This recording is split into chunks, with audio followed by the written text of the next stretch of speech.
Chapter 1318, SSS-Rank Reward.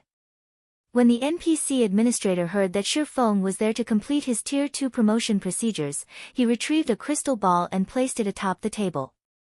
Lord Protector, we need to test your power first. Please place your hands on the crystal ball, the administrator said respectfully. Without hesitation, Shifeng did as he was instructed. Although the system would upgrade players' attributes and physique once they completed their Tier 2 promotion quest, players wouldn't get access to all of the Tier 2 benefits right off the bat. Players first needed to register and get themselves tested at the Adventurers Association. Only after proving that they had completed their promotion quest would players be recognized officially as Tier 2 players. As Shifeng placed his hands on the crystal ball, golden sparkles flew from the orb. It is confirmed that your physique has reached the Tier 2 standard. Lord Protector, please follow me. The administrator nodded after confirming Shifeng's upgrade. He then led Shifeng out the lounge's back door. Shifeng wasn't particularly surprised. The crystal ball was only a tool to check whether a player's physique had reached Tier 2 without the bonus of weapons or equipment. The next part was key and would determine what kind of benefits players received after reaching Tier 2. Only after players had officially obtained their Tier 2 class would they be recognized as an adventurer in God's domain and qualify to receive personal commissions. This was one of the major differences between Tier 1 and Tier 2 players. To independent players, this gap would determine how successful they would be in God's domain. The administrator led Shifeng to the Adventurers Association's arena. The arena wasn't particularly large, with less than a 30-yard radius. However, numerous magic arrays enveloped the arena, and dense mana choked the area. Shifeng's weakened state even subsided temporarily, his attributes recovering to their peak. Lord Protector, we will test your strength next to determine which rank you can reach. This will also help determine which commissions are most suitable for you. Please display your strongest abilities, the administrator explained. Alright. Let's begin. Shifeng nodded. This wasn't the first time he had taken the test. After officially becoming a Tier 2 player, players could accept private commissions from the Adventurers Association. There were many Tier 2 commissioned quests.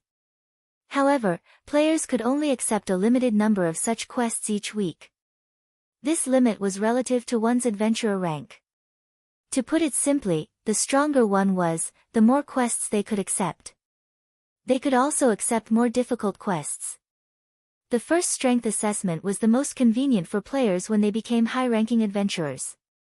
If one wished to raise their adventurer rank later, they would have to fulfill certain conditions first, and doing so would take a considerable amount of time. Even after completing their promotion quests, many players in the past had chosen to train for some time before taking their first strength assessment. Overall, 6 ranks divided adventurer players: Bronze, Mysterious Iron, Secret Silver, Fine Gold, Dark Gold, and Epic. Once mainstream players reached level 50, players would start determining strength based on this adventurer rank. This was just like how players judged each other's combat standards based on their achievements in the Divine Colosseum's Trial Tower. However, unlike the Trial Tower, which only judged one's combat techniques, the adventurer ranks were determined by a player's overall strength. Commission quests would also vary based on players' adventurer ranks. Bronze rank adventurers could accept F rank and E rank commissions, Mysterious Iron adventurers could accept up to D rank commissions, Secret Silver up to C rank, Fine Gold up to B rank, and Dark Gold up to A rank. Meanwhile, Epic adventurers could accept all commissions, including Kingdom level quests and S rank commissions. There was no limit to the number of people who could qualify for the first 5 ranks. However, each kingdom could only have a maximum of 10 Epic adventurers. Once these 10 slots had been filled, players who wanted to rise to this rank needed to pass the Epic rank assessment. The Adventurers Association would also hold a competition each month. In this competition, players that passed the Epic assessment could challenge any one of the 10 reigning Epic adventurers. If they won, they would take that person's place. The Epic adventurer that lost would be demoted to Dark Gold rank. If the challenger failed, however, they would have to wait another month before issuing another challenge. In the past, The names on this short list had changed practically every month, aside from those monster-like players. By becoming an epic adventurer, players received the highest benefits the Adventurers Association had to offer. They could accept the highest number and difficulty of Tier 2 commissions. This was why Shifeng had rushed to the Adventurers Association as soon as he had completed his quest. 3 SSS-Rank commission quests would be available in every kingdom's Adventurers Association in the beginning. Once these quests were accepted, they would no longer be available. Even if the player that accepted the quest failed it, no other players could pick up the quest. Moreover, these quests offered astonishing rewards. The rewards of these first 3 SSS-Rank quests could practically rival that of legendary quests. Fortunately, these 3 SSS-Rank quests weren't as difficult as legendary quests, they were roughly on par with epic quests. This was a kind of bonus offered to the players who became epic adventurers before the rest of the player population. By the time Shifeng had completed his Tier 2 promotion quest in the past, plenty of players had already obtained their Tier 2 class. However, none of those players had become epic adventurers. Even the most powerful player in Star Moon Kingdom had only achieved fine gold rank. Only after some time had someone reached epic rank and discovered the 3 SSS-Rank commission quests. However, Shifeng had only reached secret silver rank. He had watched enviously as others got to challenge the SSS-Rank quests. But he was much stronger than his past self. He had to try for epic rank. As Shifeng reached the arena center, the senior administrator activated a magic array. The instant the magic array activated, a humanoid monster appeared before Shifeng.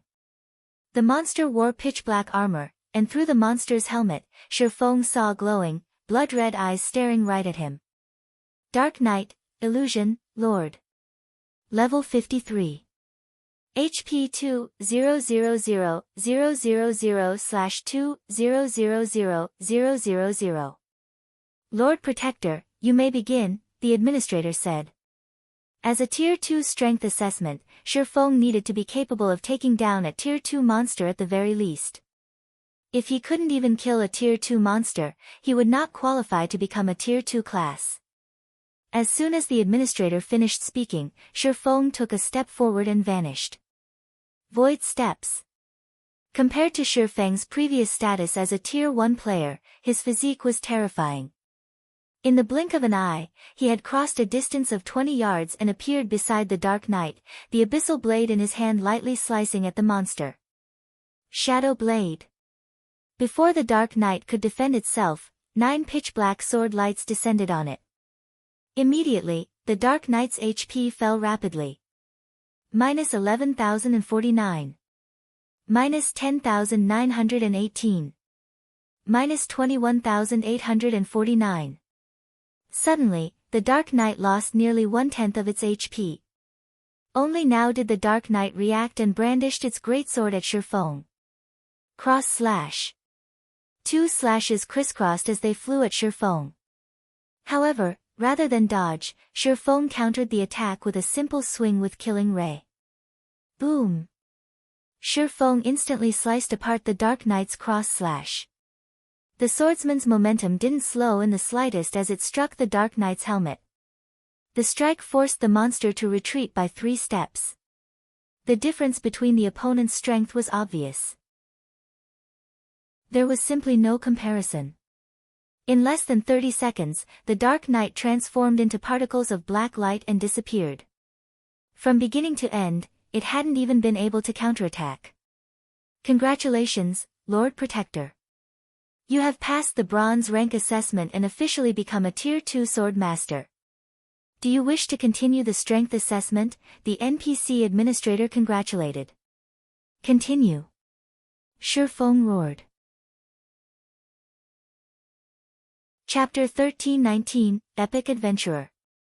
Lord Protector, if you wish to continue, I must warn you, the administrator said as he adjusted the magic array and created another Dark Knight. The last test was only meant to determine if you have reached the Tier 2 standard. The following tests will determine your rank as an adventurer. This will also determine the rank of the commission quests you'll be allowed to accept. The next tests will be far more difficult. If the Dark Knight kills you inside the magic array, your soul will be damaged, and you will suffer a weakened state for some time. Moreover, the stronger the Dark Knight is, the longer the weakened state will last. Are you sure you wish to continue? Continue. Shifeng answered without hesitation. He was very familiar with the consequences. The bronze assessment was the lowest rank for Tier 2 players. The following assessments were the real challenge. Completing the Tier 2 promotion quest was already difficult. Most experts were only capable of passing the Mysterious Iron assessment. One could say that the Mysterious Iron assessment was a dividing line between expert and elite players. As soon as Shifeng gave his answer, the administrator injected a stream of mana into the Dark Knight. Immediately, the Dark Knight's eyes released a bright, red glow, its aura growing stronger. Dark Knight, Illusion, Lord. Level 53. HP 3-000-000/3-000-000. This time, rather than wait for Shifeng to attack, the Dark Knight took the initiative to use charge at Shifeng. Upon arriving before Shifeng, the Dark Knight swung its silver greatsword. This Dark Knight was far superior to the last in both speed and strength. Boom! As it landed, the greatsword created a crack in the ground that extended for over 10 yards. However, this frightening, destructive power hadn't hit Shifeng. The silver greatsword had only landed beside Shifeng's feet. Meanwhile, a blue longsword pierced through the Dark Knight's heart, causing a critical damage of -25,274. The crimson radiance from within the Dark Knight's helmet brightened. Tightening its grip on its greatsword, the Dark Knight twisted as it swung its weapon horizontally. Whirlwind slash. Dang! A crisp clang echoed throughout the arena.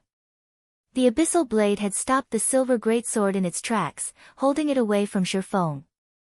Meanwhile, the sacred sword in Shifeng's other hand descended on the Dark Knight once more. Shifeng had easily been capable of killing a lord of the same level when he had been a Tier 1 player. Now that he had been promoted to a Tier 2 sword master, killing such an opponent would be a piece of cake. In less than a minute, the Mysterious Iron rank Dark Knight faded into particles of black light and disappeared. Another Dark Knight quickly took its place. However, this monster was slightly different. Instead of a great sword, it wielded two double-edged axes. Its aura was also far more violent. Dark Warrior, Illusion, High Lord. Level 53. HP 4-000-000/4-000-000.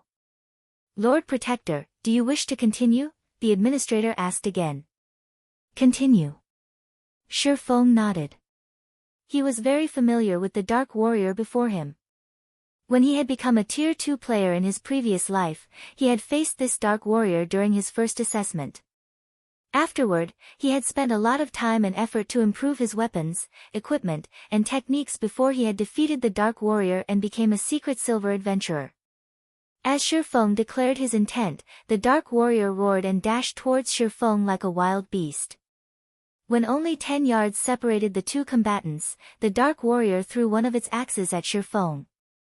An explosion shook the arena as the axe tore through the air, flying straight for Shifeng's heart. Death throw. Immediately after, the Dark Warrior raised its other axe before pushing off of the ground. The monster shot forward like a bullet and followed closely behind the axe it had thrown. It was clear that the Dark Warrior intended to take advantage of the moment Shifeng dodged its axe to strike.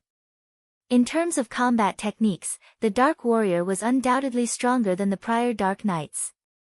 Only, before the thrown axe could reach Shifeng, a blue streak of light struck the weapon and sent it flying off course. The Dark Warrior was stunned.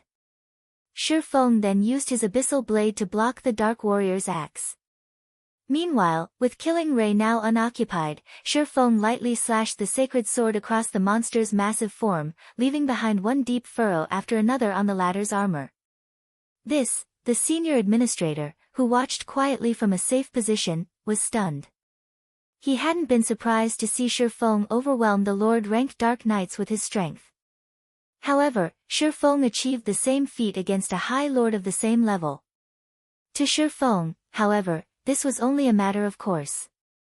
Currently, he wielded numerous epic items as well as 2 fragmented legendary items.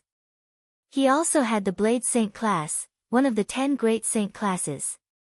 If his strength couldn't rival that of a High Lord of the same level after reaching Tier 2, that would be strange.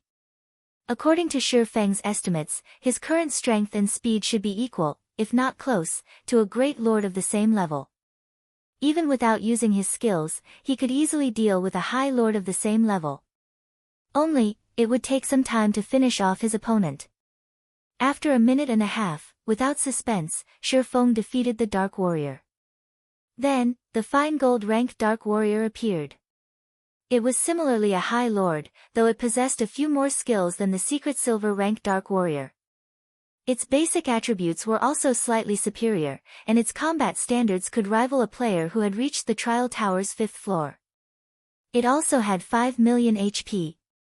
In the past, only a handful of Star Moon Kingdom's players had defeated this terrifying monster in their first assessment. However, against Shi Feng, who had an advantage in terms of strength, speed, and techniques, the Dark Warrior only lasted 2 minutes before collapsing to the ground. As the fine gold-ranked Dark Warrior died, a Dark General wielding a spear took its place. The Dark General also had a long sword hanging from its waist. Dark General, Illusion, Great Lord. Level 53. HP 6000000/6000000. This was the gatekeeper that had prevented every player in Star Moon Kingdom from becoming a Dark Gold adventurer during their first assessment. Come, Shi Feng invited the Dark General as he activated Phantom Kill and 9 Dragons Slash. This time, Shi Feng chose to use his doppelganger to distract the Dark General while he dealt damage from the sides. Although his doppelganger lost some HP each time it blocked an attack, the Dark General lost HP at a much faster rate. Eventually, when the doppelganger was almost out of HP, both Shi Feng and his doppelganger used Flame Burst. After receiving 30 devastating strikes, the Dark General lost of its remaining HP. With its final struggle, the Dark General took Shi Feng's doppelganger with it the grave. As the Dark General disappeared, the magic array covering the arena went berserk as it devoured mana from its surroundings and diverted it to the center of the arena. Gradually, a 3-meter-tall knight decked out in golden armor and dual-wielding 2 crimson greatswords formed. King of Darkness, Illusion, Grand Lord. Level 53. HP 8000000/8000000. Although Shi Feng had known about the epic assessment's difficulty, he was a little shocked as he met the King of Darkness for the first time. Were this not an assessment, but an actual Grand Lord of the same level, he could simply turn tail and run. After all, a Grand Lord's HP and battle recovery alone were enough to overwhelm him. After Shi Feng rested, he started the challenge. Immediately, the King of Darkness waved its 2 greatswords. 3 level 53, Lord-ranked Dark Knights then appeared by its side. Though, unlike the previous Dark Knights, these only had 800,000 HP each. However, as these Dark Knights died, the King of Darkness could summon them again. Moreover, each Dark Knight's death would heal the King of Darkness for 400,000 HP. To ordinary players, the King of Darkness was an unreasonable opponent. However, Shi Feng had prepared for this fight. Immediately, he stabbed the abyssal blade into the ground. Abyssal Curse.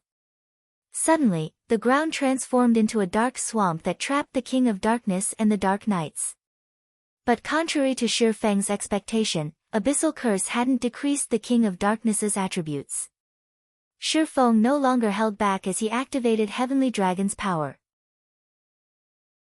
His strength attribute instantly surpassed that of the King of Darkness. He then activated Instant Strike and appeared before the Grand Lord. Phantom Kill. 9 Dragons Slash. His doppelganger also activated Instant Strike the moment it appeared, its attack speed and damage skyrocketing. Shi Feng and his doppelganger then launched a barrage of attacks at the King of Darkness. Feng dealt over -90,000 damage with each strike, -200,000 with a critical hit. As for his doppelganger, it dealt nearly -80,000 damage. Sword lights descended on the King of Darkness like rain, the Grand Lord's HP vanished at a rate visible to the naked eye. In 3 short seconds, the King of Darkness's HP fell to 50%. It raged as it broke free from Abyssal Curse's binding, brandishing its twin greatswords. In response, Feng cast Abyssal Bind on the King of Darkness, not giving the Grand Lord a chance to counterattack. Although Abyssal Bind couldn't restrict the King of Darkness for 4 full seconds, Feng only needed 1 or 2 seconds. Thundering Flash. Thunder Flame Explosion. Dragon Breath. Flame God's Fury. One skill after another mercilessly collided with the King of Darkness. Once the Grand Lord had 1/3 of its HP, any additional damage Feng dealt caused a part of its golden armor to turn black. At the same time, the Grand Lord's aura seemed to grow stronger. The 9 pitch-black chains that bound the King of Darkness began to shatter. It was obvious that the King of Darkness had a passive skill that boosted its attributes as it lost HP. The King of Darkness was already life-threatening. The Grand Lord's frightening, destructive power even shocked Feng. When the King of Darkness was nearly free from its bindings, Feng and his doppelganger used flame bursts simultaneously. 4 miniature suns illuminated the arena. Although the King of Darkness eventually freed itself and blocked some of the 30 devastating strikes, each of Feng's strikes that hit dealt over -200,000 damage, -400,000 for critical hits. Even though the Grand Lord had blocked a fraction of the attacks, Feng finished off the King of Darkness by the time Flame Burst ended. As the King of Darkness died, the sound of a system notification reached Feng's ears. System, congratulations. You have become Star Moon Kingdom's first epic rank adventurer. Your name will be known throughout Star Moon Kingdom. Please retrieve your reward from the Adventurers Association's Association Leader. Chapter 1320, A Quest That Determines the Fate of a Country. Retrieve a reward from the Adventurers Association's Association Leader. Feng smiled bitterly as he read the system notification. The association leader was the highest position in the Adventurers Association. The association leader of White River City's Adventurers Association wasn't the same as the city's magistrate. Normally, a city magistrate couldn't leave the city under their management. In contrast, the association leaders left their cities frequently, so they were extremely difficult to meet. Although it had been referred to as a reward, in reality, it was a considerably high difficulty quest. Once the King of Darkness vanished, Feng heard another system notification. System, do you wish to leave your name on the epic list? Feng instantly clicked, yes. However, he altered the name he registered with, using Black Flame. Once he entered his name, it appeared on the massive pillar at the edge of the arena. Any player that came to the Adventurers Association for their Tier 2 assessment would see it. The senior administrator excitedly approached Feng, holding a dark purple emblem. This was proof that he had become an epic adventurer in Star Moon Kingdom. There were only 10 such emblems in the entire kingdom, and it was definitely an honor to receive one. Lord Protector, congratulations on becoming an epic adventurer. This purple star emblem is proof of your identity. You can accept any Tier 2 commission quests without restrictions as long as you reveal it. The senior administrator carefully handed the emblem to Feng, reverence filling his gaze as he looked at the swordsman. Only 10 epic adventurers could exist in Star Moon Kingdom at a time. The position could practically rival the association's 4-star adventurers. As Feng received the emblem, emotion overwhelmed him. In the past, even the dark gold ranked emblem had been far out of his reach, much less the purple star emblem. The purple star emblem provided more than access to quests. He would also have access to many other privileges in the Adventurers Association. For example, when players accepted commission quests, they needed to pay a deposit fee. Players with the purple star emblem enjoyed a 50% discount on these fees. The Adventurers Association would also prepare one S-Rank quest for epic adventurers once a week. The Tier 2 commissioned quests were available throughout the country, but there was a limited number. As players accepted these quests, fewer would be available. Multiple players couldn't accept a single commission quest unless it were specifically a team-based quest. Moreover, depending on the difficulty ranking, the number of available commissioned quests would change. For example, Fine Gold adventurers were allowed to accept a maximum of B-rank commission quests. However, there were very few quests available to Fine Gold adventurers. They'd be lucky if they got their hands on a C-rank commission. It was even more difficult for Dark Gold adventurers. In addition, the Adventurers Association did not update the commission quests at regular intervals, the updates were random. Hence, nobody knew when high-rank quests would resurface. As a result, the competition between high-ranking adventurers became even more intense. Epic adventurers were the only exception, as they would be granted a designated S-rank quest each week. Commission quests were different from public quests. Take epic and legendary quests for example.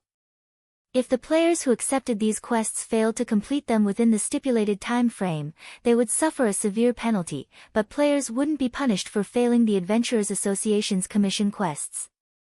Players only needed to pay a deposit before accepting a commission quest. This deposit was generally in the form of coins or magic crystals, and the more difficult a quest was, the higher its deposit would be. When a player completed a commission quest, their deposit would be returned to them alongside the corresponding rewards. On the other hand, if a player failed, they wouldn't get their deposit back. One could say that the deposit replaced the punishment for failure. Hence, players generally preferred to challenge a high-difficulty commission quest, as the most they would lose was some coins or magic crystals. Compared to the potential rewards, the loss was nothing. I wish to accept a commission. May I see a list of the available quests? Shifeng asked the administrator. That won't be a problem. Please follow me. The administrator nodded. Following which, the administrator led Shifeng to the second floor's VIP reception room and retrieved a list of commissions, handing it to Shifeng. There sure are quite a few high-rank quests available. Shifeng was inwardly astonished. When he had come in search of commissions in the past, he had rarely found D-rank commissions, much less C-rank. Even when some had been available, they had generally been very difficult. However, he was now the only person in Star Moon Kingdom to complete a Tier 2 promotion. He had no competition. The number of available quests was staggering. There were 22 S-rank commissions available at the moment, which only epic adventurers could accept. As for A-rank commissions, which only Dark Gold adventurers and higher could accept, there were 458 available. B-rank commissions numbered 5,163. As for the commissions below B-rank, needless to say, there were far more. All of these commissions were available throughout the various cities in Star Moon Kingdom. Shifeng was simply amazed. B-rank commissions already offered bountiful rewards. Even the most common B-rank commission would award a piece of secret silver equipment of the same level, with more difficult quests awarding fine gold weapons and equipment of the same level. After reaching level 50 and beyond, it would be extremely difficult to obtain secret silver equipment, not to mention fine gold equipment. However, these factors weren't the most important aspect of commission quests. Once players completed a commissioned quest, the Adventurers Association would award a corresponding number of contribution points.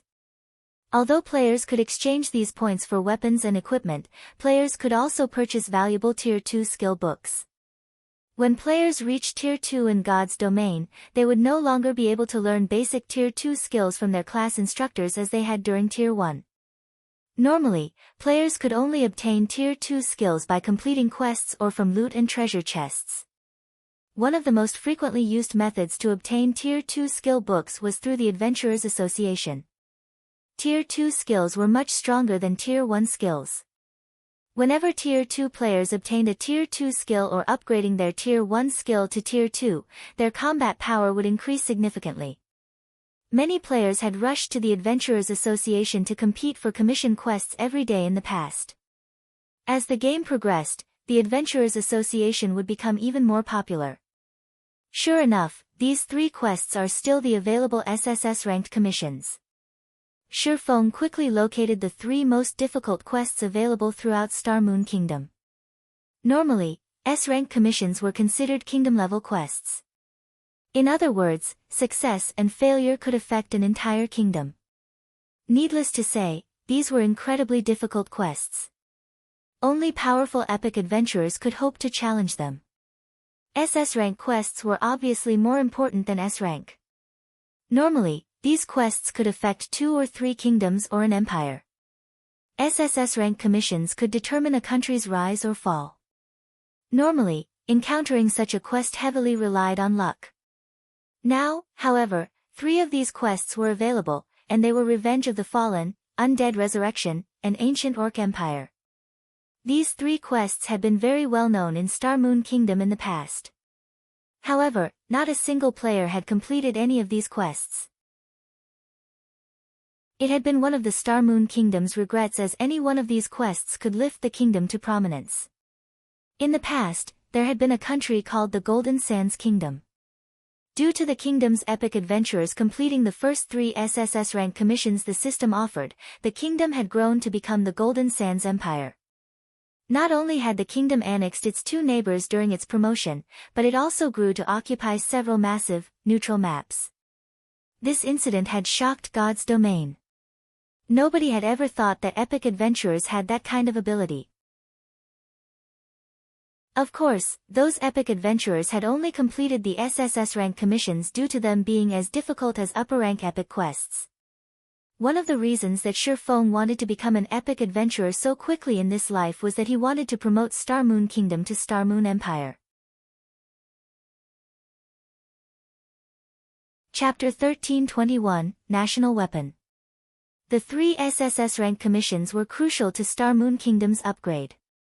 If Star Moon Kingdom were upgraded to an empire, as the kingdom's number 1 guild, Zero Wing would rise with it. This developmental method was much easier than contesting with other guilds for territory. There were many other benefits to be had when a kingdom upgraded to an empire as well. One of them was the acquisition of the neutral maps surrounding the kingdom. God's domain's neutral maps occupied more area than all of the empires and kingdoms combined. Every one of these neural maps was a high-level area. Many among them were also high-resource maps. Once players reached level 50, they would gradually migrate to these neutral maps. Maps above level 100 were extremely rare in kingdoms. Empires did not fare much better in this regard. Hence, it was only a matter of time before players turned towards neutral maps to continue their development.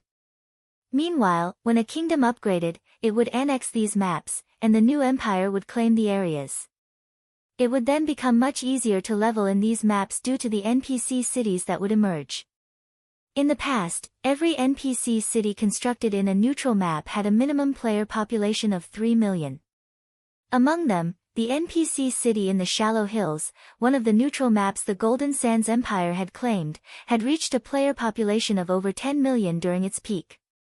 This gave the epic adventurer guilds, who completed the SSS-rank commissions, a massive windfall. This was due to the new city's lands. To purchase those lands, players needed a certain amount of reputation in the former kingdom or noble status in the new NPC city. It had become impossible for non-native guilds to purchase the lands within a short amount of time. Meanwhile, due to the neutral map's high-level environment, the new city's lands had been far more valuable than lands in cities near low-level maps. Shurfeng had been planning this since he joined God's domain in this life. Lord Protector, there is a very large variety of commissions available.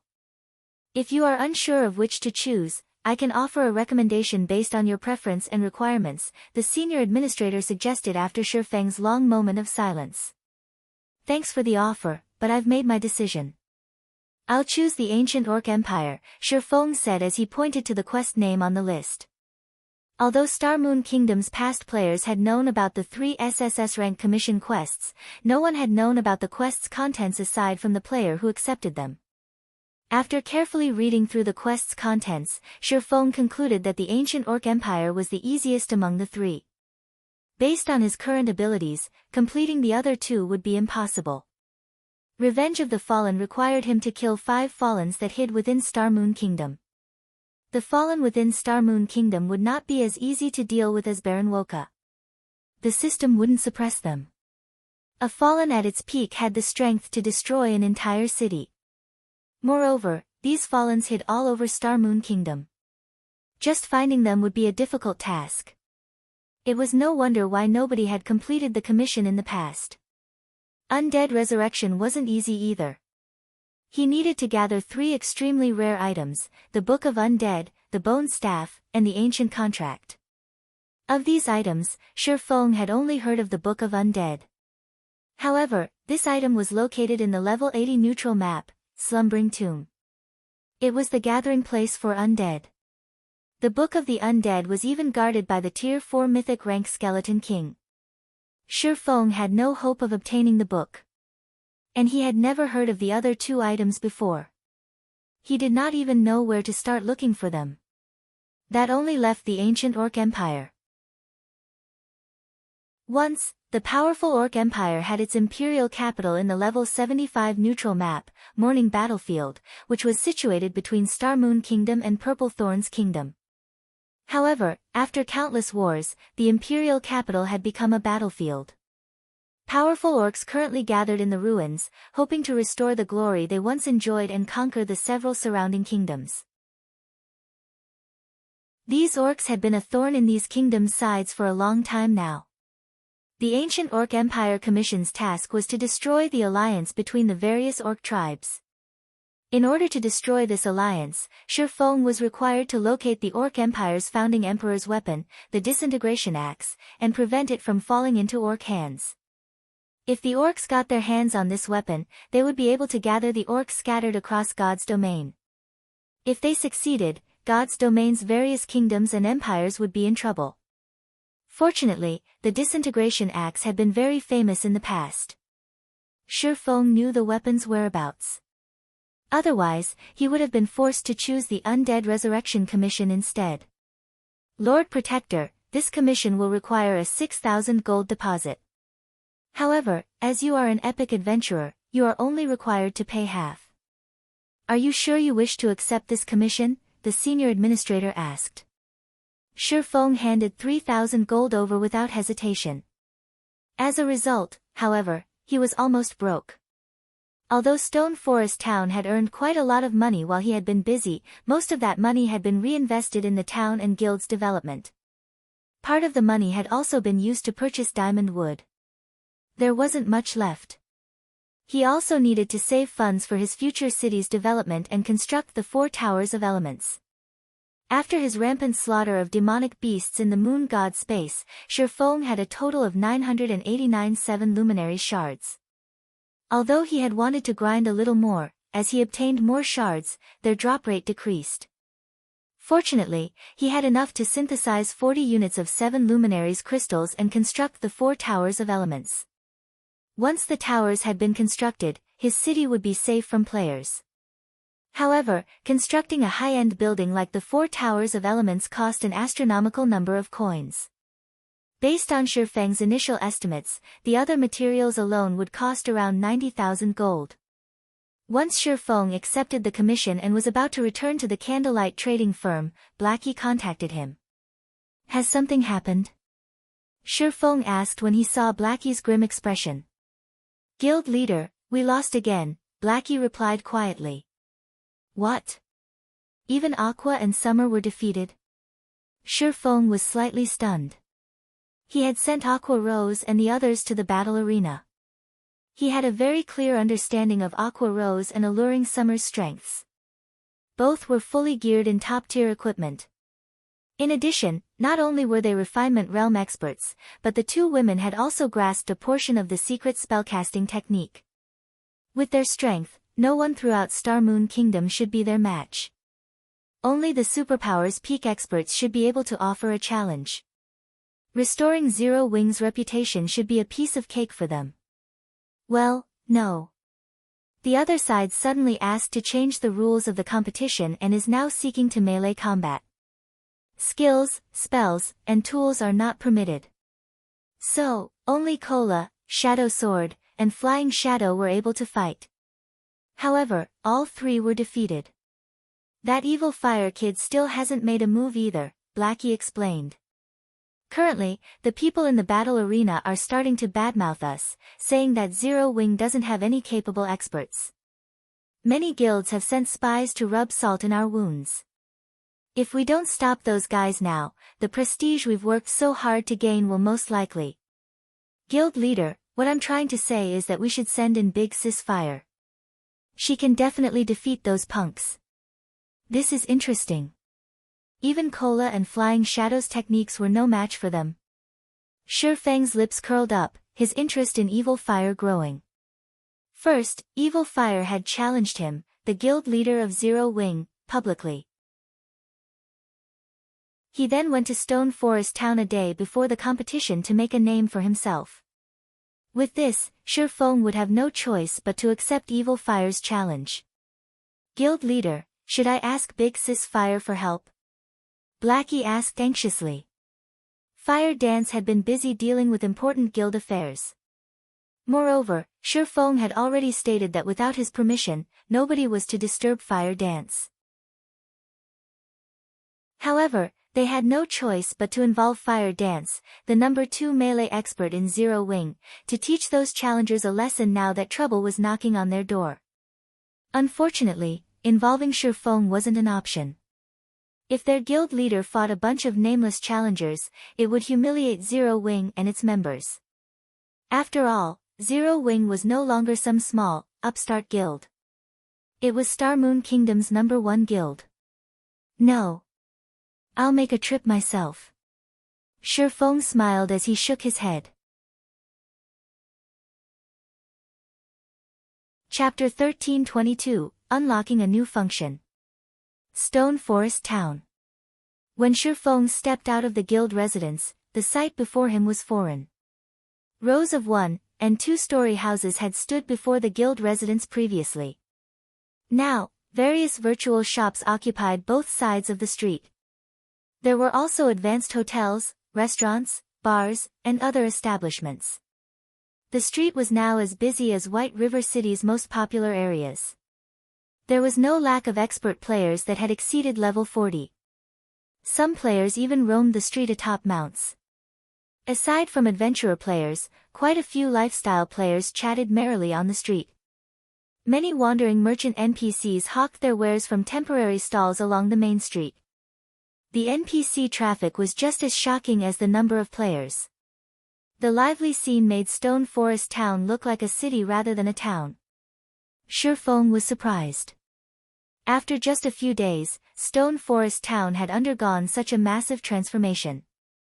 If the town continued to develop at this rate, it wouldn't be long before it could be promoted to an advanced town. If Shi Feng hadn't already started his city's construction, Stone Forest Town could have served as Zero Wing's main headquarters. As Shi Feng slowly made his way to the battle arena, he eavesdropped on the conversations throughout Stone Forest Town. More experts are gathering in the battle arena each day. Before this, I could have easily ranked among the daily tournament's top 100 and earned the consolation prize. Now, I can't even get within the top 300. That's right. Only our team leader can hold his rank in the top 100 now. However, I heard that Zero Wing plans to extend the consolation prizes to cater to the top 300 soon. The top 100 contestants will get priority in purchasing exotic stamina potions from the Candlelight trading firm. They'll even get a 10% discount. But they will be limited to 3 bottles. Priority in purchasing the exotic stamina potion. That's great. Candlelight only sells a limited number each day, and the various large guilds and second-hand dealers usually claim them. That's right. Fortunately, we have our team leader. We'll be able to buy 3 exotic stamina potions every day. As long as we stockpile, we'll be able to explore those high-level maps. Our income will be amazing. I heard that the Sharp Edge Adventurer team went on an expedition earlier, venturing into the core of the Ghost Ruins and making a fortune. I've also heard that they're already preparing to buy their second private house in Stone Forest Town. All that's left is to wait until Zero Wing sells more. They made that much money. I heard that the private houses auctioned for more than 600 gold. I'm guessing that they'll be far more expensive during the next auction. Of course. They came across a fine gold treasure chest during their expedition and obtained a secret silver-ranked combat boots design from it. They sold it in the auction house for a fortune. The exotic stamina potion is awesome. Practically nobody explores those distant maps. I wish we could get a private house in Stone Forest Town. We'd be able to participate in the Battle Arena's daily tournament every day. We could also purchase special tools from the wandering merchants. That's right. Unfortunately, our leader is still hesitant. He's unsure of whether or not we should equip each team member with a mount first. The players' eyes sparkled as they discussed Stone Forest Town's private houses. No one had thought much of the town's private houses previously.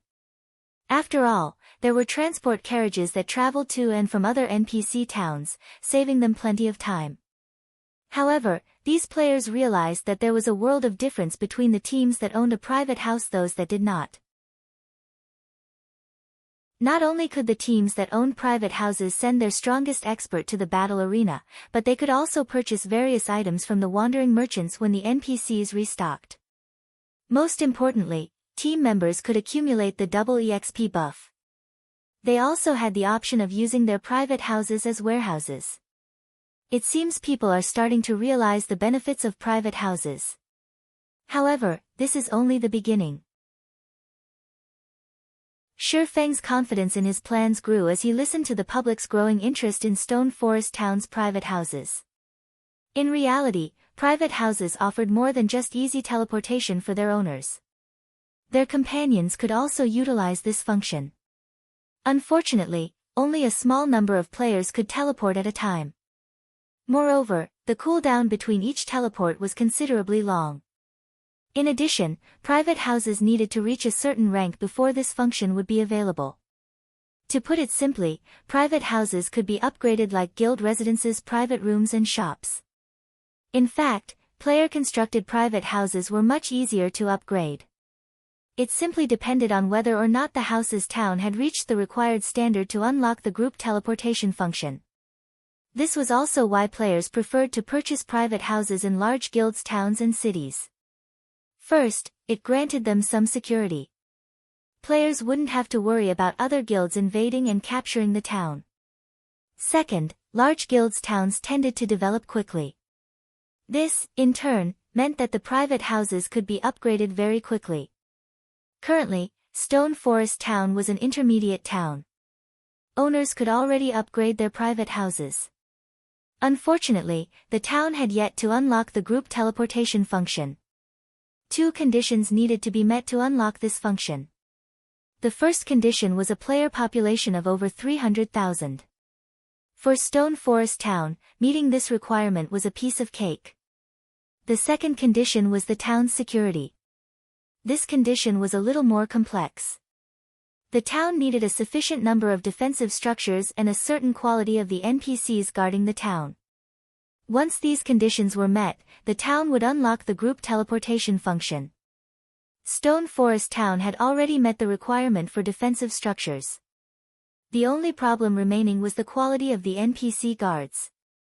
Although the guild could recruit NPC guards, it couldn't nurture them. Hence, the quality of the NPCs depended on the town's standard and luck. It would take time to meet the requirement. Fortunately, things had changed. Shi Feng had intended to use the Heroes chapter in his new city. After reviewing the situation, though, Shi Feng decided that this was a good opportunity to develop Stone Forest Town. Before Shi Feng had realized it, he had already reached Stone Forest Town's most popular location, the battle arena. A large crowd of players was trying to squeeze into the battle arena, now the size of Jinhai City's city center sports arena. The scene wasn't any less lively than the White Tiger Dojo's friendly competition. Meanwhile, in the battle arena's fourth-floor tournament hall, players filled the stands as they constantly cheered on the fighters on the stage. Among them, many were level 40 and above experts. At this moment, the fight on the stage reached its conclusion. The victor was a cloaked berserker. However, the spectators hadn't cheered because the match was so exciting. Rather, their cheers were due to another Zero-Wing expert's defeat. Sure enough, Turtledove isn't a match for them. Blackie sighed as he watched the stage. Both Rampant Blade and Yuwumian had fought as well. However, their opponents had been too strong. Neither had lowered their opponent's HP below 50%. Only Flying Shadow and Shadow Sword had reduced their opponent's HP to nearly half. The unknown challengers were ridiculously strong. Ha ha ha. It seems Zero-Wing's experts only amount to this much. They are only slightly stronger than those first-rate Guild Peak experts we challenged before. Zero-Wing, just send whatever expert you've got. I'll accept the loss if you can get my HP below 50%, a 2-meter-tall, cloaked berserker said, laughing. Damn it. They're looking down on Zero-Wing. Shadow Sword slammed his palms on the guardrail, wrathful flames burning in his eyes. If Big Sis Fire were here, she would beat them to a pulp. Zero-Wing's other members nodded in agreement. Fire Dance was the undisputed number 2 melee expert in Zero-Wing. Only the Vice Guild leader Gentle Snow could put up a fight against her. No one else could even offer a challenge. Suddenly, a familiar figure slowly approached the stage. When Blackie and the others saw this figure, their jaws dropped. Guild leader. Chapter 1323, Overwhelming. Blackie, Aqua Rose, and the other core members of Zero-Wing in the spectator stands blinked in surprise. Guild leader, you're going to fight? Turtledove, who stood by the stage, could not help but ask in surprise as Shifeng walked towards her. Shifeng wasn't wearing his black cloak, his appearance on display for all to see. However, even with an identification skill, players would only see his name, nothing else. Micham. I want to see their true strength for myself. Shifeng nodded. Although Blackie had sent him some of the opponent's battle videos, Flying Shadow and the others hadn't been able to force them to exhibit their true strength. They hadn't used anything unique, so it wasn't easy to relate them to God's domain's past experts. Guild leader, you need to be careful. When I fought him, I had the feeling that I couldn't exert my full power. It was as if all of my attacks had struck a ball of cotton. The technique he used to finish me off was particularly mysterious. When I watched the battle videos of when he had used the same technique during the previous rounds, I only saw him move. There were no afterimages or anything. But when I had faced him myself, it felt as if he had been everywhere around me. Ghost steps. Hearing Turtledove's experience, the only combat technique that came to Shifeng's mind was ghost steps. Like void steps, ghost steps was an advanced footwork technique. The technique made it difficult for opponents to predict the user's attack trajectory. In the past, very few people in God's domain had used this technique. However, of the players Shifeng could remember, none resembled the man on the stage. Yifeng. It seems that Zero-Wing is finally taking us seriously, Evil Fire, who sat in the VIP stands, said, smiling as he watched Shifeng. According to his knowledge, after Black Flame, the next strongest experts were Fire Dance, Gentle Snow, Yifeng, and Violet Cloud. Is he strong? The menacing-looking man carrying a blood-red shield on his back and holding a hammer asked curiously. Unwavering, based on Evil's reaction, he must be. It's a pity that it is still Tiger's turn to fight. If that player had just waited a little longer, it would have been my turn, a gorgeous, graceful woman said as she toyed with the pitch-black dagger in her hand.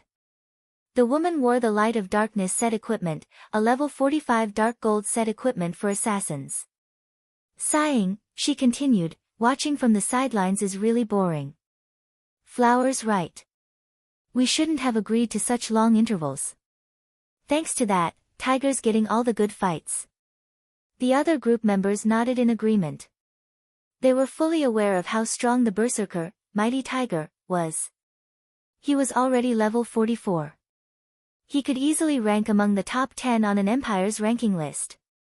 Although he didn't wear level 45 Dark Gold set equipment, he had 2 pieces of growth-type equipment on him and had already upgraded both to the Dark Gold rank. They were much stronger than ordinary Dark Gold equipment. Their attributes were also suitable for berserkers. Recently, Mighty Tiger had also his growth-type weapon, Howling Tomahawk, to epic rank, raising his combat power to a whole new level. Even their team leader had said that, with Mighty Tiger's standards, he could already challenge the top 200 experts on the God's Domain experts list. Moreover, that was without using ghost steps. But what about Star Moon Kingdom? Aside from Black Flame, who ranked 51st on the God's Domain experts list, the kingdom didn't have a single player in the top 200.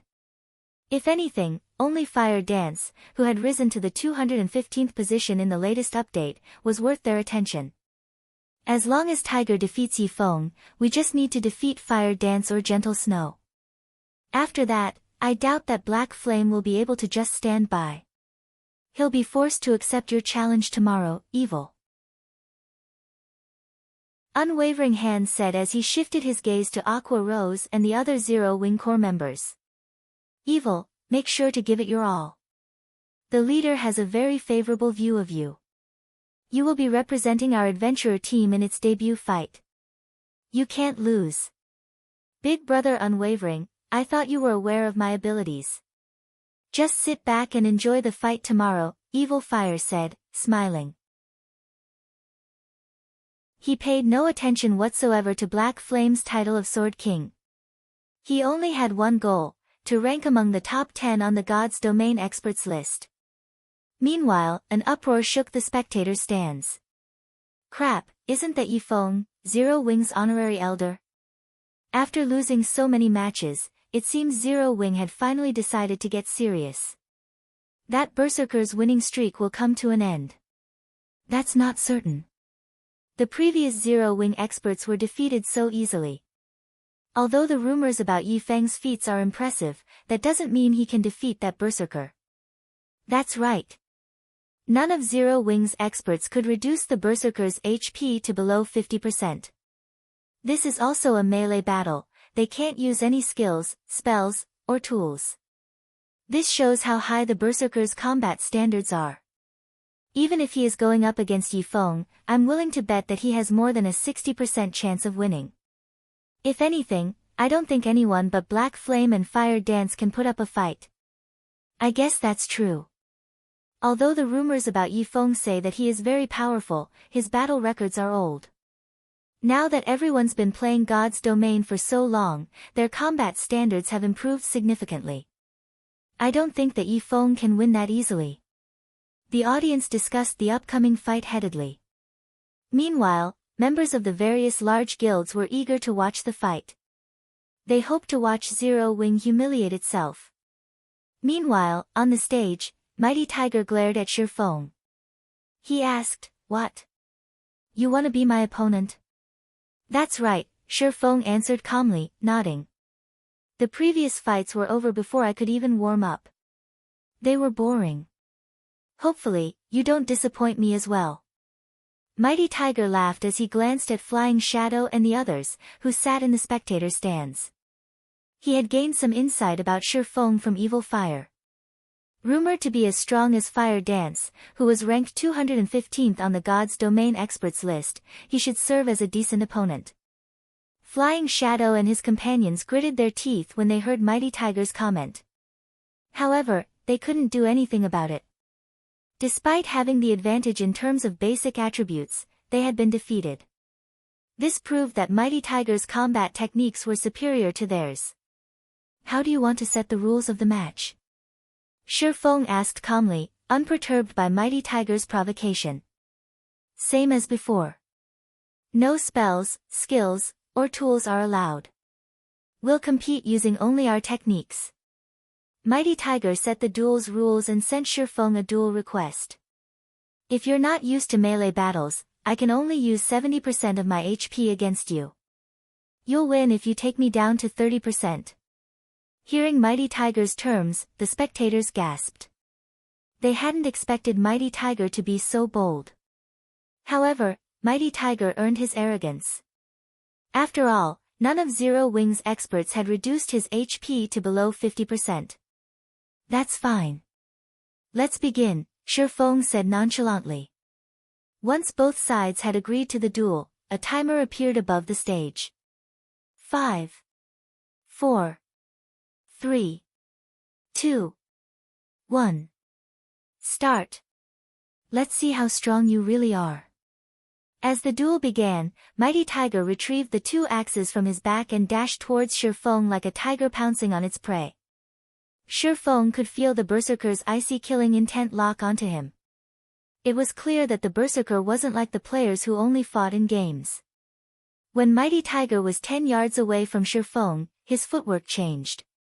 Sure enough, he's using ghost steps, Shifeng thought when he saw Mighty Tiger's body suddenly split into two identical clones, both moving in different directions. Very quickly, the two clones split into 4 and so on. It was as if Mighty Tiger had used a skill to create doppelgangers or illusions. To players who could not use skills or spells, this was an extreme disadvantage. Tiger is taking this too seriously. He's using ghost steps right off the bat. Yifeng won't even have a chance to display his skills, Unwavering Hand said, shaking his head. From the audience's viewpoint, it seemed as if Mighty Tiger had approached Shifeng head-on before turning abruptly and circling to his opponent's side. When Shifeng and Mighty Tiger collided, a blue light flashed on the stage. As Mighty Tiger turned to launch a follow-up attack, his vision started to grow dark. He then noticed a flower of blood bloom across his chest. Before he had realized what had happened, he collapsed to the ground behind Shifeng. What just happened? Everyone was confused as they stared at Mighty Tiger's corpse, none of them knowing what had just happened. Following which, the victor's name appeared above the stage. Yifeng.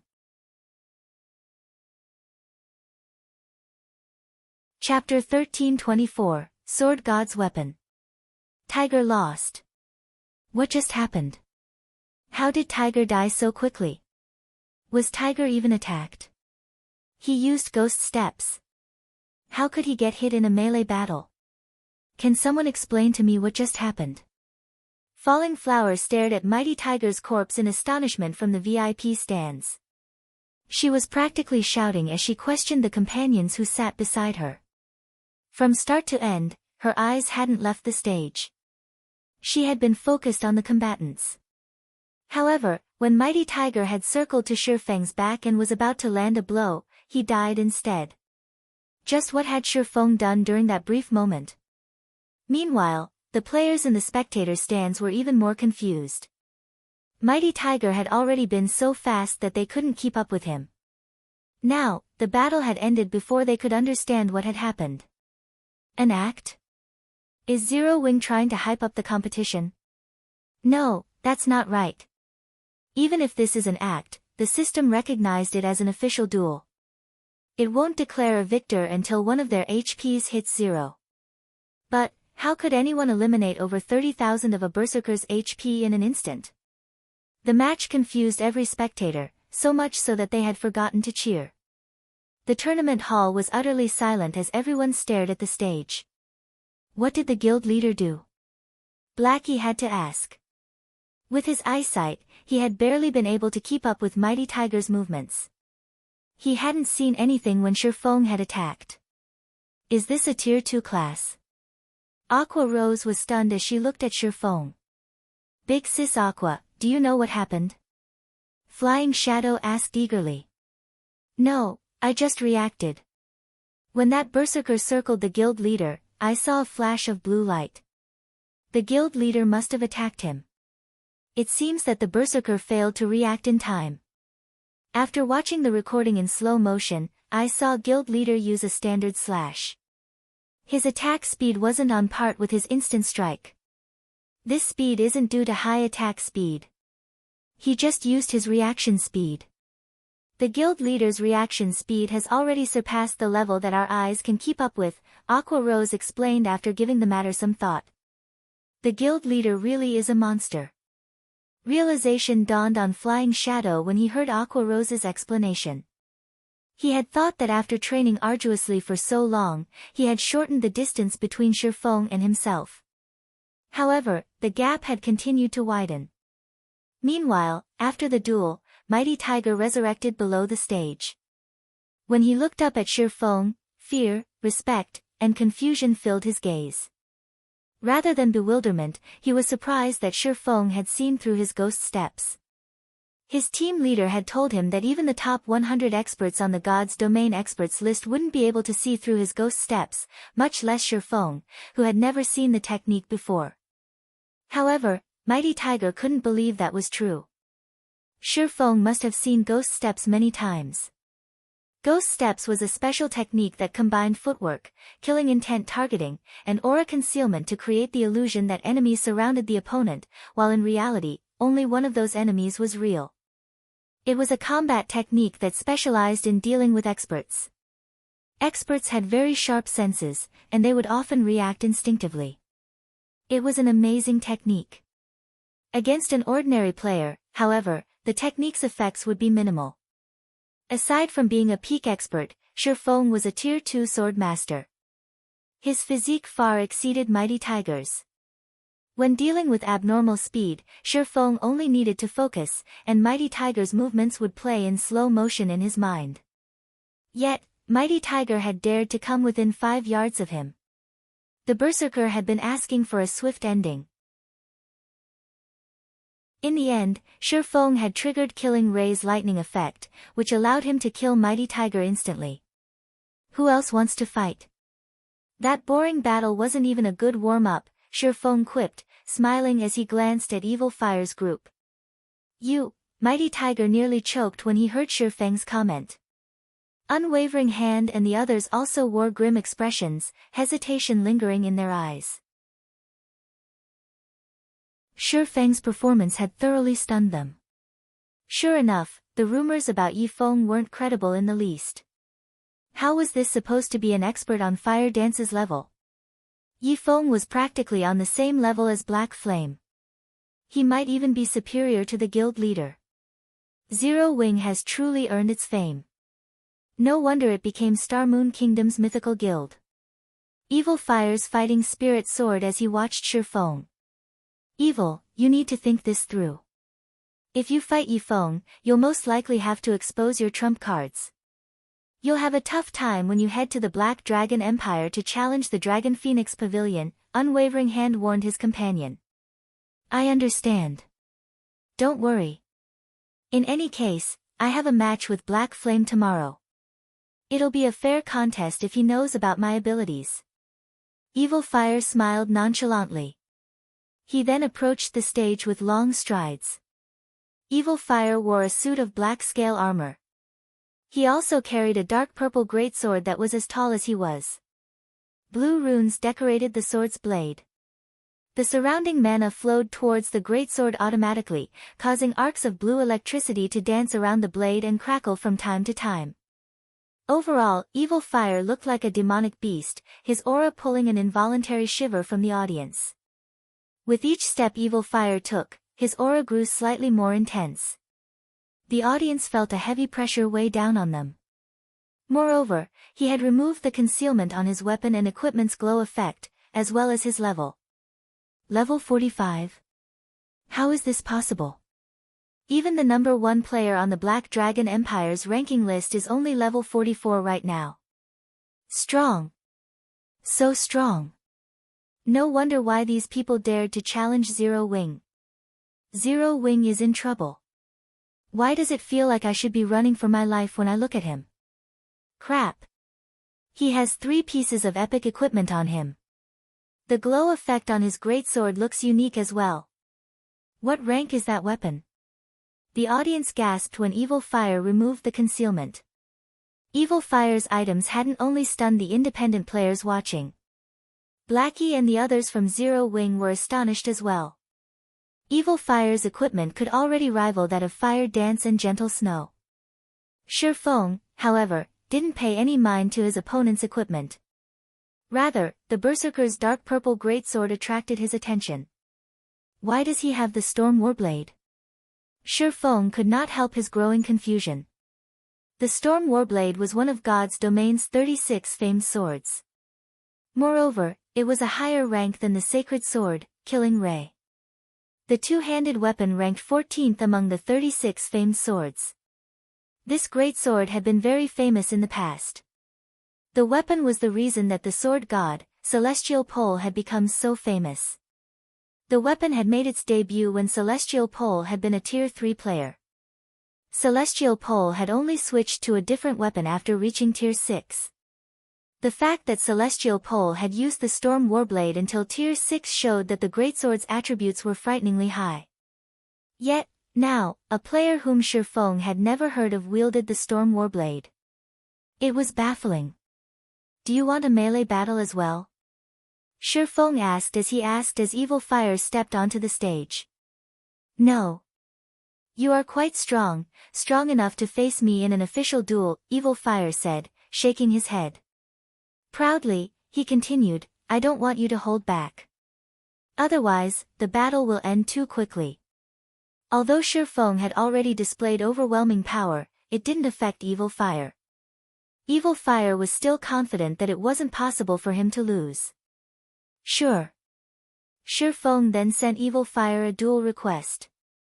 Following which, the timer above the stage began to count down. Chapter 1325, Difference in Tiers. Above the stage, the duel's timer counted down, second after second. Tension gripped the audience in the spectator stands. Their focus was glued to the stage. It was the first time a match of such high standards had occurred in Stone Forest Town's battle arena. Not even the major tournament, which was held once every 15 days, could hold a candle to this upcoming match. After all, Shifeng, who had killed today's undefeated champion instantly, stood on one side. On the other side stood Evil Fire. Although Evil Fire had yet to fight, his weapon, equipment, and frightening aura were enough proof of his strength. There was also the fact that Evil Fire's group treated him like a leader. All these factors suggested that Evil Fire was far stronger than Mighty Tiger's. However, while nobody knew what kind of outcome to expect, they knew that they would miss the clash between these two players if they didn't pay close attention. When the timer reached 0, Evil Fire unsheathed the Storm Warblade from across his back and shouted. Arcs of blue electricity danced across his body. The intensity of his aura increased considerably. Right now, he seemed like a ferocious, prehistoric beast. Evil Fire had just used his Berserk skill, Lightning Beast's Rampage. It was a super rare Berserk skill that increased its user's strength, attack speed, movement speed, and HP by 100% for 90 seconds. "Let us begin." Evil Fire's gaze sharpened as his near-tangible killing intent enveloped Shifeng. It seemed as if Shifeng was the only person in Evil Fire's world. In his mind, the audience members below the stage and crowding the building didn't even exist. Why is his killing intent so powerful? The approaching berserker surprised Shifeng. His mind constantly warned him of an imminent threat, and he couldn't help but focus on his opponent. With his current strength, he could even go toe-to-toe against a Grand Lord. Only Tier 4 mythic monsters might be able to give him a challenge, yet Evil Fire achieved the same by activating a Berserk skill. For a moment, Shifeng even felt as if Evil Fire had surpassed a Tier 4 mythic monster. It was unbelievable. Even the audience struggled to breathe, their expressions becoming indescribably grim. So strong. His aura alone is so powerful. 0 wings in danger. Many expert players looked at Evil Fire with fear in their eyes. Meanwhile, Evil Fire left an afterimage behind him as he used charge against Shifeng, his speed increasing tremendously as he approached his opponent like a violent gale. When Evil Fire was only 10 yards away from Shifeng, he adjusted his footwork. Like Mighty Tiger, Evil Fire turned and circled around Shifeng. He used the same strategy as Mighty Tiger. Only, this time, not even the experts in the audience could keep up with Evil Fire's speed.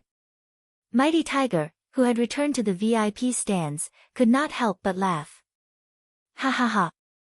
Yi Feng must be stunned. I'm not the only one who knows how to use ghost steps. And evil is way better than I am. Even our team leader had to be careful against evil. He could only mesmerize his enemies with his ghost steps.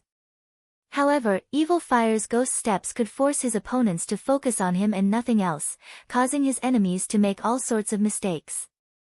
It did not even matter if his opponent's attributes were higher than his. After all, one's attributes were only useful if they hit their target.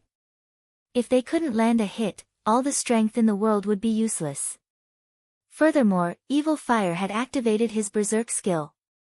His strength and speed were both superior to Shifeng's. The duel would end the moment Shifeng made the slightest error. When Evil Fire was within 8 yards of Shifeng's side, his footwork changed once more. Unlike Mighty Tiger, Evil Fire didn't circle to Shifeng's back. Instead, he charged at Shifeng's side, swinging his great sword and sending a purple arc towards the swordsman's neck. Beheaded. Suddenly, Killing Ray appeared in the Storm Warblade's attack trajectory. So fast. Evil Fire was stunned to see the sacred sword. He had not even noticed Shifeng swing his blade. Although Shifeng's reaction speed surprised him, he didn't falter. On the contrary, Evil responded with a sneer. While Evil Fire found it surprising that Shifeng had seen through his ghost steps and executed a proper defense, Shifeng hadn't activated his Berserk skill when the match had begun. Even if Shifeng activated a Berserk skill now, he would still have an absolute advantage in terms of strength over the swordsman. Even if Shifeng blocked the attack, the impact would knock back the swordsman. He could then continue his fierce assault and force Shifeng to use his life-saving skills. Once Shifeng expended the skill, he could easily kill the swordsman. Dang! However, the instant the two famed swords collided, Evil Fire's expression changed. How? Did he use a Berserk skill? Evil Fire was surprised to feel the sensation in his arms. As his greatsword struck Killing Ray, it felt as if he had hit an indestructible wall. Rather than forcing the sacred sword back, the impact. His hands tingled, nearly numb. His HP had also fallen by over 100 points. In contrast, Shifeng remained unharmed, still standing in his original position. However, before Evil Fire could understand what had happened, Shifeng's abyssal blade was already moving towards Evil Fire's ribs. Scram! When Evil Fire noticed the abyssal blade's approach, he knew that he couldn't block the attack. Despite his awkward posture, he forcefully executed Whirlwind Slash, using the AoE skill to block the attack. He had already upgraded his Whirlwind Slash to Tier 1, level 10, and it was only a level away from Tier 2. The strength he could exhibit while using the skill was 50% higher than his normal attacks. This time, Shifeng was forced to take a step back as he received the attack. Seeing this, Evil Fire immediately pulled away from Shifeng. He had been forced to move awkwardly when he had executed Whirlwind Slash. Although he had managed to deflect Shifeng's blade, he was not in a good position to launch another attack. He needed to readjust his stance before doing so. 10 yards separated Shifeng and Evil Fire once more, both fighters observing each other quietly. Although both sides had already clashed twice, the encounter had only lasted a brief moment. The clash had occurred so quickly that both fighters were 10 yards away from each other before the audience could react. The tournament hall fell silent. Impossible. He saw through Evil's ghost steps and blocked the attack. Is he even human? Mighty Tiger's eyes nearly fell from their sockets as he looked at Shifeng. Previously, after activating his Berserk skill, Evil Fire had relied on this same attack strategy to kill a superpower's peak expert, yet Shifeng had deflected the move effortlessly. The swordsman had even forced Evil Fire to use Whirlwind Slash. Excitement filled Evil Fire's gaze as he watched Shifeng. He felt as if he had just found a worthy rival. You really can't trust rumors. I never expected Zero Wing to have such an impressive expert. Since you blocked my previous move, you must rank within the top 100 on the God's Domain's expert list. Evil Fire could not help but praise his enemy. However, I told you that this duel would end very quickly if you hold back. This is my last warning. This will be the first time I try this next move. I had planned to save it for Black Flame, but I've decided to test it out on you first. Saying so, silver divine runes began to surface on Evil Fire's arms and forehead, giving the berserker a sacred feeling. Evil Fire's aura also grew stronger. Divine Warrior. Shifeng was shocked to see the silver divine runes on Evil Fire's forehead. In God's domain, aside from the 10 great saint legacies, which he had only learned about in this life, there were the 16 great peak legacies. These were the strongest among peak legacies. One of them was the Divine Warrior. As Evil Fire used Ghost Steps once more clones appeared around Shifeng. To the audience, Evil Fire had just left long-lasting afterimages behind him. Before anyone had realized it, Evil Fire arrived a short distance away from Shifeng's side. It seemed as if 2 Evil Fires graced the stage. Die! Evil Fire tightened his grip on the Storm Warblade as he swung it at Shifeng. The greatsword created a powerful gale as it sliced through the air. It seemed as if the greatsword had split the air as it descended on Shifeng.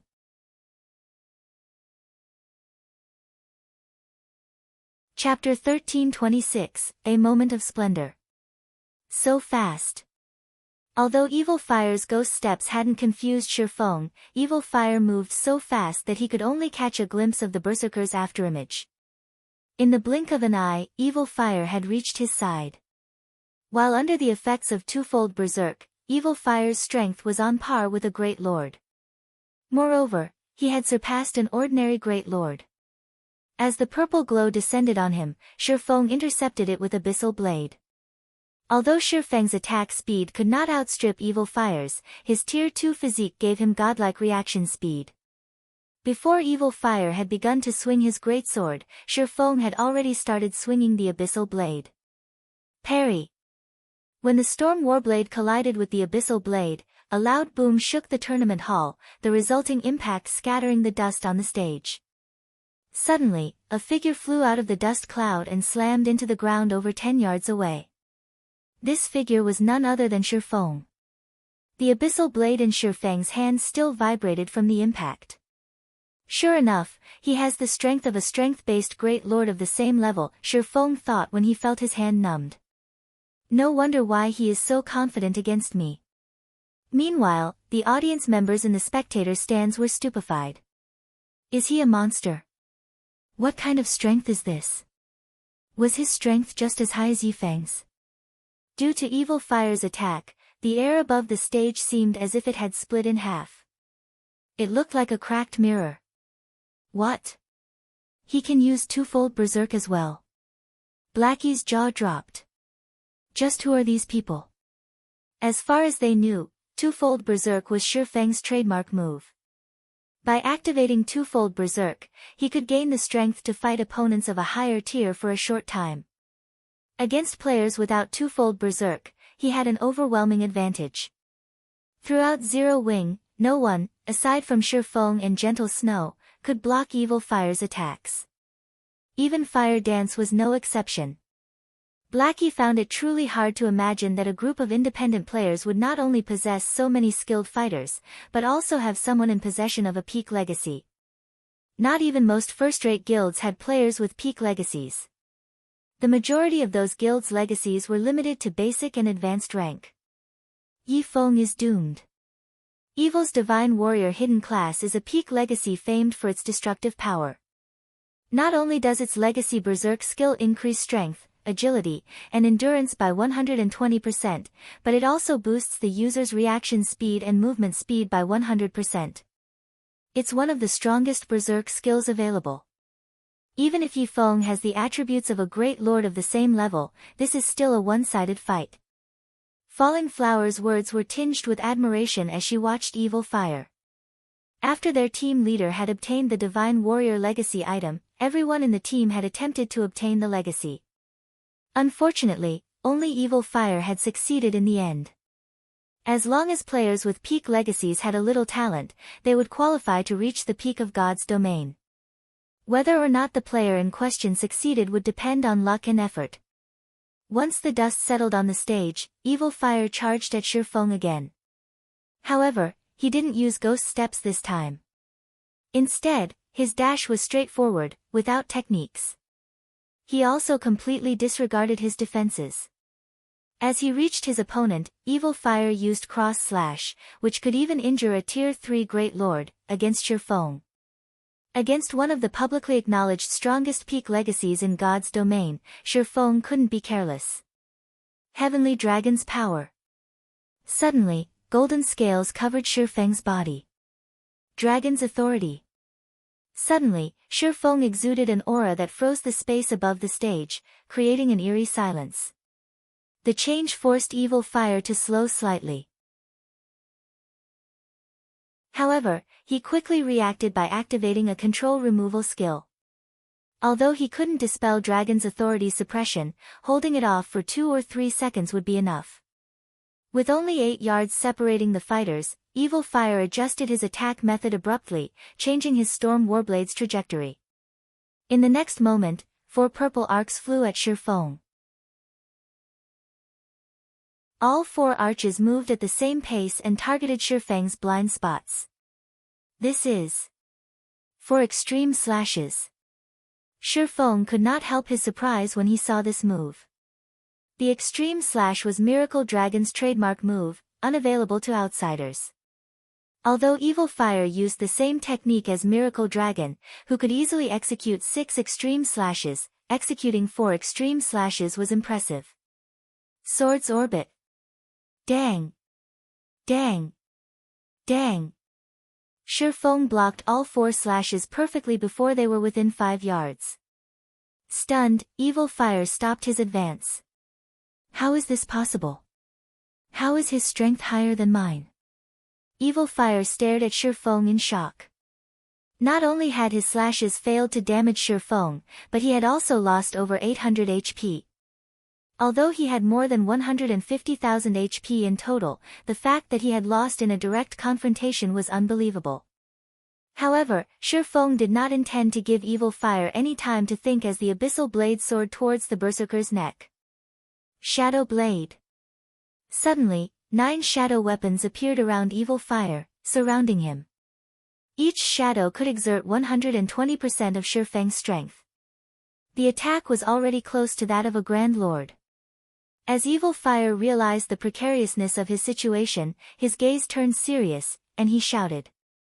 Suddenly, countless wind blades formed around Evil Fire's body. The wind blades then flew out in all directions, shattering Sure Feng's shadows. The swordsman was forced to stop his assault as he used Defensive Blade to protect himself.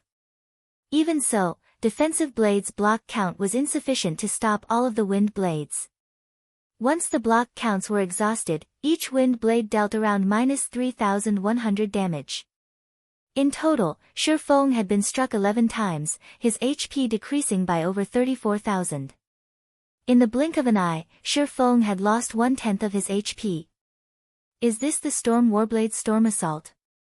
What a terrifying weapon. Without Heavenly Dragon's Power's defense and HP boost, I would have been forced to activate Absolute Defense. Evil Fire, who was enveloped in flowing, purple-hued air, had surprised Sure Feng once again. The Storm Warblade had 2 major skills. The first was Storm Assault. When activated, the skill created hundreds of wind blades that the user could control to attack any targets within 30 yards. Each wind blade possessed 110% of the player's strength. However, they could only cause 50% of the player's damage. The skill had a duration of 5 seconds and a cooldown of 15 minutes. However, the current Storm Warblade before Sure Feng was incomplete. Evil Fire couldn't control hundreds of wind blades yet. Though, controlling dozens of wind blades wasn't a problem. The second major skill was called Storm Domain, and it was the cause of the purple whirlwind enveloping Evil Fire. When activated, the skill allowed the user to suppress any target within a 50-yard radius using powerful wind. Moreover, the closer the target was to the storm's epicenter, the stronger the suppression would become. Due to these 2 active skills, players who wielded the Storm Warblade were extremely powerful in melee combat. I had never thought that I'd be forced to use my final trump card before my match with Black Flame. Admiration filled Evil Fire's gaze as he looked at Shifeng. He hadn't only dared to challenge the top 10 experts on the God's Domain expert list just because of his twofold berserk. Another important reason: the Storm Warblade in his hands. Fortunately, since I've used that trump card, this battle is over.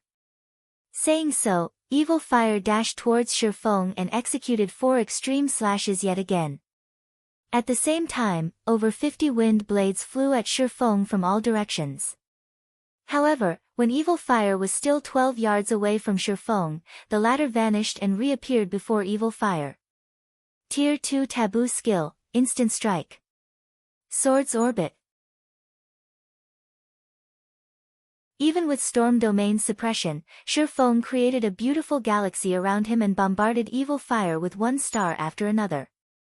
Not only had Shifeng shattered Evil Fire's 4 extreme slashes, but the resplendent stars also pierced Evil Fire's body, each star devouring over 90,000 HP.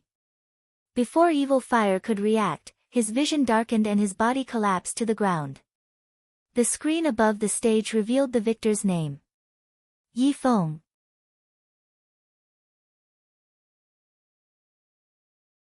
Chapter 1327, Impossible Competition.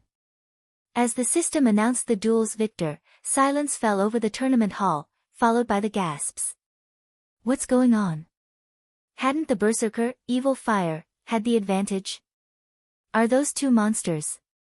They are so fast. I didn't even have time to react.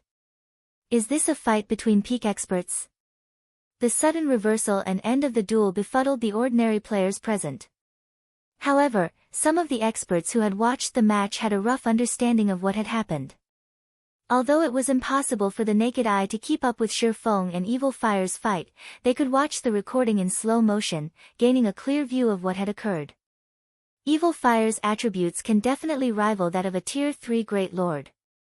If we fought, he'd most likely annihilate our 100-man team, yet he couldn't block Yifeng's attacks.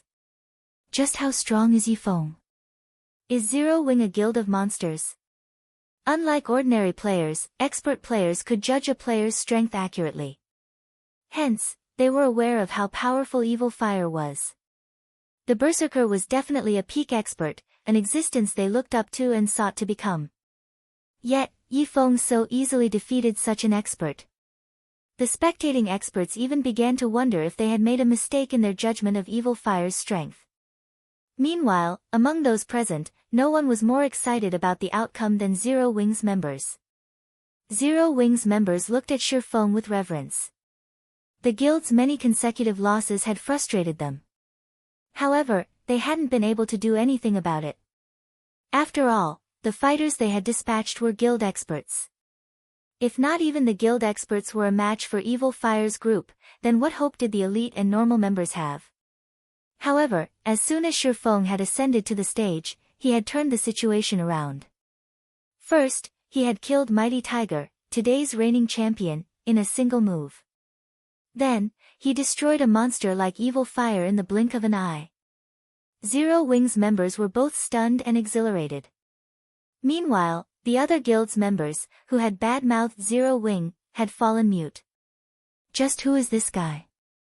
Even our team leader has to dodge Evil's attacks when he uses twofold Berserk and the Storm Warblade's skills, yet that guy faced him head-on. Is he even a player? He can't be an NPC in disguise, right? Falling Flower stared at Shifeng with wide eyes. No matter how many times she looked at the swordsman, she could not believe the match's outcome. She had experienced Evil's Storm Domain personally. Even 10 yards away from Evil Fire, the tremendous pressure had suppressed her. If she moved any closer, she'd be lucky if she could use 50% of her attack speed and reaction speed. It seems Zero Wing is not as simple as we had thought. We'll need to adjust our plans, Unwavering Hand said somberly as he glanced at Shifeng. But first, we need to notify the team leader. The other group members nodded, wearing morose expressions. They had planned to challenge the #1 guilds in the various kingdoms and empires to increase their adventurer team's fame, yet before they had even challenged Zero Wing to an official match, Shifeng had shut them down. As soon as Evil Fire resurrected below the stage, he ran up to Shifeng, who was descending the stairs. Do you have some business to discuss? Shi Feng asked, smiling. If Evil Fire had fought him before he had completed his Tier 2 promotion, he would have likely been forced to use twofold Berserk and many of his trump cards. After all, despite looking like an unrefined savage, Evil Fire was a bona fide flowing water realm expert. Zero Wing didn't have a single expert, aside from himself, that had a chance of defeating the Berserker. Reaching the flowing water realm by the age of 20 was a miraculous feat. He would definitely be considered a genius in any superpower. If given enough time, Evil Fire could reach the apex of God's domain. I'd just like to say a few things. I lost this match.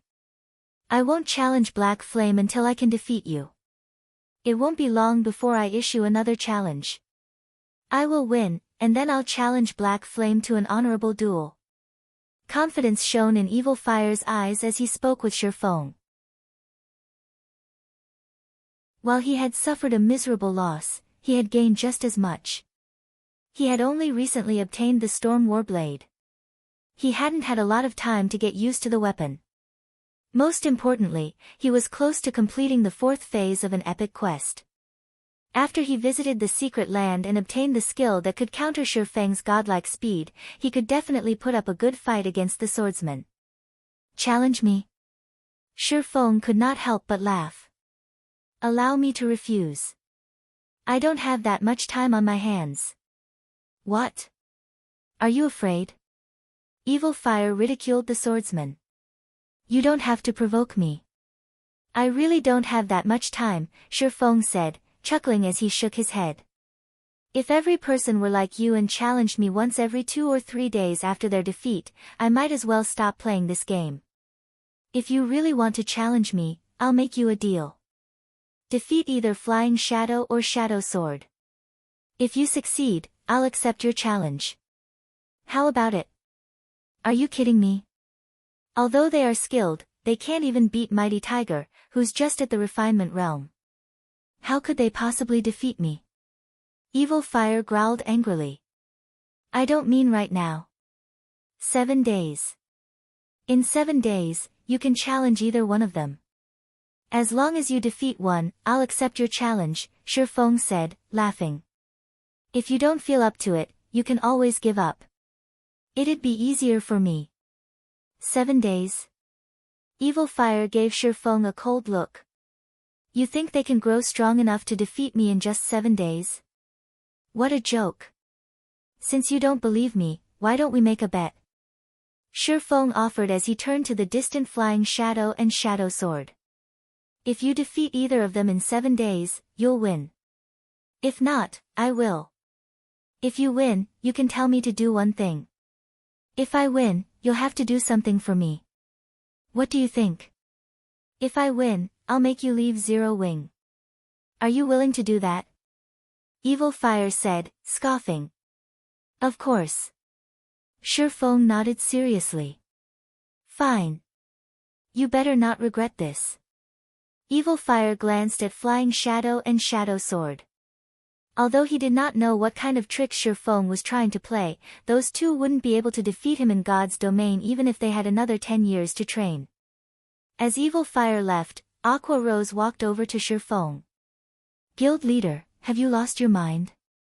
Aqua Rose said, clearly angry. In her eyes, Shi Feng was simply too irresponsible. He had actually agreed to such a bet. What if he lost? You are fully aware of how strong Evil Fire is.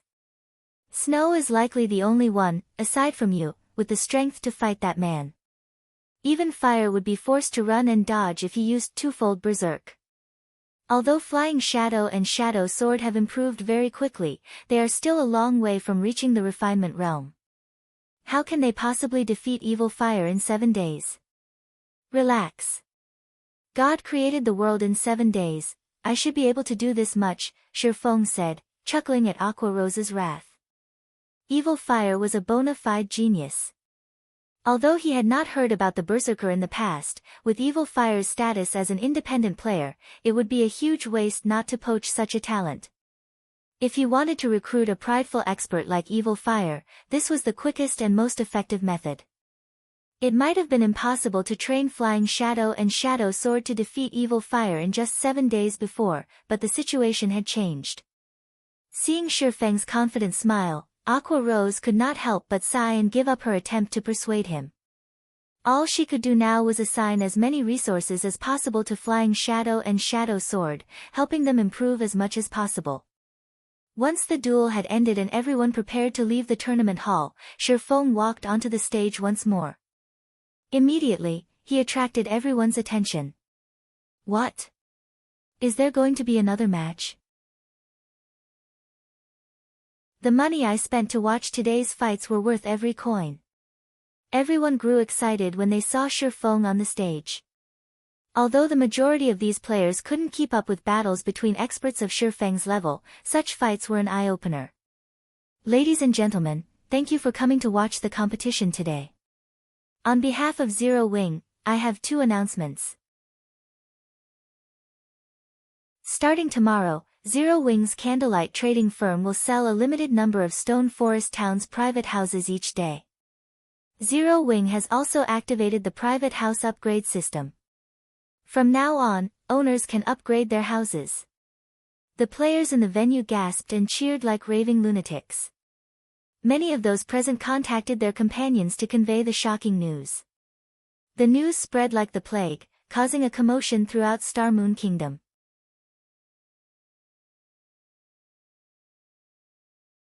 Chapter 1328, Kingdom in an Uproar. Shortly after Shifeng had made his announcement, a commotion erupted on the Star Moon Kingdom's forums. What? Zero Wing is selling private houses again? Even when I offered 1,000 gold, no one was willing to sell their houses. Now that Zero Wing has finally decided to sell more, I have to get one. Stone Forest Town will most likely become even more popular. I've heard that the adventurer teams with private houses have improved considerably since the purchase. These teams have almost cleared out the rare tools sold in Stone Forest Town. Wonderful. Our adventurer wasn't able to attend the previous auction. This time, we'll get our own private house. Players are going to fight over Stone Forest Town's houses. I hadn't expected Zero Wing to activate the private house upgrade system. It really makes you wonder how Zero Wing did it. I've looked it up. Currently, Stone Forest Town's private houses are only 1 star. After one upgrade, each house can register another 10 players. These 10 players can then teleport to and from the house, although it does have a 1-day cooldown. The house's owner can teleport without a cooldown. This won't do. I need to go borrow some money right away. Initially, everyone was overjoyed to hear that Zero Wing had decided to sell more of Stone Forest Town's houses. However, after gaining a clearer understanding of the private house upgrade system, many adventurer teams began to look at the houses as potential gold mines. After the upgrade system activated, these private houses seemed tailor-made for the various adventurer teams. Now, by owning one of these private houses, an adventurer team could explore further and return an entire team to Stone Forest Town at a moment's notice, enjoying the town's various benefits. Stone Forest Town wasn't the least bit inferior to Red Iron Town, which Heaven's Burial developed with everything it had. Ever since Heaven's Burial had gained access to Evernight City, it had established Evernight City's teleportation array in a high-resource map not far from Red Iron Town. Now that a guild had gained access to Evernight City, it was much easier for players to venture to the city.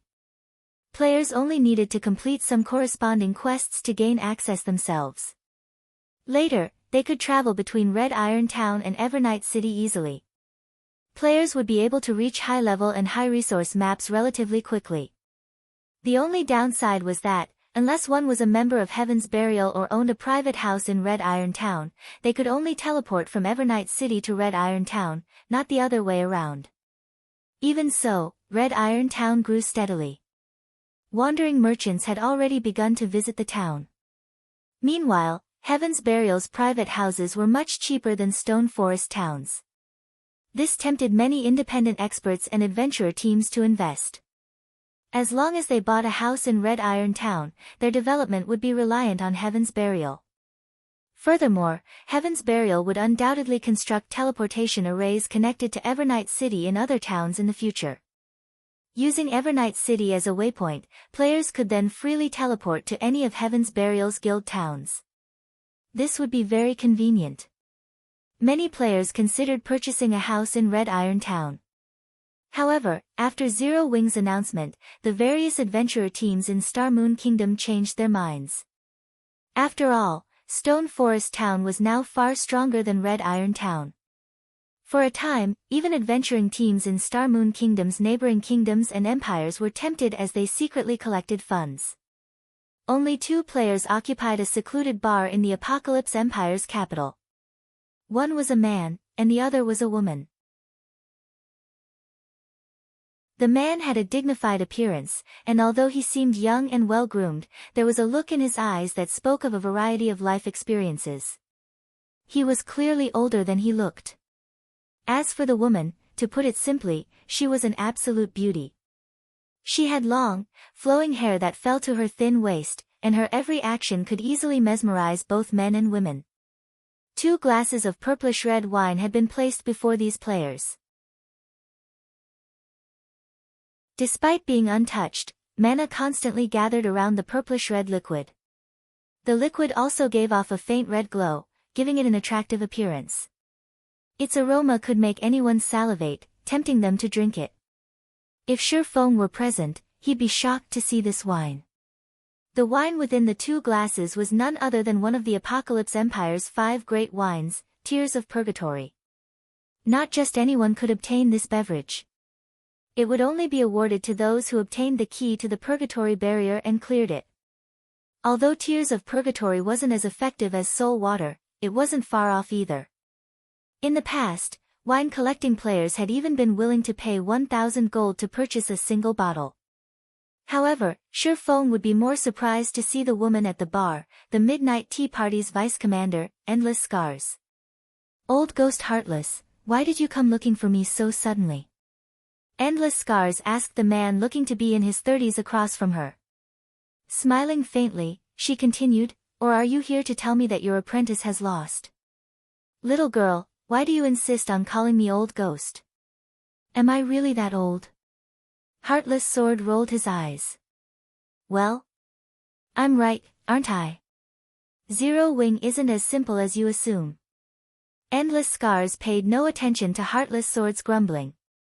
"Since your apprentice, Evil Fire, has lost, according to our agreement, I am allowed to invite Black Flame to join our operation, yes? This doesn't count." "Yi Feng defeated Evil Fire, not Black Flame," Heartless Sword said, shaking his head. "Old Ghost, do you really think that your apprentice can defeat Black Flame, Star Moon Kingdom's publicly acknowledged, #1 expert?" Endless Scars said, chuckling. "Or do you think that one defeat isn't enough?" Heartless Sword turned pale when he heard Endless Scars' comment. He had seen the battle video himself. The gap between the fighters' strength was incredibly massive. Even if Black Flame weren't as strong as Yi Feng, they couldn't be that different. "Forget it. I give up. I won't continue to argue with you. I'll agree to your request." Heartless Sword helplessly gave in to Endless Scars' demand. "However, I'm not the only one involved. You'll have to get the others' approval as well. Although, I doubt that they'll agree. You don't have to worry about that. As long as you agree, I can easily convince the others to fall in line," Endless Scars said, smiling. She then finished her Tears of Purgatory before leaving the bar.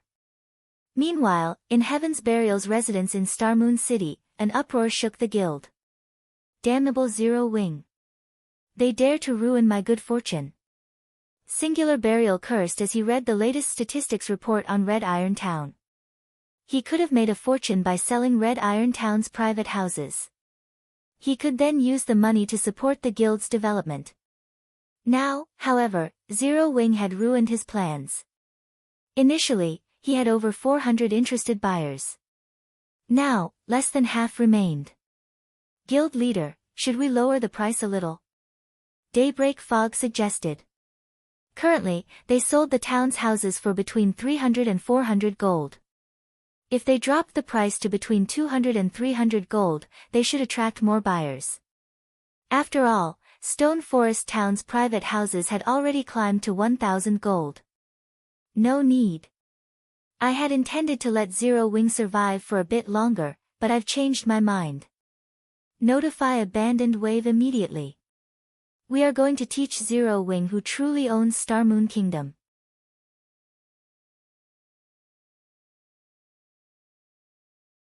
Chapter 1329, Rank Upgraded. The round table meeting room fell silent after hearing Singular Burial's command. Guild Leader, although Abandoned Wave has created more monsters in the Frozen Scar, they're not fully grown yet. They will need at least 2 or 3 more days before they reach maturity. If we declare war on Zero Wing now. Everyone attempted to persuade Singular Burial to be patient and wait a little longer. What's there to worry about? You've witnessed these evil beasts' strength for yourselves. Even before reaching maturity, they're terrifying creatures. The only reason that we're helping Abandoned Wave create evil beasts is to prevent every guild in Star Moon Kingdom from working together against us. We'll just use the evil beasts to raid Stone Forest Town. It'll be a piece of cake. We won't even need to dispatch our forces to the raid. Abandoned Wave can take care of it easily without our help. At most, the other guilds will suspect that we're related to Abandoned Wave and his beasts. Without concrete proof, they won't work together to challenge us. When Abandoned Wave captures Stone Forest Town, Zero Wing's members and the independent players in the town will become sacrifices for the army. Abandoned Wave can then nurture even more evil beasts. Even if the various guilds discover our relationship, it will be too late to do anything about it. Alright, see to the necessary preparations right away. Everyone grew excited as they listened to Singular Burial's reasoning.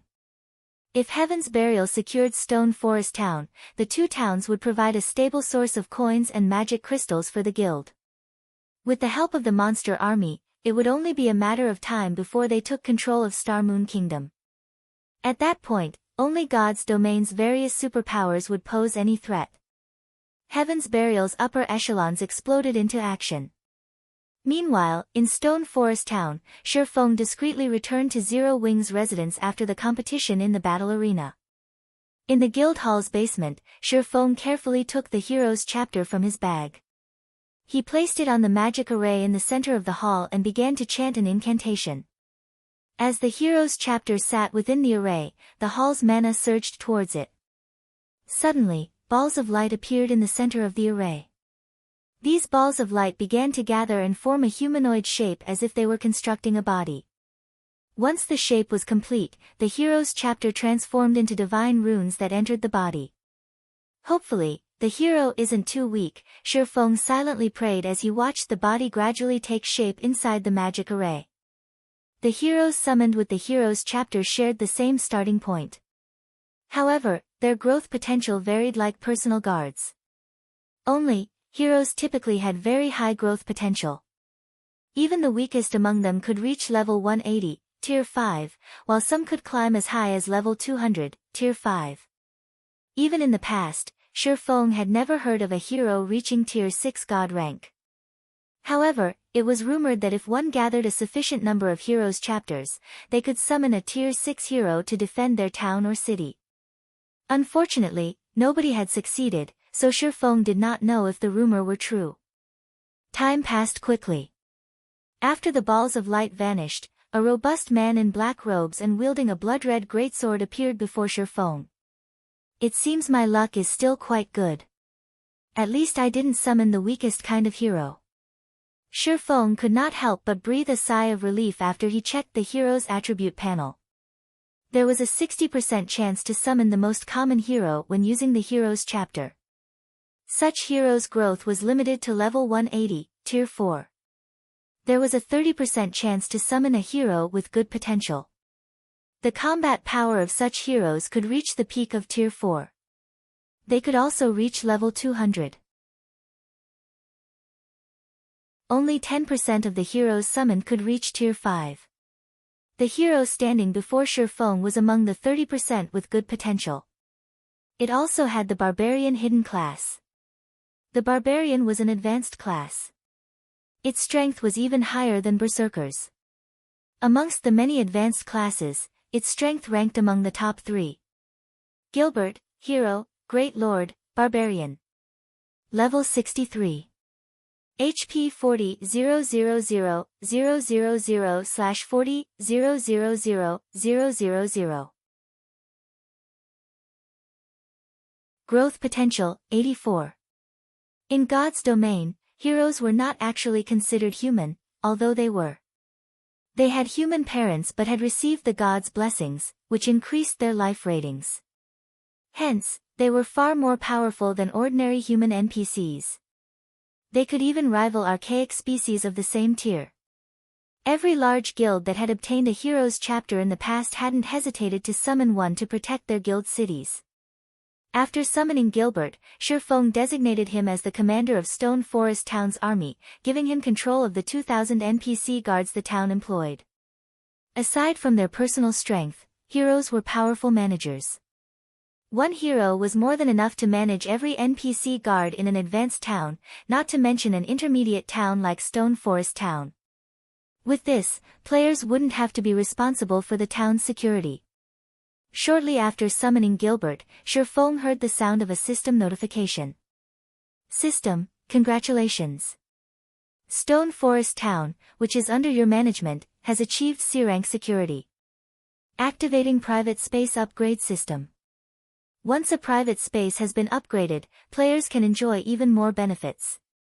System, Stone Forest Town is the first town to achieve SSS-Rank security in Star Moon Kingdom. Do you wish to allow the Adventurers Association to enter and garrison the town? There is also such a reward. Shifeng was ecstatic.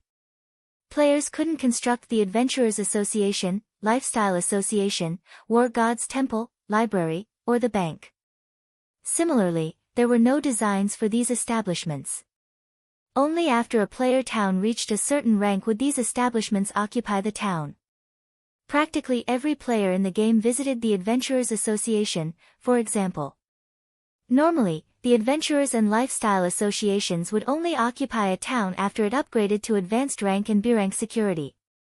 As for the War God's Temple, Library, and Bank, they would only occupy small cities or above with B-rank security. These 5 establishments had an even greater function in player towns and cities than in NPC cities.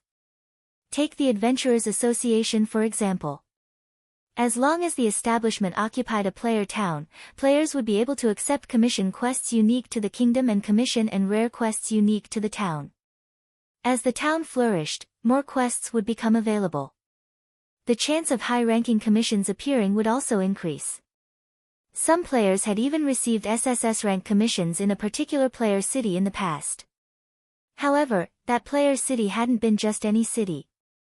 It had been the Secret Pavilion's main city.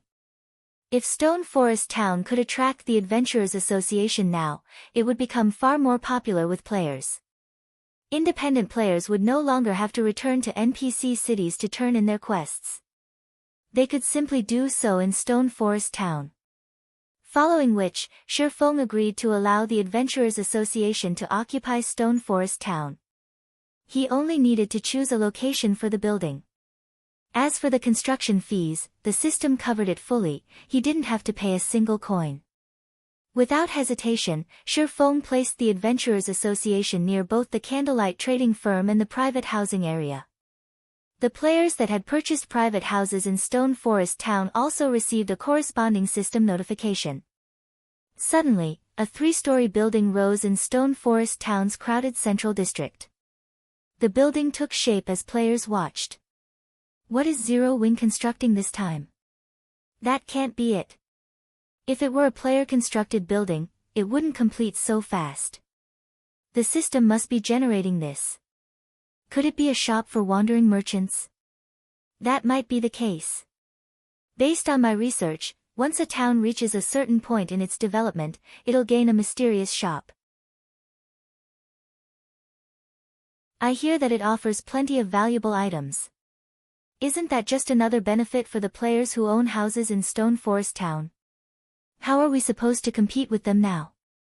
Normally, I have to waste hours traveling to and from Stone Forest Town when I go out to grind. Anyone that owns a house can simply teleport back. After discussing the possibilities for about 10 minutes, the players stared at the finished building. A signboard hung near its door, advertising 2 words. Adventurers Association.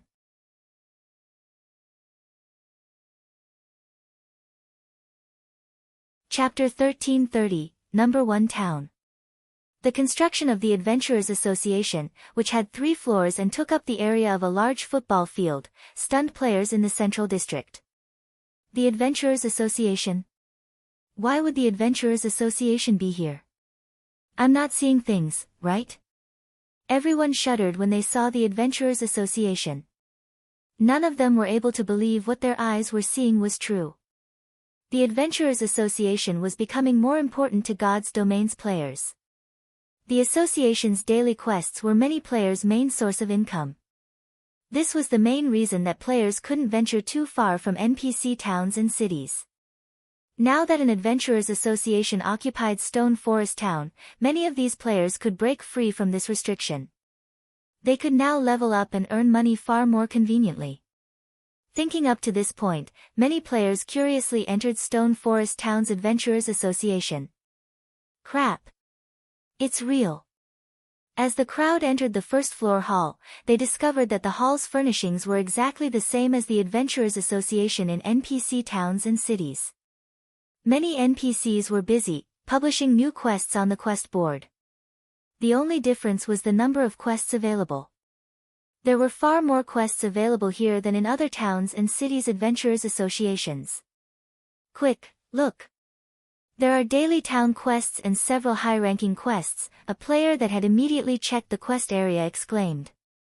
These words attracted a lot of attention, and many players headed towards the quest boards for a closer look. This is awesome. The daily town quests rewards are even better than daily quests in NPC towns and cities. Moreover, the quest locations are all near Stone Forest Town. We can easily complete these quests in 2 hours, even faster if we had mounts. Everyone's eyes shone as they read the daily town quests. Normally, the daily quests in NPC towns and cities required more than 3 hours to complete. Of course, the main reason for this was the long distance between quest objectives. Completing the quest itself only took half an hour or so. Most players would pick up local quests while completing their dailies to increase their leveling efficiency. Only after they completed the local quests would they return to hand in their daily quests. News about Stone Forest Town's Adventurers Association spread through the town quickly. As a result, many players who had intended to return to their respective NPC cities to turn in their daily quests surged towards Stone Forest Town's Adventurers Association instead. Star Moon Kingdom's official forums were in an uproar.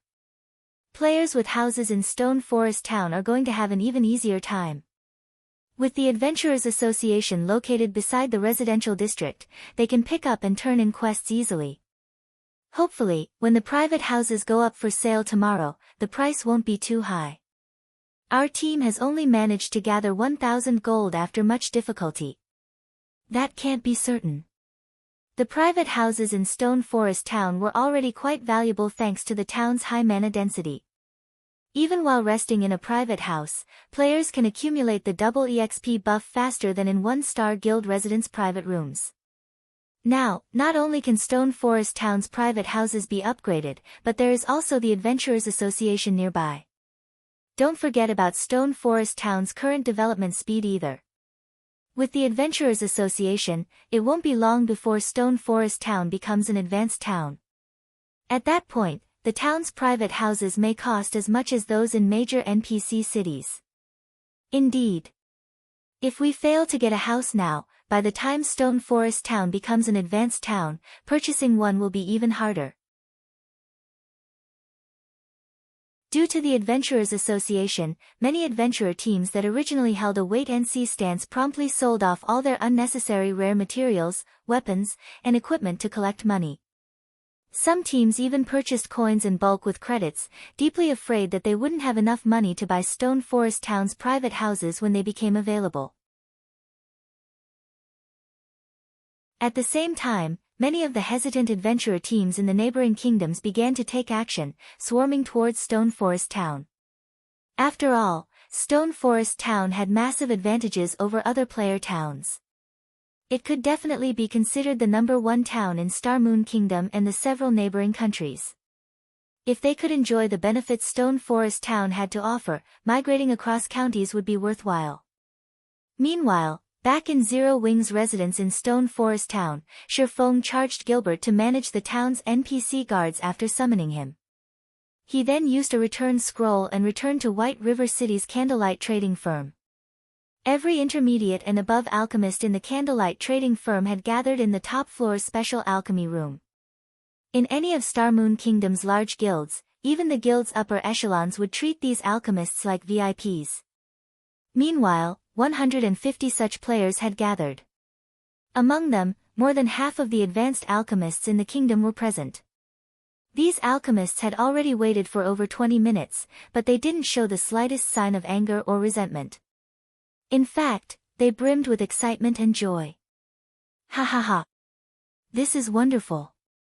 The guild had always called upon the forgers and engineers. Now, it's finally the alchemist's turn. I wonder why Big Sis Melancholic has called us here.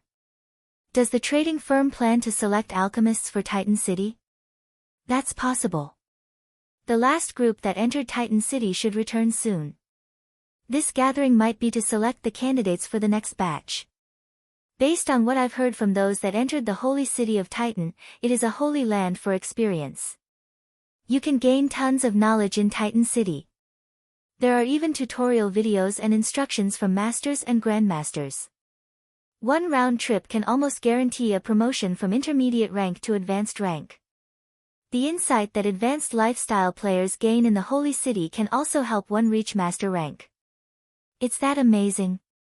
Of course. Just look at the last Candlelight auction. The super guilds and super first-rate guilds went crazy just to get a single slot. I wonder how many slots have been allocated for alchemists. As the various alchemists conversed, the room's door abruptly opened.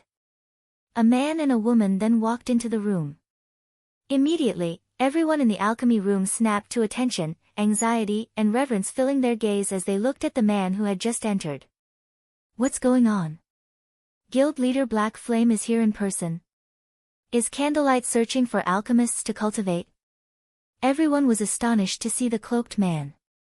Despite this man's lack of aura, these players couldn't help but shudder in his presence. When the alchemists realized that Blake Flame had made a personal trip to meet them, anticipation gripped their hearts. Not only was the man before them Star Moon Kingdom's #1 expert, but he was also the kingdom's #1 forger. Although it had been a long time since he had displayed his forging skills, his abilities were obvious based on the level 50 fine gold set equipment that had sold during the previous auction. In the Candlelight trading firm, even Cream Cocoa and a handful of other advanced forgers who were approaching their master rank promotion could only forge level 50 secret silver set equipment. The other advanced forgers couldn't even produce level 50 mysterious iron set equipment. Moreover, the man before them was the guild leader of the #1 guild in Star Moon Kingdom. With even a sliver of his resources, these advanced lifestyle players would be set for life. If the trading firm nurtured them, they'd have an even higher chance of becoming master alchemists in the future. Not to mention, the Candlelight trading firm had already set a standard. I've asked Melancholic to gather you here today for 2 reasons. The first is that I will be changing the benefits alchemists are offered. I also want to help several talented alchemists become master alchemists. Although Shifeng hadn't been very loud, every one of his words caused these players' hearts to pound. When these alchemists had heard that Shifeng wanted to help them become master alchemists, they felt as if they had heard the word of God. If any of Star Moon Kingdom's large guilds, and even those in the several neighboring kingdoms, had said this, they would assume it was a joke. But it was a different story if these words came from Shifeng's mouth.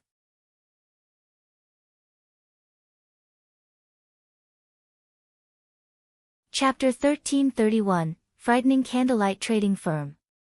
Every player in the room grew restless upon hearing Shifeng's announcement. Countless alchemy players in God's domain dreamed of becoming master alchemists. Even super guilds would try desperately to poach a master alchemist. Nowadays, more players flooded to God's domain. A portion of those players, who found themselves unsuited for combat, began to develop their lifestyle classes instead. In addition, as quite some time had passed since God's domain launch, the game already had a considerable number of advanced alchemists. As a result, advanced alchemists weren't as valuable as they had been. In fact, their value would continue to decrease as time passed. Even super guilds, which had always been a hub for talented players, had never viewed advanced alchemists as important. Meanwhile, based on their knowledge, although more advanced alchemists emerged in God's domain each day, even now, there wasn't a single player who had become a master alchemist. If they could reach master rank, they would enjoy instant fame and glory. From then on, they wouldn't have to worry about money. They could even find an opportunity to climb to the peak of life, becoming an upper echelon in a powerful guild. Meanwhile, Zero Wing was the #1 guild in Star Moon Kingdom. Any of the upper echelons would receive a salary that could even rival a major company's upper management. In fact, as Zero Wing continued to develop, their salaries would increase. After all, God's domain was becoming more popular throughout the world. The virtual gaming industry was already quite large, and now that countless corporations were investing in God's domain, it could grow to become one of the top few global industries. Just the thought of becoming an upper echelon in Zero Wing excited these alchemist players. I'll talk about the new benefits first. Shifeng smiled when he saw the excited expressions. This new benefit should motivate you to work harder and improve faster, hence, only Candlelight's top 10 alchemists will enjoy these benefits. First off, the 4th to 10th ranking alchemists will have access to secret silver alchemy tools provided by the guild. Saying so, Shifeng retrieved pile after pile of alchemy tools. He had obtained these tools from the Moon God's alchemy and research rooms. Unfortunately, he hadn't obtained an equal number of each tool. As a result, while the 4th place would receive a complete set of secret silver alchemy tools, lower ranks would receive incomplete sets. Even so, the 10th ranked alchemist would receive 3 secret silver tools. Meanwhile, when everyone saw these secret silver alchemy tools, they gasped, their eyes nearly falling from their sockets. Guild leader, did you rob several large guild warehouses? Melancholic smile could not help her shock when she saw the large pile on the table. Even bronze alchemy tools were rare on the market, each selling for more than 50 silver. Moreover, these tools would be purchased immediately. Mysterious iron alchemy tools were even rarer. On average, alchemy tools of such rank sold for more than 3 gold. As for secret silver rank, they sold for more than 10 gold. However, it was practically impossible for one to find any secret silver alchemy tools on the market. They normally only appeared in auctions, and oftentimes, they would sell for 25 gold or more. Even the Candlelight trading firm had fewer than 10 secret silver alchemy tools. The guild had only obtained them after completing various large-scale quests or from fine gold rank and above treasure chests. Yet, Shifeng had over 40 tools. As the alchemists still reeled from the sight before them, Shifeng revealed the Ocean's Glow set, a set of dazzling, fine gold alchemy tools that gave off a faint blue light. Relax. This fine gold rank Ocean's Glow set is only for the 3rd ranked alchemist, Shifeng said, chuckling when he saw the alchemists drool. These players were speechless. 3rd place would get an entire set of fine gold alchemy tools. As expected of our guild leader. You are so awesome. If the other trading firms knew about this, they would faint. I doubt that even super guilds have an entire set of fine gold alchemy tools. Excitement overwhelmed these lifestyle players. If they could get their hands on the Ocean's Glow set, it would increase their chances of becoming master alchemists considerably, yet this was only the benefit for the 3rd ranked alchemist. In God's domain, players needed to invent new items of a certain quality to become master lifestyle players. Unfortunately, inventing a master rank potion had a much lower success rate than simply crafting one. It was extremely important to have a good set of alchemy tools if one wished to become a master alchemist. A set of fine gold alchemy tools was more than enough to change their fate. As everyone dreamed of using the Ocean's Glow set and reaching life's peak, Shifeng revealed another pile of alchemy tools. My eyes aren't playing tricks on me, right? Those are dark gold rank? No. They aren't just dark gold alchemy tools. Look. Those two sets share the same motif. Those tools are clearly a set. Some of the players with sharp eyesight quickly noticed these alchemy tools' specialty, and they nearly cried out in shock. If everyone had been surprised by the Candlelight trading firm's foundations before, they were now devastated. They had never even heard of a single dark gold alchemy tool in Star Moon Kingdom before. If one had to estimate such a tool's value, it wouldn't even be worth several pieces of top-tier, dark gold equipment. No one would even be willing to trade such a set for several pieces of epic equipment. A set of fine gold alchemy tools could already help an advanced alchemist reach master rank. A set of dark gold alchemy tools, however, could increase an alchemist's chances by at least 10%. A few epic weapons and pieces of equipment could never rival the value of such a set. If word of these two sets of dark gold alchemy tools got out, alchemy enthusiasts would swarm the Candlelight trading firm. After all, alchemy tools were alchemists' weapons. A quality weapon could increase a person's strength significantly, not to mention a top-tier weapon. Second place will get to use a set of dark gold alchemy tools. As for Candlelight's chief alchemist, they will get to use the green jade set. These are the new benefits every alchemist in the trading firm will be offered, Shifeng explained. As for the second reason I wanted to talk to you today, it is to provide help to a few talented alchemists reach master rank. However, before I do so, I will need you to sign a core members agreement. I'm sure you're aware of the standard agreement, so I won't go into detail. If you want the opportunity to gain the guild's full support, you can register with Melancholic. Once you sign the agreement, you will be tested. Whether or not you're accepted depends on you.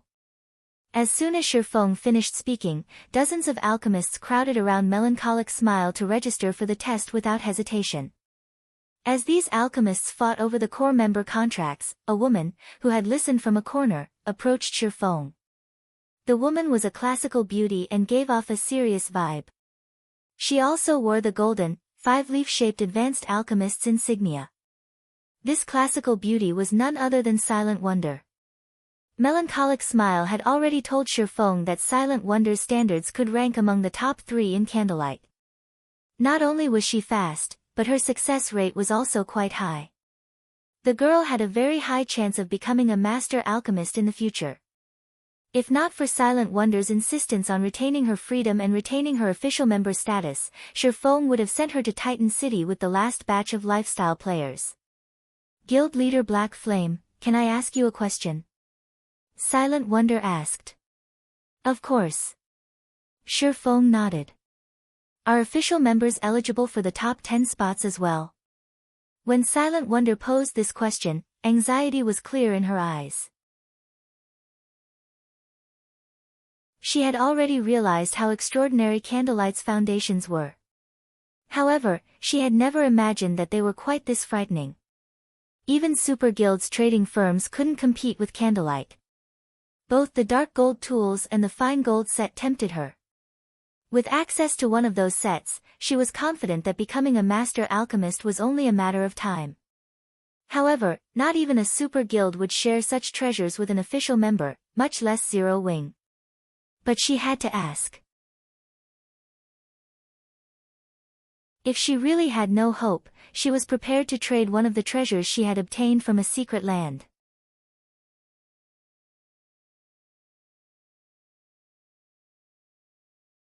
Chapter 1332, There is no strongest, only stronger. Hearing Silent Wonder's question, many of the other alchemists shifted their gazes towards Shifeng, concern flashing in their eyes. The Candlelight trading firm constantly expanded, increasing the number of lifestyle players it recruited. Among them, many advanced rank and talented alchemists preferred freedom over restriction. Now, however, the Candlelight trading firm had suddenly offered benefits that could even tempt master alchemists, much less advanced alchemists like themselves. Official members are also Candlelight members, so of course they are included, Shifeng said, smiling. He was fully aware of everyone's concerns. However, the alchemy tools he had revealed were only the tip of the iceberg. They were only meant to lure more alchemists to join Candlelight. Previously, he hadn't had the capital to do so, but things had changed. Meanwhile, to foster more talented alchemists, he could not limit the competition to the trading firm's senior and core members. Hearing this, Silent Wonder released a deep sigh of relief. She hadn't expected Zero Wing to be so generous. As expected of Star Moon Kingdom's #1 trading firm. Candlelight is incredible. Other trading firms simply can't compare. It seems that my decision to join Candlelight was the right one after all. The competition between alchemists will become more intense. Many of the other advanced alchemists grew excited. At the same time, though, they felt a significant amount of pressure. If news of how even official members qualified to compete for the top 10 spots went public, even alchemy fanatics who valued their freedom would join the Candlelight trading firm. After all, they would only be required to complete the firm's daily tasks as official members. They were not required to do anything else. When they wanted to leave, they only had to pay a small severance fee. The number of alchemists rushing to join the Candlelight trading firm would be staggering. I heard that your alchemy standards are quite good. Are you sure that you're not interested in taking part in the core member selection? Shifeng asked Silent Wonder quietly. Thank you for your kind intentions, guild leader, but I am quite satisfied with my current situation. Silent Wonder understood what Shifeng had meant. However, she rejected the offer without hesitation. Now that she had the opportunity to compete fairly, she was confident of obtaining one of the top 3 positions. Even if the other advanced alchemists had the trading firm's full support, this outcome wouldn't change. Once she had the help of those alchemy tools, she could become a master alchemist. Hearing Silent Wonder's response, Shifeng said nothing more. He was very familiar with the woman's personality. Practically every upper echelon in the various large guilds in the past had known about God's domain's top great-grandmaster alchemists. Despite super guilds relentlessly sending invitations, offering tempting promises, Silent Wonder had given the same reply. Guild leader, why don't we make some changes to the new benefits?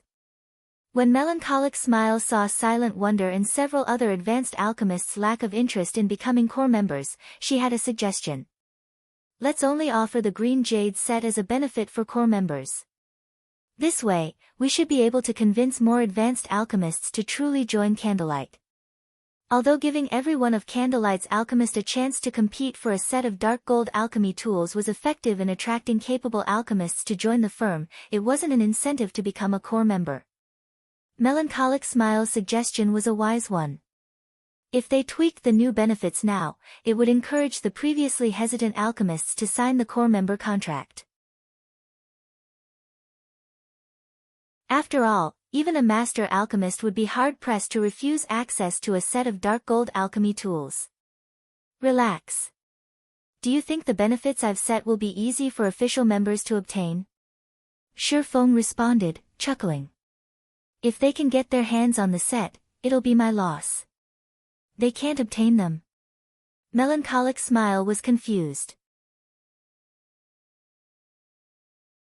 Since Shifeng had already promised that official members could participate in the competition, that meant that everyone would be competing fairly using their alchemy abilities. Currently, Silent Wonder and several other alchemy fanatics, who had not signed up to become core members, were considerably skilled. Melancholic was certain that Silent Wonder, in particular, would rank among the top 3. If Silent Wonder worked harder and got lucky, it would not be impossible for her to obtain first place. So, how could she possibly not gain access to the new benefits? However, Shifeng did not bother to explain. While talent was important, resources couldn't be overlooked. Although players valued their resources, they did not truly understand just how important external resources were to their development. Following which, Shi Feng held the alchemists that had signed the agreement back while the rest returned to their work. A total of 96 alchemists had chosen to stay behind. Among the 54 alchemists that left, the ratio of advanced alchemists was considerably high. Fortunately, more advanced alchemists has signed the agreement than Shi Feng had expected. Since everyone present has decided to fight for the opportunity to become a master, let's start the test. Shi Feng then took a thick book from his bag and placed it on the table. Immediately, everyone felt the mana in the room flow towards the book. What is that? These players were surprised as they looked at the tome on the table. They had all seen powerful items before. However, this was the first time they had seen a book cause such a phenomenon. This test is slightly unique. I'm not going to test your alchemy success rates. Rather, I'm going to test your learning capabilities, Shi Feng said, smiling as he gestured to the book on the table. Learning capabilities? Everyone was confused. Even Melancholic Smile could not figure out Shi Feng's intentions. Was he trying to test everyone's memory? I believe you've all learned many basic alchemy techniques from Candlelight's database, so you should have a clearer understanding of those techniques than I do. Shi Feng then held up a slightly tattered book and displayed its attribute panel. This book holds the record for a somewhat unique alchemy technique. You can call it a secret alchemy technique. This secret alchemy technique is several times more effective than the basic techniques you've already learned. If you can learn this technique within a fixed time, you'll pass the test. Anyone who passes the test will qualify to read this moon god's secret record. Saying so, Shi Feng revealed the moon god's secret record. The moon god's secret record? Isn't that one of the legendary alchemy scriptures? Everyone's jaws dropped when they saw the ancient tome in Shi Feng's hand. None of them could believe their eyes. These players were all alchemists that frequently read various materials about alchemy in God's domain. They were all familiar with the items known as the 5 great alchemy scriptures. However, these items were nothing but dreams and legends to these players. They had assumed that they would never get to read one. How could they not be shocked when Shi Feng took out the moon god's secret record? The moon god's secret record could help one reach the pinnacle of alchemy. Even grandmaster alchemists dreamed of obtaining such a treasure. Only now did everyone understand why they had been required to sign the contract before taking the test. If news of such a treasure leaked, it would shake the very foundations of the alchemy world. Meanwhile, Melancholic Smile, who stood to a side, was utterly speechless. Only now did she understand why Shi Feng had been generous enough to let every alchemist in Candlelight compete for those alchemy tools. Compared to the secret alchemy techniques and Moon God's secret record, those tools were worthless. Now that you've seen the Moon God's secret record, whether or not you qualify to read it will depend on you.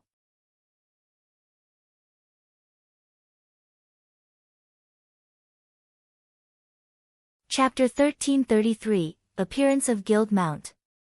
Everyone's eyes shone as they stared at the Moon God's secret record, having completely forgotten about the secret alchemy technique. Following which, under Melancholic Smile's management, everyone lined up to learn the secret alchemy technique. Learning a secret alchemy technique was different from reading other books. As long as players clicked to learn the technique, the system would automatically download a copy of the module while providing explanations and image tutorials. However, players could only go through the learning module once. Once they have done so, the system would automatically delete it. If players wished to go through the module again, they would need to click to learn the secret alchemy technique once more. It was a considerably convenient learning method. You have 3 days and only 12 chances to read the secret alchemy technique. Whoever learns the technique in that time will pass. You may then borrow the Moon God's secret record from Melancholic Smile. As everyone stood in line to learn the secret alchemy technique, Shi Feng explained the test's rules. 3 days? The alchemists gasped when they heard their time limit. Guild leader, isn't this test a little too difficult? Melancholic Smile blurted out in surprise. They had collected all sorts of basic techniques from the holy city of Titan, and currently, these techniques were available to all of the Candlelight trading firm's official members. However, Candlelight's alchemists, on average, needed 1 or 2 days to learn each of these basic alchemy techniques, while some needed 3 or 4 days. Meanwhile, the secret alchemy technique was far more difficult than those basic techniques. If the basic alchemy techniques were considered individual musical notes, then the secret alchemy technique would be considered a complex movement. One could just imagine how difficult it would be to play such a movement skillfully. Yet, Shi Feng had only given these alchemists 3 days to learn the secret alchemy technique. Even if they spent all 3 days online, many would likely fail. I know that this is considerably difficult, but if you can't even accomplish this, why should the guild invest in you? Moreover, this test's venue will be the basic meditation room. I believe you are all very familiar with that room. You will be allowed to use it for the next 3 days, so work hard. Saying so, Shi Feng left the alchemist's test to melancholic smile while he took an advanced horse carriage to Zero Wing's residence in White River City. This time, he had only revealed one basic secret alchemy technique. Any alchemist with some skill could master it in time. It was only a matter of how fast they could accomplish the task. As God's domain had developed in the past, various secret lifestyle techniques had been discovered. As a result, players had encountered far more opportunities to learn these techniques. The discovery of these techniques also changed the way lifestyle players were judged, as rank and number of learned recipes grew less important. Rather, lifestyle players were judged by the number of secret lifestyle techniques they had grasped. Even a slightly capable lifestyle player had learned at least 2 or 3 basic secret techniques. As far as Shi Feng could remember, the dividing line had been a 3-day learning period. Any player that could learn a basic secret technique in 3 days had been considered talented. Their chances of reaching the master rank had also been considerably higher than others. Hence, he had set the test's time limit to 3 days. White River City's streets bustled with activity. Due to the activation of the flying transportation feature, allowing players to travel to the Eclipse Gate, more players rushed to White River City to level up. As Shi Feng glanced out of the carriage window, he saw plenty of players riding various mounts. Although the majority of these players rode common mounts, which NPC merchants sold, it was still an enviable sight for ordinary players. After all, NPC merchants sold common mounts for 40 gold each. It was not a price ordinary players could afford. In the case of independent players, only experts could afford a mount at this stage of the game. It seems I'll have to hurry things up a little. A sense of urgency welled within Shi Feng as he watched players atop their mounts. Mounts were a powerful leveling tool for players. God's domain's maps were simply too massive. As players reached higher levels, they would have to travel farther to grind monsters and level. As a result, travel would take up most of their time in the game. Even a common mount could save players at least half of their travel time. Naturally, this allowed players to increase their leveling speed. Although he had already become an epic adventurer and had accepted an SSS-Rank commission, he was still a long way from upgrading Star Moon Kingdom to an empire. Moreover, the initial 3 SSS-Rank commissions were the Adventurers Association's gift to every country. Encountering another SSS-Rank commission would depend on one's luck. He had to complete as many commissions as possible right now. If other epic adventurers in Star Moon Kingdom claimed the other SSS-Rank commissions, it would be a massive loss for him. The first thing he needed to do was complete the Ancient Orc Empire commission. He could also use this opportunity to help the main force members to level up. When Shi Feng reached the guild residence, he was greeted by a long line of players queued up outside the entrance. Taking a quick glance, he noticed quite a few level 40 and above expert players. There were even some relatively strong adventurer teams in the mix. Not long ago, Shi Feng wouldn't have even dared to dream of such a thing happening. Any of the various large guilds would target capable adventurer teams in Star Moon Kingdom for recruitment. However, these adventurer teams had their pride and usually refused to join a guild. These adventurer teams might not have abundant resources like guilds, but by raiding large-scale team dungeons and completing various rare quests, these adventurer teams could get their hands on valuable weapons and equipment that even made large guilds' normal members jealous. Since Shifeng had announced the sales of Stone Forest Town's private houses, more than 1,000 players had joined the guild. This significant increase had surprised even Shifeng. To other large guilds, this number might not be substantial. In Zero Wing's case, however, it was astounding. Zero Wing was famous for having the highest recruitment standard in Starmoon Kingdom. Anyone that joined the guild had either great potential or was stronger than other large guilds' elite members. Hence, an increase of 1,000 members in Zero Wing was the equivalent of a large guild suddenly gaining over 1,000 elite members. At this rate, Zero Wing would have an extra 10,000 elite members by the end of the day. Even for first-rate guilds, this was unthinkable. After all, a first-rate guild normally only had 100,000 plus elite members. By gaining 10,000 elite members in a single day, Zero Wing would catch up to a first-rate guild's elite member count within 2 weeks. Of course, this situation wouldn't continue for so many days, but Zero Wing shouldn't have a problem gaining an extra 30,000 elite members in a short amount of time. At that time, Zero Wing would finally have enough elite members to truly rival a first-rate guild. With so many elite members, not only could Shifeng alleviate the pressure on the branch guild in Lake Heart City, but he would also have enough manpower to defend his new city. He wouldn't need to reallocate manpower from Stone Forest Town.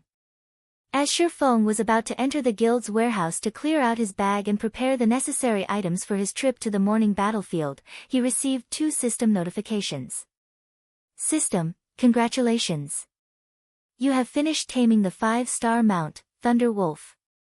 Please visit the stable. System, congratulations. Master Tamer Owen, who is under your employment, has been promoted to Grandmaster Tamer.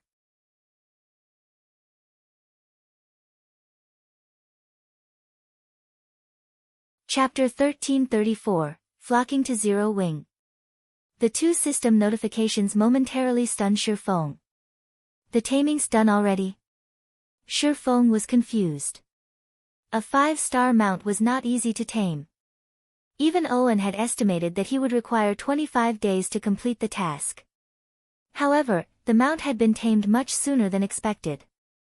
Now that the Thunder Wolf had been tamed, Zero Wing could finally activate the guild mount system.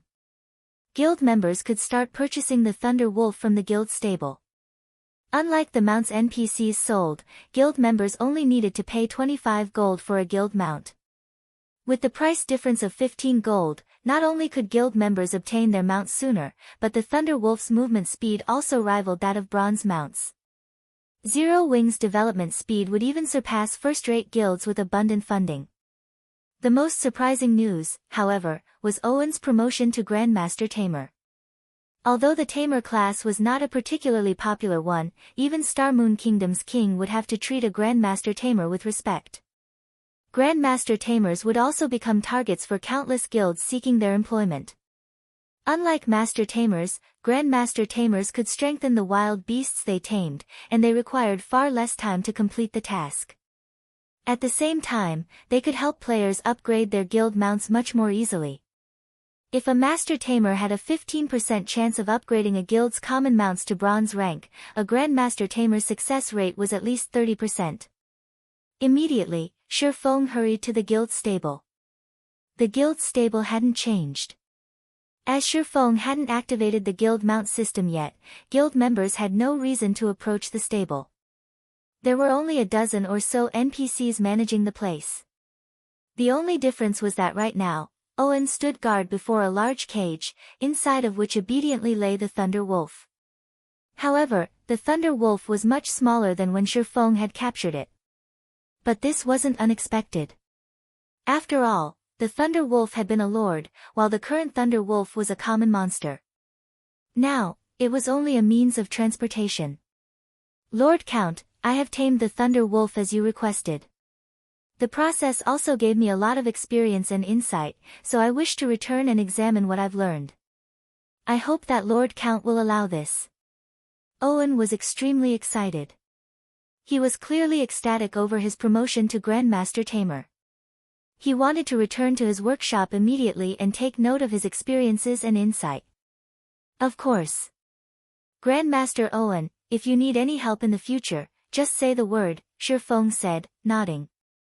The request didn't particularly surprise him. Owen's promotion to Grandmaster rank had surprised him, though. It had never happened in his previous life. Fortunately, Shifeng had established a contract with Owen early on. Hence, the NPC would not leave Zero Wing due to his promotion. Only, Owen's monthly compensation had changed drastically. Initially, Owen's monthly salary had only been 200 gold. Now, it had increased to 3,000 gold. Moreover, unlike a Master Tamer, a Grandmaster Tamer wouldn't regularly visit a guild stable to check on the mount it had teamed. Instead, Shifeng was required to pay Owen a visit if he wanted the NPC to do something for him. Fortunately, players could easily take care of small matters, such as upgrading a guild mount, via the stable's front counter. Owen wasn't required to visit. The NPC tamers managing the stable would follow Owen's procedures during the upgrade process. Hearing Shifeng's reply, Owen immediately turned and left, leaving Shifeng and the caged Thunder Wolf to their own devices. After Owen left, Shifeng clicked on the cage, and line after line of data appeared before him. Shifeng then chose to set the Thunder Wolf as the guild's mount. In God's domain, not any tamed mount could become a guild mount. A guild could only possess a limited number of mounts. This limit would increase as the guild rose in rank and upgraded its stable. Currently, Zero Wing could only own one type of guild mount. Even if it tamed others, it could only select one while the remaining would be kept in reserve. After Shifeng set the guild mount, the system announced another notification. System, do you wish to open the stable to the Thunder Wolf mount? Shifeng accepted without hesitation. He had waited for this moment for a long time now. The sooner he allowed the Thunder Wolf into the stable, the more of an advantage Zero Wing would have. Once Shifeng opened the stable to the Thunder Wolf, NPC tamers began to appear outside of the stable, each NPC leading one lively Thunder Wolf after another. These Thunder Wolves' appearances differed slightly in the color of their fur, eyes, and such. Overall, though, they were all majestic. As these Thunder Wolves appeared, they attracted the attention of nearby players. What's going on? Why are there monsters going into the stable? Are those our guild mounts? These players couldn't help their growing curiosity as they watched the majestic Thunder Wolves enter the stable, and they started to discuss their various guesses. After all, it had been quite some time since Zero Wing's stable had been built. However, no one had seen any activity in the stable. Naturally, these players would wonder now that so many Thunder Wolves occupied the building. Immediately, curious guild members entered the stable to find out what was happening. As soon as they heard the NPC's answer, they were shocked. Those are guild mounts. Crap. This guild mount is awesome. Its base movement speed is 120%. It's much stronger than the common mounts in the city. It can practically rival a bronze mount's speed. Ha ha ha. Our guild mount looks so cool. If the players from other guilds find out about this, they will die from envy. My patience has finally paid off. I've long since saved up 25 gold. I'm going to get that purplish-black Thunder Wolf. Its color scheme will match my weapons and equipment perfectly. Scram! I've got my eye on that one. For a time, the stable exploded with activity. The guild members that had already saved 25 gold to purchase a mount, afraid someone would snatch the Thunder Wolf they had set their sights on. News of the Thunder Wolf immediately spread throughout Zero Wing. This information also reached Star Moon Kingdom's official forums. Zero Wing's guild mount makes its first appearance. Pictures and videos available. Crap. That mount looks so cool. It only costs 25 gold, too. This won't do. I must join Zero Wing. Zero Wing is so amazing. I just looked it up in the library. It turns out that the Thunder Wolf is an extremely rare, high-ranking wild beast in God's domain. How did Zero Wing get its hands on this mount? The forums were in an uproar over Zero Wing's new mount. Expert players who had already purchased a common mount envied and admired Zero Wing members. Some of the adventurer teams and independent experts that had hesitated to join Zero Wing changed their minds immediately, determined to join the guild. Not only was the Thunder Wolf cheap, but it also had superior attributes and an impressive appearance. Moreover, the mount could be upgraded. Before anyone knew it, the line of players outside of Zero Wing had doubled. More players joined the line by the minute. The guild recruiters were stupefied. However, in Heaven's Burial's residence in Starmoon City, when Singular Burial received the news, he felt an indescribable pressure weigh down on him. Zero Wing. Singular Burial fumed. If not for his collaboration with Abandoned Wave, Heaven's Burial wouldn't be a match for Zero Wing.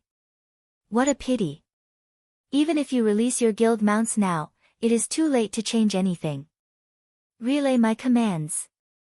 Instruct Ghost Shadow to lead the Ghost Shadow Legion to White River City. As soon as Abandoned Wave's people take action, have them destroy Zero Wing's stable.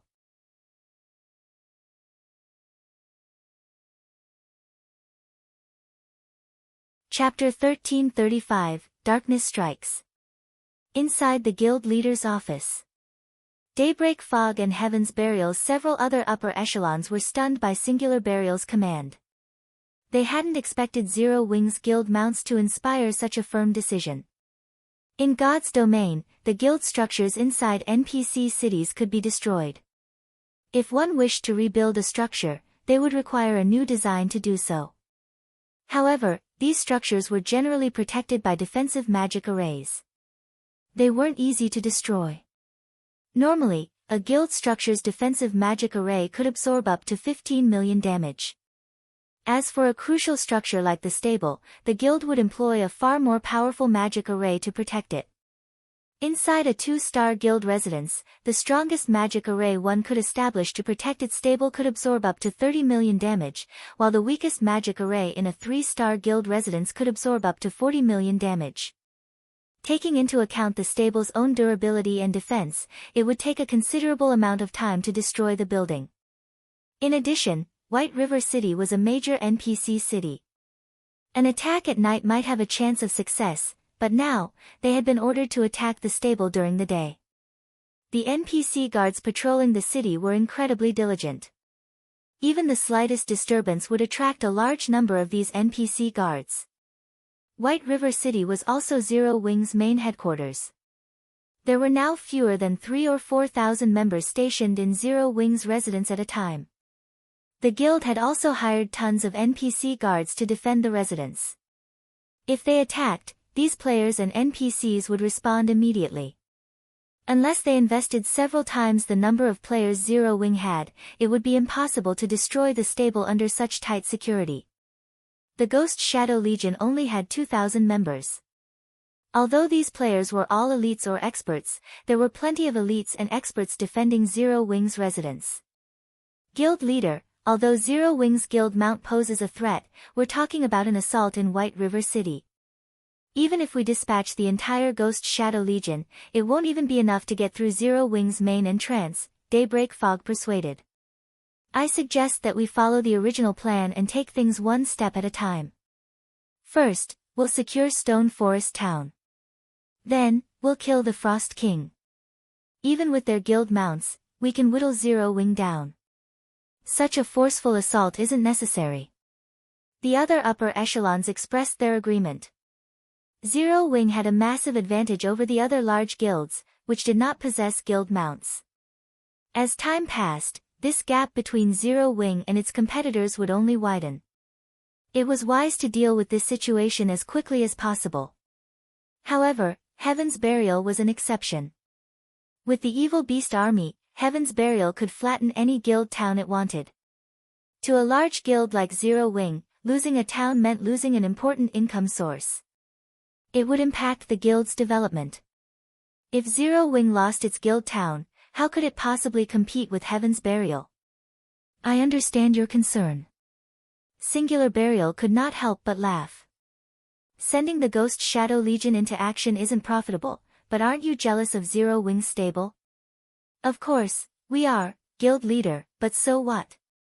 Constructing a stable requires a design, yet we haven't even found a lead to the stable design. We might not have had the opportunity to build a stable in the past, but now we do. Saying so, Singular Burial revealed a thick, ancient tome and displayed it before everyone. Book of Replication, consumable. Saves a copy of a building for 10 days. When used, creates an exact replica of the building. Cannot be used if copied building exists. After Daybreak Fog and the others read the introduction text, they wore shocked and ecstatic expressions. With this book of replication, they could copy and destroy Zero Wing's stable, obtaining one for Heaven's Burial. When Abandoned Wave attacks, Zero Wing's members will flock to Stone Forest Town's defense. As a result, the guild's main headquarters will be left unguarded. That's our opportunity, Singular Burial said, smiling. Don't we have 8 gnome cannons? Give them all to the Ghost Shadow Legion. With 8 gnome cannons, the magic array protecting Zero Wing's stable can only last a few volleys at most, regardless of how powerful it is.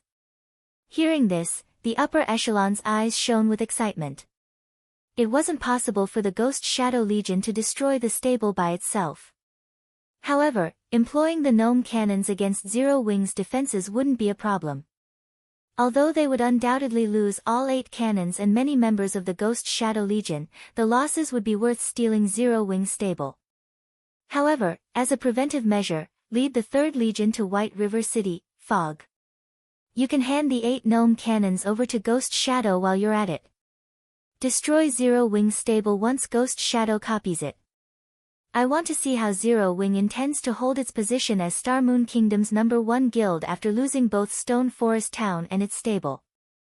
Understood. I'll see to it right away. Daybreak Fog turned and left the office. Zero Wing might have many experts, but after today, it would be Heaven's Burial's era in Star Moon Kingdom. Meanwhile, many adventurer teams and guild players lay siege to the Bloodring bandit group at the border between the Stoneclaw Mountains and the Limestone Hills. The Bloodring bandit group was one of the dark forces residing in this area. The group consisted of level 45 and above half-orcs. Among them, powerful chieftains and lords ambushed passing players and NPCs, occasionally, even great lords patrolled the area. However, due to the Bloodring bandit group's frequent robberies against NPC merchant fleets, NPC merchants had placed a high bounty on their heads. Including the fact that the Bloodring bandits had a chance of dropping the Bloodring set, a level 45 fine gold set equipment, and the recipe for the Mad Demon potion, many players had joined the crusade against the bandit group. Level 45 fine gold set equipment might not be considered top-tier equipment to first-rate guilds, but independent players dreamed of such equipment. Moreover, level 45 fine gold set equipment generally only dropped in large-scale hard mode team dungeons. Raiding the Bloodring bandit group was much easier than raiding a large-scale dungeon. Moreover, the Mad Demon potion was a powerful concoction that, when consumed, allowed players to enter a berserk state, increasing all attributes by 30% for 20 seconds. It also only had a 1-hour cooldown. Hence, the recipe was highly sought after by the various large guilds. If the Mad Demon potion recipe dropped, it could even sell for enough to make powerful adventurer teams and guild teams jealous. Because of these reasons, the various adventurer teams and guilds around Star Moon City had targeted the Bloodring bandit group. However, even now, not a single guild or adventurer team had defeated One-Eyed Clyde, the Bloodring bandit group's commander, a level 49 Grand Lord. But one of Zero Wing's 50-man teams had arrived. Leader, One-Eyed Clyde's resting place is ahead. Good. This time, we have the magic array we purchased from the guild to suppress Clyde. If we coordinate our AoE skills and spells properly, we'll kill him. If the recipe drops, we'll all be riding Thunder Wolves tomorrow, a level 41 ranger said. Hearing this, everyone grew excited. Following which, under this level 41 Ranger's command, the team of 50 slowly approached One-Eyed Clyde's stone house. Just before the team reached the house, however, numerous figures exited the building. Why are other monsters here? The team was surprised to see the one-horned humanoid monsters emerge from the house. However, the Ranger team leader, who had extremely sharp eyesight, paled when he saw these monsters. Inside the dimly lit stone house lay a 3-meter-tall, armored corpse. This corpse belonged to none other than One-Eyed Clyde. Fresh blood still flowed from his body. However, the Ranger couldn't detect any other players within his eagle eye's range. The Ranger also detected traces of green blood on these humanoid monsters. It was half-orc blood. Seeing this, the Ranger thought back to the frightening monsters he had encountered during Stone Forest Town's last siege. Crap! Everyone, retreat!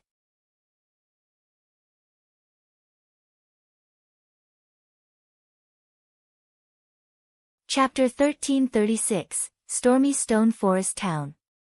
The sudden command to retreat confused the members of Zero Wing. Only 8 one-horned humanoid monsters stood before them.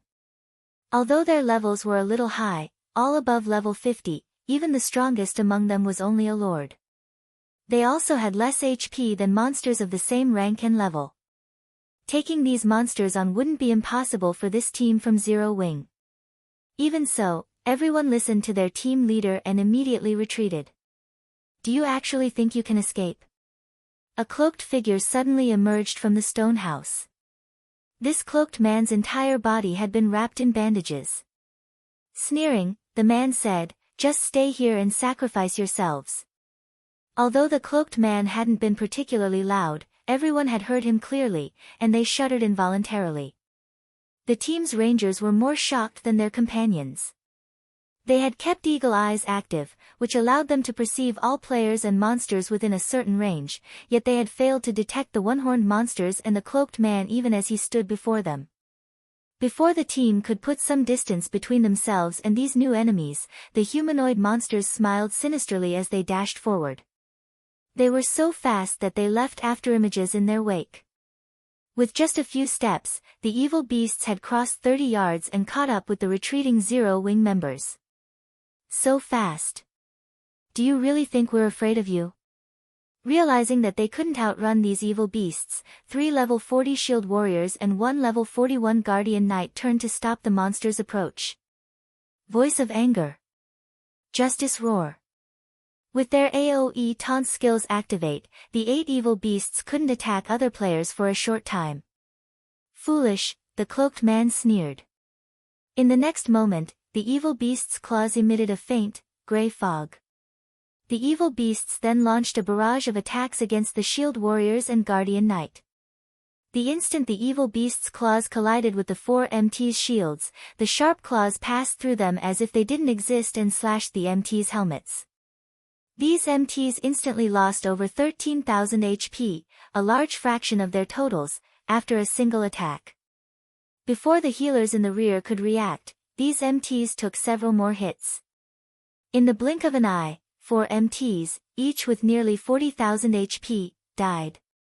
Their companions were stunned. However, several calm elementalists and rangers had reacted quickly and responded with attacks of their own. Immediately, dozens of arrows and spells flew towards the 8 evil beasts. However, like agile assassins, the evil beasts dodged most of the attacks and blocked the rest. As a result, they survived the volley, remaining unharmed. Most surprisingly, the distance between these monsters and the team had shortened. Suddenly, a level 54, Lord-ranked evil beast jumped into the crowd of players.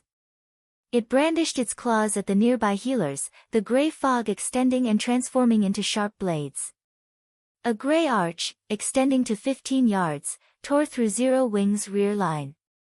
With a single attack, the cloth armor classes with low defense, aside from a few elementalists that had responded quickly and used blink to escape, died instantly. In the blink of an eye, nearly half of the team of 50 had died. The level 54 Lord's strength made the surviving Zero Wing members tremble. Run! Scatter and run, the ranger serving as the team's leader shouted in the team chat. Hearing this, these players gritted their teeth as they split up and ran. With this, the 8 evil beasts wouldn't be able to catch them. However, the evil beasts were incredibly fast. Despite splitting up, most of the team died. Only a few assassins and players with instantaneous movement magic scrolls escaped death. Brother Wave, are you just going to let them get away? Flame Blood, wearing a black cloak and wielding a blackwood staff, approached from the nearby forest. Glancing at the fleeing Zero Wing members, he could not help but ask, if you let them get away, they will warn Zero Wing. Capturing Stone Forest Town will become more troublesome. That's exactly what I want, Abandoned Wave, who was covered in bandages, said, sneering. I want Zero Wing to amass its combat power in Stone Forest Town. Only then will Stone Forest Town be worth destroying. Right, how are the preparations going? The evil beast army has gathered. They are standing by not far from here, Flame Blood said, smiling. Is it really necessary to dispatch all of them? We're talking about 500,000 evil beasts, and that's not including the evil demon army under your control. With this army, we can annihilate 2 or 3 Stone Forest towns simultaneously. Not many evil beasts had taken part in the prior battle for Stone Forest Town. However, this time was different. Not only were more evil beasts participating in the siege this time, but each one was also stronger than before. Even the weakest evil beast was a level 60 elite. Their army had nearly 40,000 level 60 plus chieftains, 3,000 plus lords, 200 plus great lords, and 40 plus grand lords. However, this wasn't the most important factor. To ensure Zero Wing's destruction and avoid any mishaps, they had even dispatched 5 level 70, mythic-ranked evil beasts. In the face of such a force, Stone Forest Town's defenses were a joke. They also had the evil demon army, which Abandoned Wave and spent his time carefully nurturing. Although the army was not particularly large, with only 6,000 or so evil demons, the threat it posed could likely rival that of the 500,000 evil beast army. Good. We'll make our way to Stone Forest Town and show Zero Wing's people what despair tastes like, Abandoned Wave said, laughing. He had waited for this moment for a very long time. Zero Wing was the reason his plan to take control of Star Moon Kingdom had failed. This time, however, he wouldn't give Zero Wing a chance. As long as he annihilated Stone Forest Town and proved his strength to the corporation, he could reclaim his position in the Blackwater Corporation. Elsewhere, the sudden appearance of the evil beast army had attracted the attention of Star Moon Kingdom's various powers. After all, the numbers and strength of this evil beast army were not to be taken lightly. The army could easily trample any guild town. If players weren't careful, they could get caught in the devastation. This was especially true for the guilds based in Star Moon City. Although they had been aware of quite a few evil beasts operating near the city and had suffered many losses as a result, they had never imagined that the threat would be so great. What? You're saying these evil beasts are marching towards Stone Forest Town? This is interesting. Against so many monsters, even Zero Wing could fall. Ha ha ha. Even the heavens are helping us now. If Zero Wing loses Stone Forest Town, their guild mounts will mean nothing. After the various powers investigated the evil beast army's movements, they celebrated. Now, the threat of Zero Wing would vanish. Meanwhile, the players in Stone Forest Town were panicking. Why are these monsters heading here? Damn it! What should we do? Our adventurer team just spent a ton of gold to buy a house. Are we going to lose it, just like that? Thank goodness. Zero Wing won't start selling houses until tomorrow. If we had rushed it, buying a house would have been worthless. What a pity. Such a good town is going to be destroyed, just like that. I wonder if Zero Wing can protect the town against so many monsters. I highly doubt it. You should have seen the monster army. Any player that it comes across will die. One of my assassin friends tried to record the monster army's march. In the end, however, the monsters discovered and killed him. They are ridiculously strong. Moreover, any player they kill can't log into God's domain for some time. My assassin friend is dying with regret. The town's players discussed the situation heatedly. Many had already prepared to flee. There were also some that considered staying behind, and others who wanted to watch the upcoming battle. After all, monsters didn't often siege a town. The atmosphere in Zero Wing's residence in White River City was tense. The guild's upper echelons had gathered in the residence's meeting room to discuss the current situation, trying to figure out how to deal with the evil beast army. There were simply too many monsters this time. Although Stone Forest Town had far more powerful static defenses than before, protecting the town against such a massive army would still be difficult. However, they were hesitant to mobilize the guild's members as any player those evil beasts killed would be barred from logging into God's domain for a short time. Meanwhile, the evil beast army moved ever closer to Stone Forest Town. If they weren't prepared, Stone Forest Town would be doomed. Yet, their guild leader had instructed them to stay here. One could just imagine how anxious they were. Suddenly, the doors to the solemn meeting room swung open, and Shifeng slowly entered.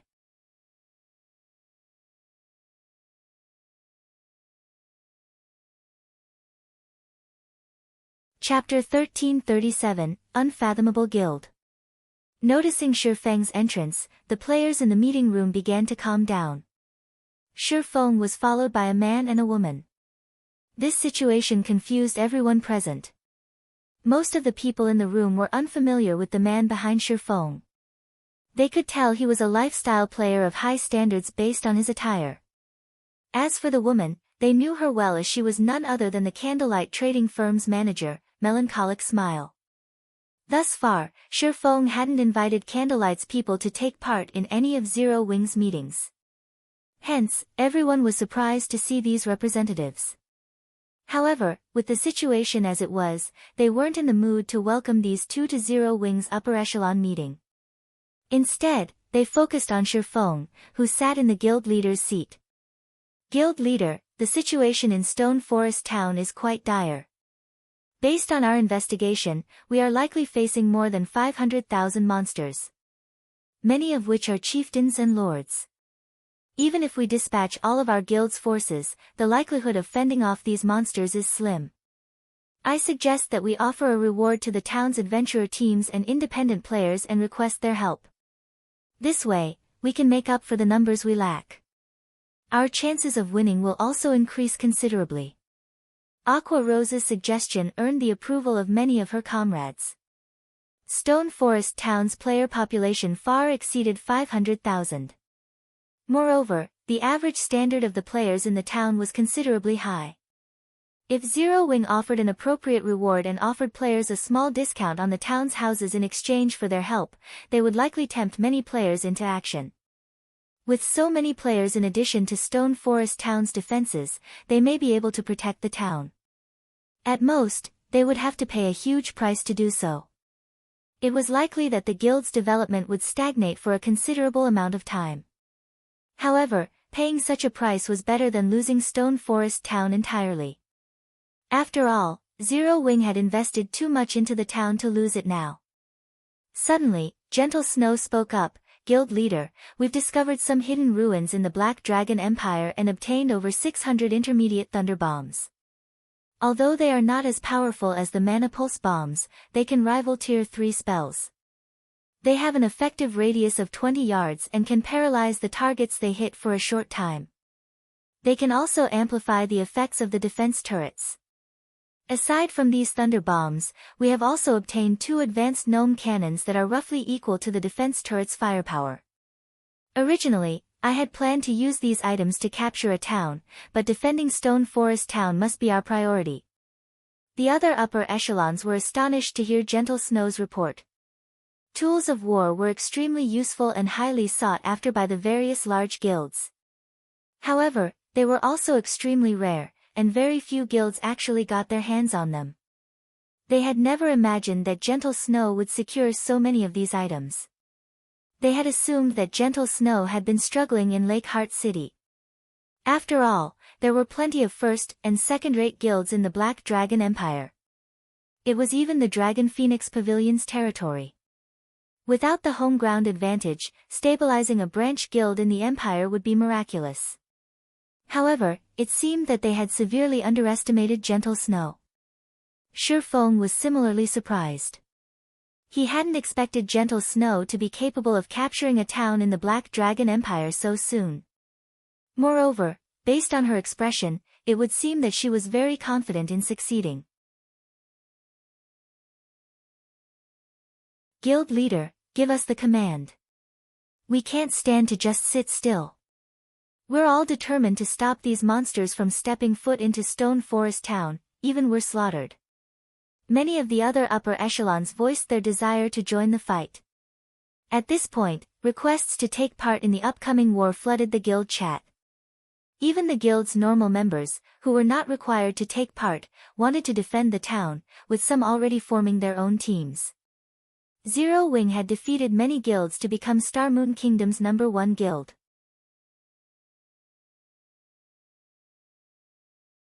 How could it abandon Stone Forest Town and accept defeat at the hands of a mere monster army? I understand your sentiments. Shi Feng could not help but laugh when he heard everyone's opinions. However, Zero Wing has not fallen so far that we need to resort to such methods. I've only called you here to tell you to continue your duties. The 40,000 elite and expert members stationed in Stone Forest Town are enough to defeat the monster army. But before everyone could argue, however, Shi Feng stood and continued, let me introduce you. This is Melancholic Smile. I believe you are familiar with her by now. This gentleman here is Candlelight's chief engineer, Burning Abyss. He has had a hand on many of our precious engineering tools. Both will participate in our guild meetings from here on out. Whenever I'm not around, Zero Wing and the Candlelight trading firm will be able to work together. Shi Feng's announcement confused his commanders. They couldn't figure out what he was trying to do. The monster army was quickly approaching Stone Forest Town, yet Shi Feng's goal for this meeting was to tell them to continue their tasks and introduce Candlelight's managers. First, Melancholic, tell everyone about your recent results, Shi Feng said as he implied that the others stay silent. He then let Melancholic Smile take charge of the meeting. After Candlelight obtained the miniature ballista design, we invested a lot of time into manufacturing miniature ballistas each day. Thus far, we have manufactured 73 miniature ballistas. We have also successfully researched the exploding arrow. The arrows rival Tier 2 spells and any engineer can craft them. Moreover, both the arrow's production success rate and speed are considerably high. Thus far, we have produced 200,000 exploding arrows. We've secretly moved these arrows to Candlelight's warehouse in Stone Forest Town. They can be retrieved and used at any time. In addition, if Candlelight's 200+ engineers, who have learned the exploding arrows design, produce them quickly, they can craft 4,000 arrows per hour. As everyone listened to Melancholic Smile's brief report, they were stunned into silence. Even Aqua Rose, who was very familiar with the ins and outs of Zero Wing, was dazed when she heard this. It was obvious that she struggled to process the information. 73 miniature ballistas. 200,000 exploding arrows that could rival Tier 2 spells. These players began to doubt that their guild was actually Zero Wing. Not even super guilds had this kind of weaponry. Apocalypse Empire, Dragon Phoenix Pavilion's residence in the Imperial capital. Over 100 players had gathered in the residence's top-floor lounge. Every one of these people was a level 43 or above expert. They were the Dragon Phoenix Pavilion's core upper echelons. Among these people, there were some that even pavilion masters like Phoenix Rain and Nine Dragons Emperor couldn't command and had to treat with respect. Normally, these people were scattered across the various branch guilds. Today, however, the great pavilion master had summoned them here. Although many of these players were pleased to be here, Phoenix Rain, who sat in a corner, wore a serious frown. Why would so many monsters attack Stone Forest Town? Phoenix Rain's expression darkened as she read the latest report her subordinates had sent. Stone Forest Town had only begun to develop properly after many challenges. Even leisure players had begun to move into the town, while real-world companies' virtual stores had begun to rake in profit. If Stone Forest Town were destroyed now, all of Zero Wing's effort would go to waste. Nine Dragons' Emperor, who had also heard the news, strode over to Phoenix Rain with a smug look. Laughing, he said, "What a pity. All of your investment in Zero Wing was for nothing. I'm sure the guild elders will also be very interested to hear about this." The outcome has yet to be decided. Don't celebrate so soon. Phoenix Rain snapped. Ignoring Nine Dragons' Emperor, she turned and left to contact Shifeng. The Great Pavilion Master had ordered her to complete a particular quest, so she couldn't mobilize too many players to assist Zero Wing. However, she could lend Zero Wing 7 or 8 gnome cannons and a large stock of special ammunition.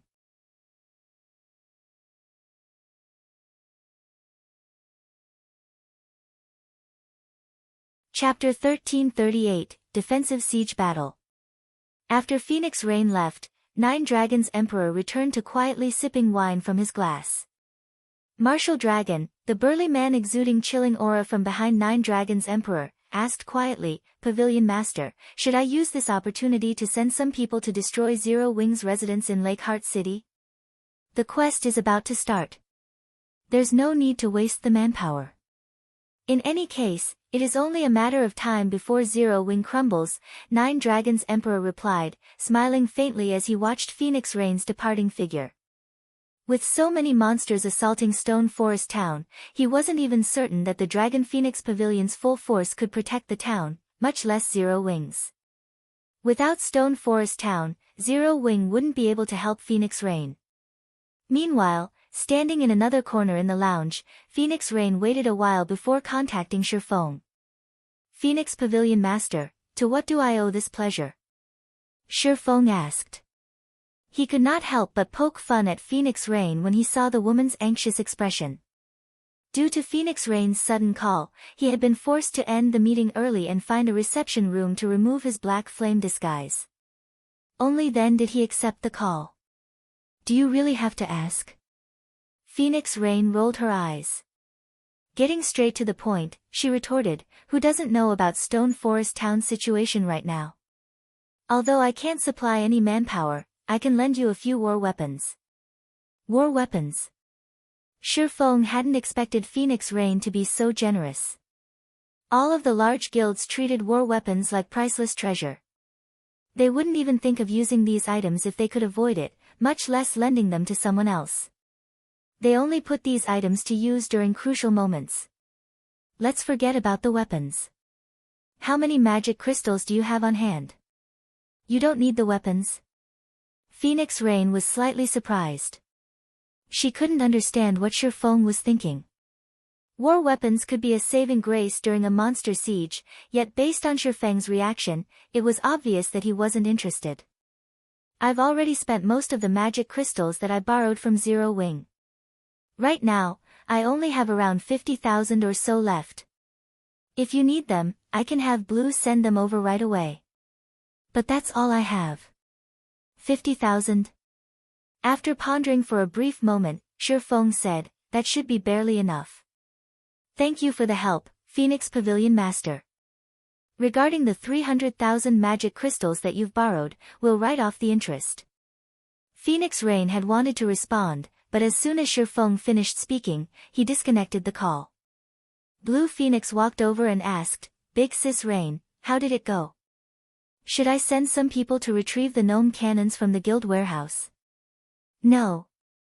Just take 50,000 magic crystals to Stone Forest Town," Phoenix Rain said, waving her hand. "No?" Blue Phoenix was surprised. "We're talking about tools of war. They can definitely help defend the town.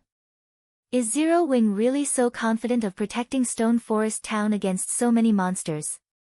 "I doubt that Zero Wing would fool around with Stone Forest Town," Phoenix Rain said, uncertain. Hopefully Zero Wing can defend it. As a preventive measure, take the gnome cannons and special ammunition with you. Zero Wing was going up against more than 500,000 monsters, and even the weakest among those monsters was a level 60 elite. Even the Dragon Phoenix Pavilion wouldn't be able to guarantee the town's safety.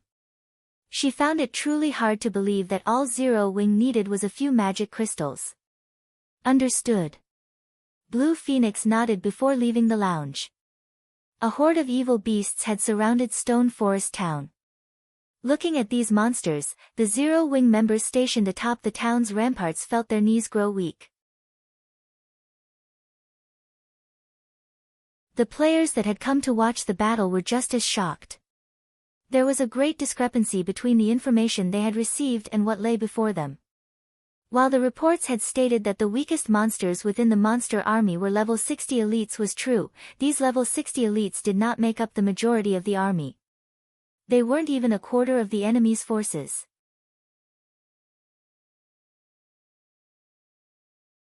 Rather, most of the monsters in the army were level 60 plus special elites. Even from afar, one could easily find one level 60 plus chieftain out of every 10 monsters. Such a beast could serve as a party dungeon's final boss.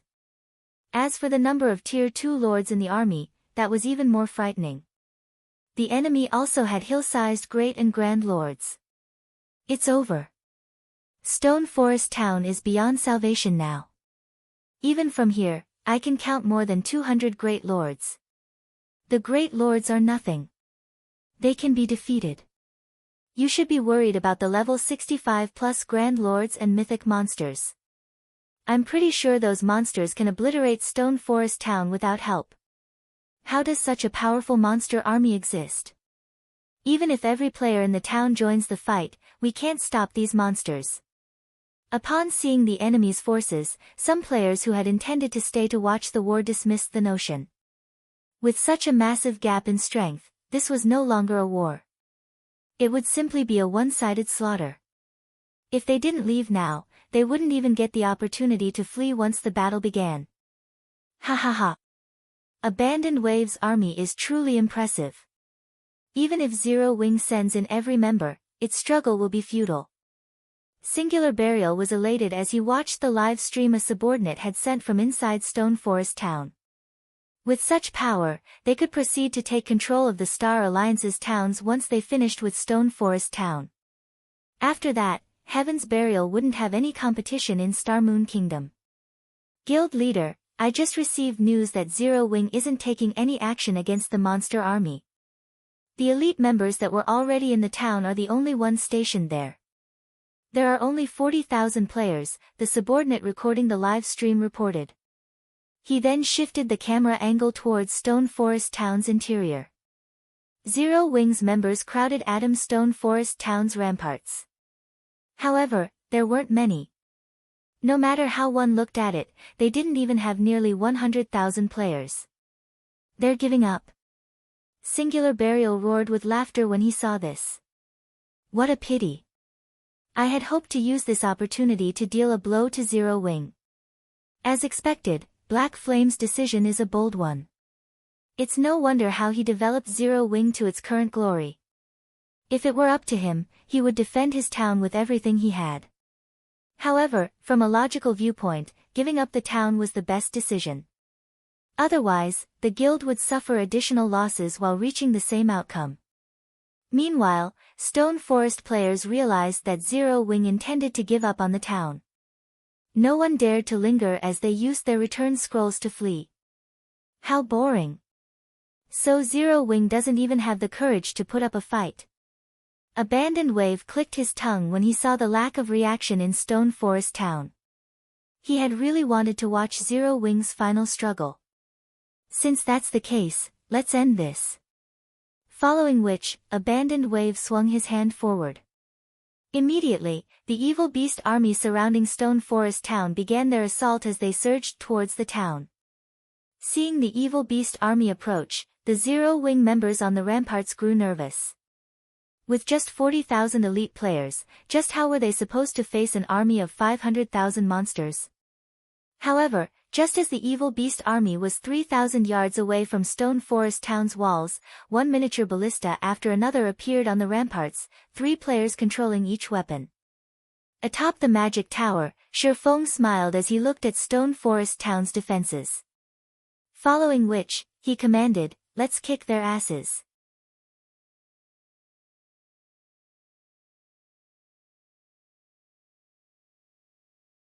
Chapter 1339, Slaughtering the Monster Army. A sea of evil beasts surrounded Stone Forest Town. The monster army stretched out as far as the eyes could see. Meanwhile, Heaven's Burial's members, hiding in Stone Forest Town, secretly livestreamed the siege. This allowed the players throughout Star Moon Kingdom to watch the battle in real time. There are so many monsters. This is the first time I've seen so many in one place. Can Zero Wing really face these monsters with so few people? By the looks of it, Zero Wing should be giving up on Stone Forest Town. After all, these monsters are simply too strong. Guild towns have no way to fend off such a horde at this stage of the game. The players who bought houses in the town and applied for membership to the battle arena are out of luck. Zero Wing is just going to sacrifice such a large town. They're not even going to try to defend it. If that's the case, who would be dumb enough to invest in their towns in the future? You have a point. In any case, I won't be buying a house in Zero Wing's towns in the future. The guild is too unreliable. The spectacular sight of the monster army shocked the players watching the live stream. At the same, they voiced their discontent about Zero Wing's decision to give up on Stone Forest Town. Despite being Star Moon Kingdom's #1 guild, Zero Wing wasn't even brave enough to face the monster army. The players who had wanted to join Zero Wing began to hesitate. Some Zero Wing members even began to withdraw from the guild. Did you think you can reduce your losses just by giving up Stone Forest Town? Singular Burial sneered as he read the recent forum posts. I want to see just how long you all can endure. Zero Wing's determination had put a wrench in his plans. However, if he uploaded the live stream of the siege battle to the forums, he could force Zero Wing into making a decision. Either Zero Wing chose to conserve its strength and give up Stone Forest Town, or it would try to defend the town with all its might at the cost of reducing the guild's overall strength. While the former option was a good choice, it would also damage the guild's carefully built reputation. Most likely, the results would halt the guild's development for some time. If Zero Wing wanted to continue developing, its only choice was to protect Stone Forest Town with everything it had. He did not hope that Zero Wing would mobilize all of its members to protect the town. It would be enough if the guild moved a portion of its members in White River City. At that time, Zero Wing would lose both Stone Forest Town and its stable. If that happened, Heaven's Burial would take Zero Wing's place as the #1 guild of Star Moon Kingdom. Just as the players discussed the live stream on the forums, the evil beast army began its assault. The earth trembled as the monsters swarmed towards Stone Forest Town. The players watching were stunned. They finally understood what Zerg tactics truly were. With so many monsters, even Stone Forest Town's defense turrets and magic towers were utterly inadequate defenses. It was no wonder why Zero Wing had given up Stone Forest Town. The guild might have expected this outcome. Huh? What are Zero Wing's members bringing out? Aren't those miniature ballistas? It seems that the guild did prepare. So what if they are prepared? The defense turrets and magic towers can't even slow down the monster army. What could a few miniature ballistas do? When the monster army was less than 3,000 yards away from Stone Forest Town, some of the spectators noticed quite a few miniature ballistas emerge atop the ramparts, and they couldn't help but laugh. Although the miniature ballistas were easy to move, their power was subpar at best. Moreover, their AoE wasn't as large as the defense turrets. The miniature ballistas might be useful against players, but against so many high HP monsters, they were simply a joke. However, before these people could finish their words, something else occurred on the ramparts that stunned the watching players. There were nearly 20 miniature ballistas on each wall. With all four walls, Zero Wing had almost 80 miniature ballistas protecting Stone Forest Town. How is this possible? Those are miniature ballistas we're talking about. The large number of miniature ballistas stupefied the spectators. The various large guilds watching the live stream were particularly shocked. Ordinary players might not understand how precious war weapons like the miniature ballistas were, but the major powers understood their importance well. Although the miniature ballista could not rival the gnome cannon's firepower, it wasn't easy to obtain. Not even super guilds could collect nearly 80 miniature ballistas, yet Zero Wing had. Before everyone could recover from their shock, Zero Wing's members began to load the ballistas with 2-meter-long arrows. Crimson runes danced across these arrows' shafts. It was obvious that these weren't arrows you could purchase from NPC merchants. Following which, explosions filled the air around Stone Forest Town. In the next moment, flaming arrows flew from the town's ramparts, raining down on the approaching evil beast army. Boom! Boom! Boom! Rings of fire erupted among the monster troops as the arrows struck, each covering a 15-yard radius. The miniature ballista's attacks were no less devastating than the defense turrets. The explosions forced back the evil beasts on the front line as they received heavy injuries. The elite-ranked evil beasts had lost over 1/3 of their HPs. After the first volley of arrows, the defense turrets and magic towers launched their attacks as well. When the magic towers attacked, the 7-colored beams they fired struck the heart of the monster army. The attack, which could rival Tier 4 large-scale destruction spells, instantly killed all of the monsters below Lord rank. As 3 7-colored beams cut through the evil beast army, over 8,000 evil beasts died instantly, tearing large holes in the enemy formation. Due to the miniature ballista's short cooldown, another volley of exploding arrows rained down on the evil beasts as soon as the defense turrets and magic towers finished their attacks. Before the army had even reached 2,500 yards of Stone Forest Town, over 30,000 evil beasts had died. Stone Forest Town's frightening defenses stupefied the spectating players. This is insane. These are Stone Forest Town's defenses. Zero Wing is amazing. They have so many miniature ballistas. If not for these monsters' numbers and strength, the guild might annihilate the monsters before they even reach the walls. How is this possible? Why does Zero Wing have so many miniature ballistas? Singular Burial balled his fists as he glared at the live stream. However, although he was very surprised and confused, he quickly recovered as he sneered and said, "Although I didn't expect such a trump card, so what?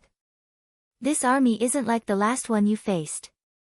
While the miniature ballistas had claimed many of the evil beasts below Lord rank, this war would be as good as over once the monsters reached the ballistas. Interesting. And here I thought you had given up. Let's see how you deal with this. Abandoned Wave, who stood at the very rear of the evil beast army like a coward, sneered. He then waved his hand, and immediately, another large wave charged forward. This time, however, there were far fewer evil beasts in the charge. However, these were higher quality monsters, with the majority being chieftain rank and above. Even the Grand Lords had joined in the charge. These monsters were too large to have taken part in the initial charge, but now that less of their companions occupied the field, the Grand Lords could easily dodge the attacks from the town's static defenses. As these chieftain rank and above evil beasts inched closer to Stone Forest Town. Before anyone had realized it, 2 mana pulse cannons had appeared above one of Stone Forest Town's magic towers. Larger than the basic mana pulse cannon, these 2 weapons were none other than the intermediate mana pulse cannons Shurfeng had obtained from the fallen Arkansas. Target the densest areas of the monster army. Fire.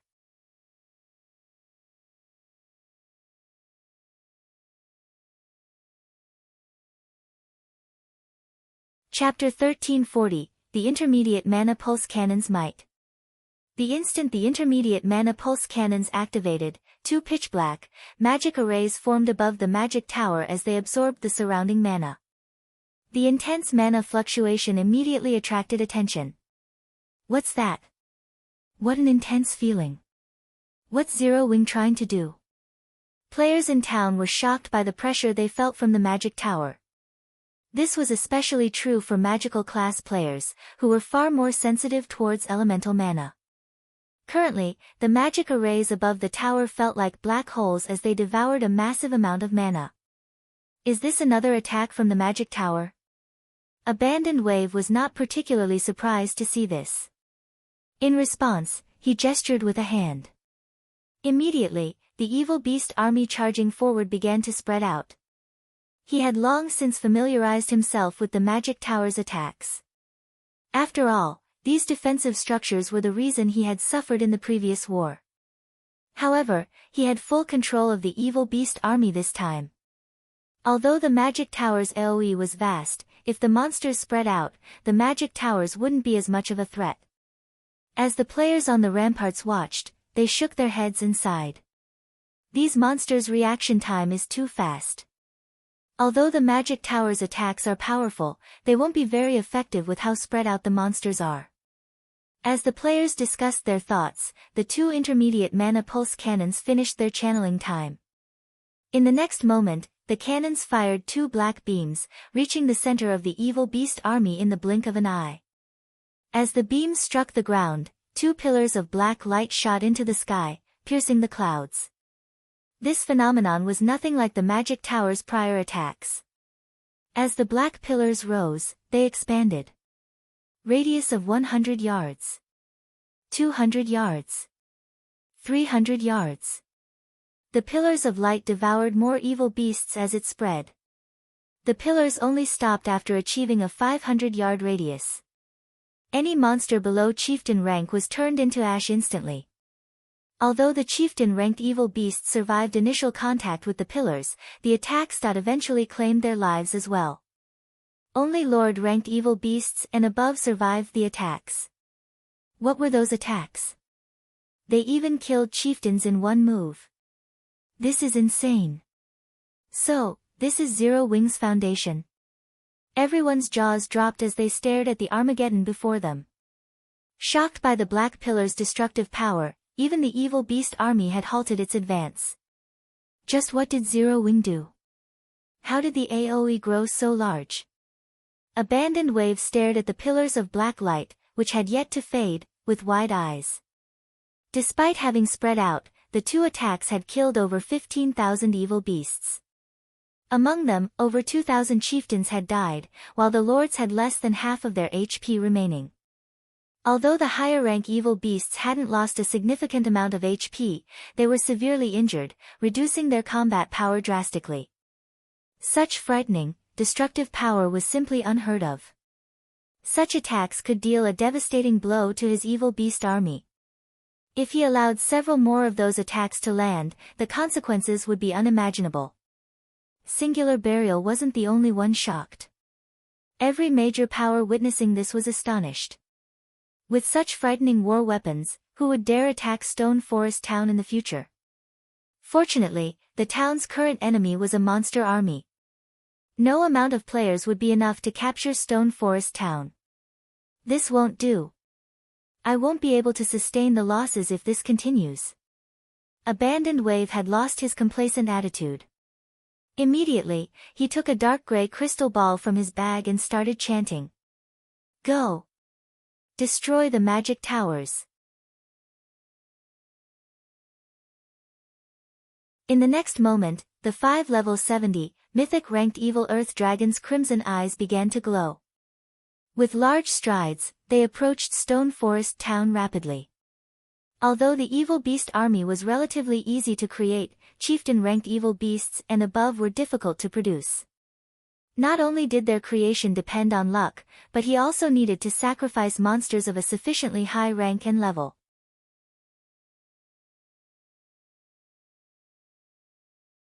Moreover, he only had a chance of created mythic-ranked evil beasts by killing high-ranked evil beasts. It was utterly impossible to nurture a common evil beast to mythic rank. He wouldn't have minded losing these high-rank evil beasts in a normal slugfest, but it was a different story if Zero Wing simply slaughtered them. The moment the evil earth dragons moved, Stone Forest Town's players felt death loom over them. At this stage of the game, one mythic monster was more than enough to destroy a guild town, much less 5. Although Zero Wing had protected the town against mythic monsters before, it had only faced 3 during that battle. They had also only been level 65. Even so, those 3 mythic monsters had ravaged the guild. It had come very close to losing Stone Forest Town. Evil Earth Dragon, Dark Creature, Mythic. Level 70. HP 210,000/210,000,000. Currently, the Evil Earth Dragons weren't suppressed as they had been during the previous war. Not only were their attributes terrifyingly high, but they also had a higher intellect and were easily capable of evading the miniature ballista's attacks. Moreover, the Evil Earth Dragons could shake off the exploding arrows as if they were nothing. Their battle recovery alone was enough to dishearten even the strongest player. Although Stone Forest Town launched a constant stream of attacks, these attacks only eliminated the evil beasts below Great Lord rank. To Great Lords and above, the magic towers and basic mana pulse cannons were a minor concern. And the intermediate mana pulse cannons had a long, 3-minute cooldown.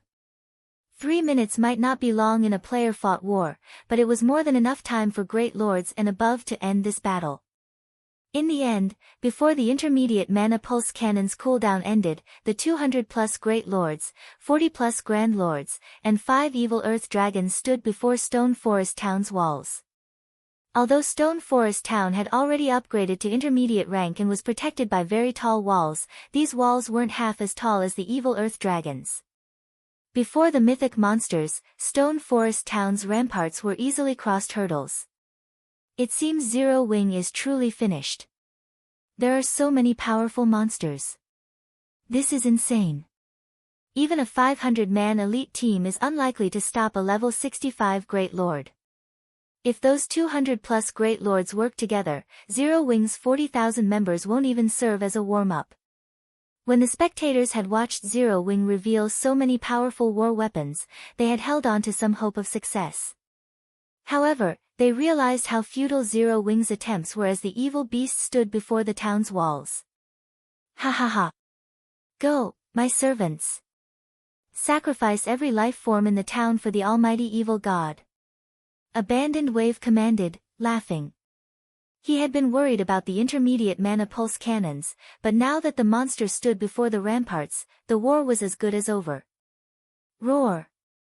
Deafening roars filled the air as the Great Lord-ranked evil beasts leaped towards Stone Forest Town's ramparts. I've been waiting for this. You will be excellent test subjects.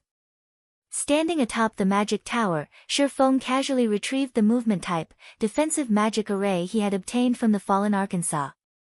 He then inserted 5,000 magic crystals into the array and cranked it up to maximum. Immediately, a crystal-like barrier expanded and enveloped Stone Forest Town. Boom. Boom. Boom. Suddenly, these evil beasts slammed into an invisible, steel-like wall 10 yards from the ramparts, unable to proceed farther. What's this? A magic barrier? Zero Wing's members, who had prepared for an arduous battle, were confused when they saw the evil beast army stop. Not even the 5 Evil Earth Dragons were able to move an inch closer to the town.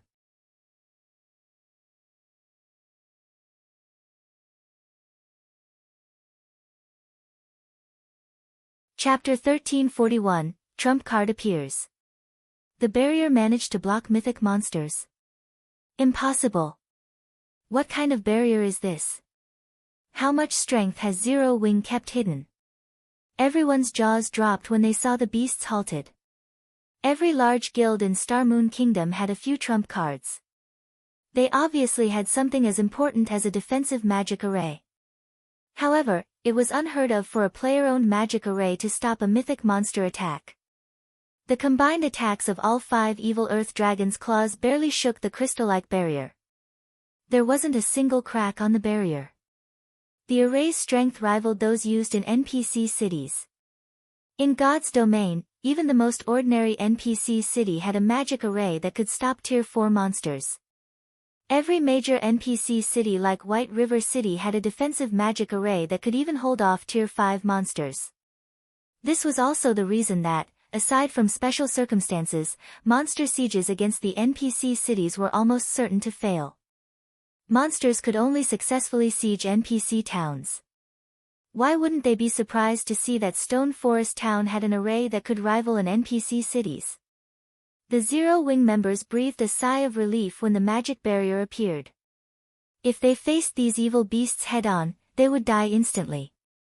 All members, prioritize killing Great Lord rank monsters and below. Aqua Rose barked out commands through the guild chat. When she read the description of the movement-type defensive magic array, she thought it could only block the Great Lord's attacks. She had never thought that it could hold off a Tier 4 mythic monster. Due to the presence of the defensive magic array, Zero Wings members started to regain their confidence. They began to bombard the evil beasts before them. Level 40 players might not normally pose a threat to level 65 Great Lords, but the 3 magic towers boosted their basic attributes by 30%. God's Domain's recent system upgrades also continuously weakened the effects of level suppression. Zero Wings members still managed to deal several hundred damage to the level 65 plus Great Lords even with a gap of over 20 levels. Those with equipment with the ignore levels attribute dealt -1000 damage on average. Several hundred damage might not be much to the Great Lords, which had over 60 million HP. The accumulated damage of hundreds, or even thousands, of players attacking at once was frightening. The Great Lords were taking hundreds of thousands of damage every second, greatly exceeding their battle recovery. It was definitely possible to kill all the evil beasts attacking Stone Forest Town, given enough time. There were also the miniature ballistas and Tier 2 NPC guards pitching in from the sides. All these factors combined reduced the Great Lord ranked evil beasts' HPs at a rate visible to the naked eye. Evil beasts below Great Lord rank were even easier to deal with. They could be finished off with a brief burst of concentrated fire. Damn it! How did Zero Wing get such a powerful defensive magic array? Abandoned Wave gnashed his teeth as he looked at the scene.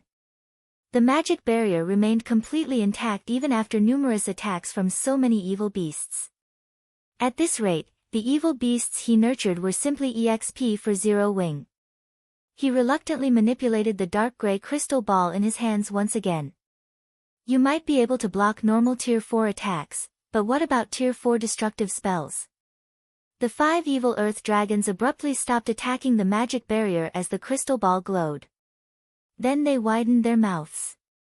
The mana around the evil earth dragons started rampaging as it gathered in front of their mouths. 5 black beams shot out of the evil earth dragons' mouths shortly later.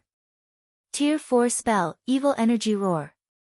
The black's beams shook the barrier violently. The other evil beasts attacking the barrier backed away from the powerful impact momentarily. It blocked the attacks. Abandoned Wave was shocked by what he saw. The Evil Energy Roar rivaled the intermediate Mana Pulse Cannon's might. Its AoE was much small, though. No, there are cracks on the barrier. Once the evil energy roars ended, Abandoned Wave could clearly spot numerous cracks on Stone Forest Town's barrier.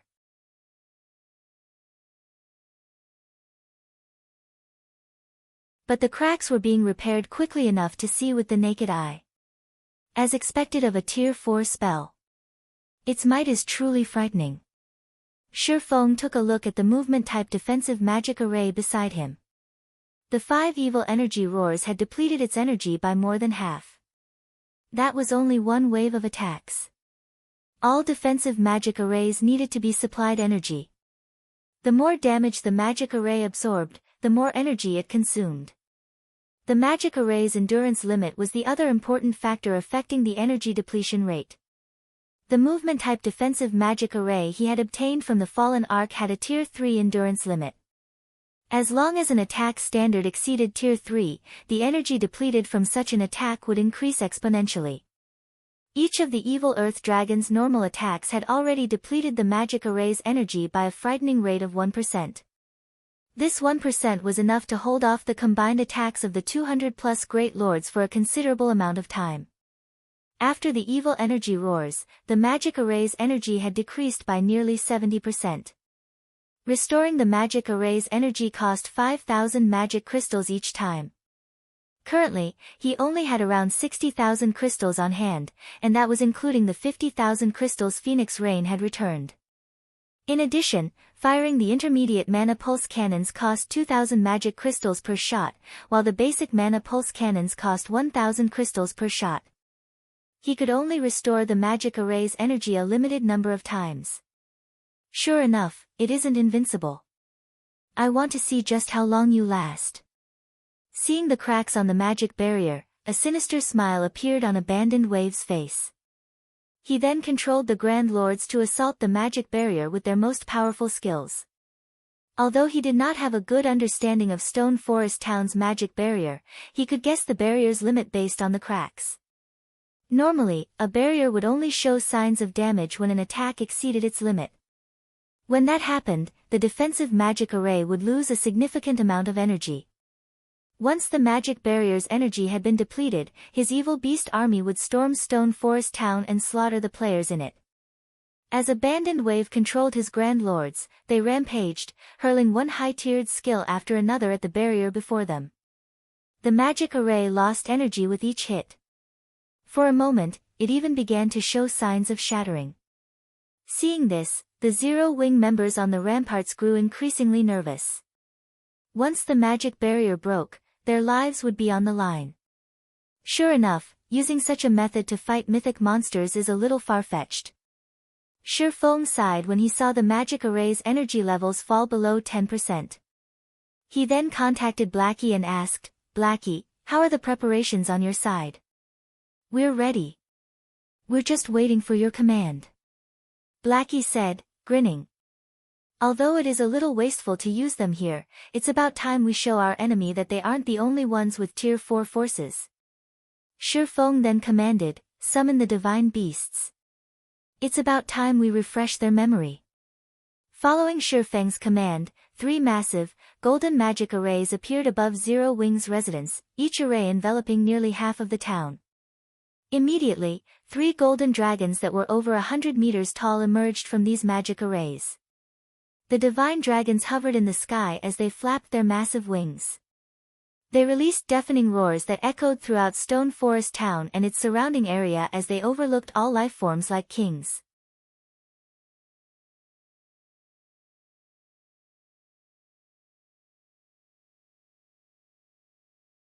Chapter 1342, Divine Dragon's Power. As the 3 divine dragons appeared, silence descended on the battlefield. Any who bathed in the divine dragon's aura, including both Stone Forest Town's players and the evil beasts attacking the magic barrier, looked up at the creatures as if they were staring at kings. Impossible. This definitely can't be real. 3 golden dragons? How much power has Zero Wing hidden? Zero Wing is too strong. It seems that the dragon summonings during the previous war hadn't just been due to luck after all. Sure enough, Zero Wing isn't Starmoon Kingdom's #1 guild for nothing. Which guild in Starmoon Kingdom could possibly be a match for Zero Wing's foundations? Damn it! Why did I leave Stone Forest Town so quickly? I threw away the chance to watch such an interesting battle. Although the players who watched the live stream couldn't experience the battlefield's atmosphere personally, they were still shocked to see 3 divine dragons hovering over Stone Forest Town. To current players, Tier 4 mythic monsters were invincible. Not many had been optimistic about Zero Wing's chances of protecting Stone Forest Town. However, now that Zero Wing had summoned 3 of its own mythic monsters, it had a fighting chance. How is this possible? Singular Burial was momentarily stunned when he saw the 3 divine dragons. He couldn't believe his eyes. He, too, had been present during the last war.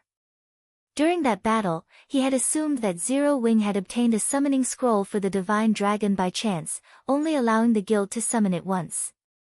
As a precaution, he and Abandoned Wave had prepared for the possibility that Zero Wing could summon another divine dragon. Yet, Zero Wing had just summoned 3 of them. Before everyone could react, the three divine dragons flapped their wings, creating a strong gale. They then vanished, transforming into streaks of golden light as they reappeared above Stone Forest Town's ramparts. Spreading their massive jaws, each of the divine dragons created a golden magic array. Divine Dragon's Breath. Immediately, 3 golden tornadoes swept across the evil beast army. As these tornadoes encountered 3 of the evil earth dragons, they threw the creatures hundreds of yards away. Any evil beast below Lord Rank died instantly. This is so awesome. This attack must have killed at least 1,000 evil beasts. Blackie, who controlled one of the divine dragons, was astonished when he saw the destruction the golden tornado left in its wake. As the tornadoes danced across the battlefield, only death followed. This phenomenon continued for 500 yards. After watching Alluring Summer control the divine dragon during the last siege, he understood that the mythic monster was very powerful, but he only realized just how powerful the divine dragon was after controlling one for himself. Seeing 5 level 65 great lords charging towards him, Blackie sent a tail swipe at them. Pang! The attack sent the 5 great lords flying over 30 yards away, a damage of over -1 million appearing above each of their heads. Blackie's divine dragon then lashed out with its claws, turning over a dozen elite evil beasts into dust. The divine dragon's power was simply devastating. Alluring Summer and Violet Cloud controlled the other 2 divine dragons. Arriving before 2 evil earth dragons, the divine dragons swiped their massive claws. Reacting quickly, the evil earth dragons responded in kind. Boom! The instant the claws collided, the impact pushed the nearby elite evil beasts back. As for the 2 evil earth dragons, they were forced to take 2 steps backward. It was clear that the divine dragons surpassed them in terms of strength. Immediately, Alluring Summer and Violet Cloud attacked their respective opponents' abdomens with tail swipes. The collision threw the evil earth dragons over 40 yards away.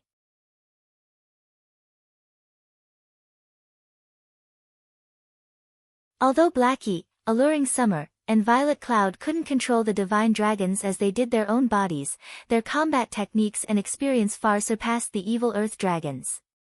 In a one-on-one fight, they could easily suppress their opponents. The divine dragon's overwhelming display of power stirred a bloodlust in Stone Forest Town's players.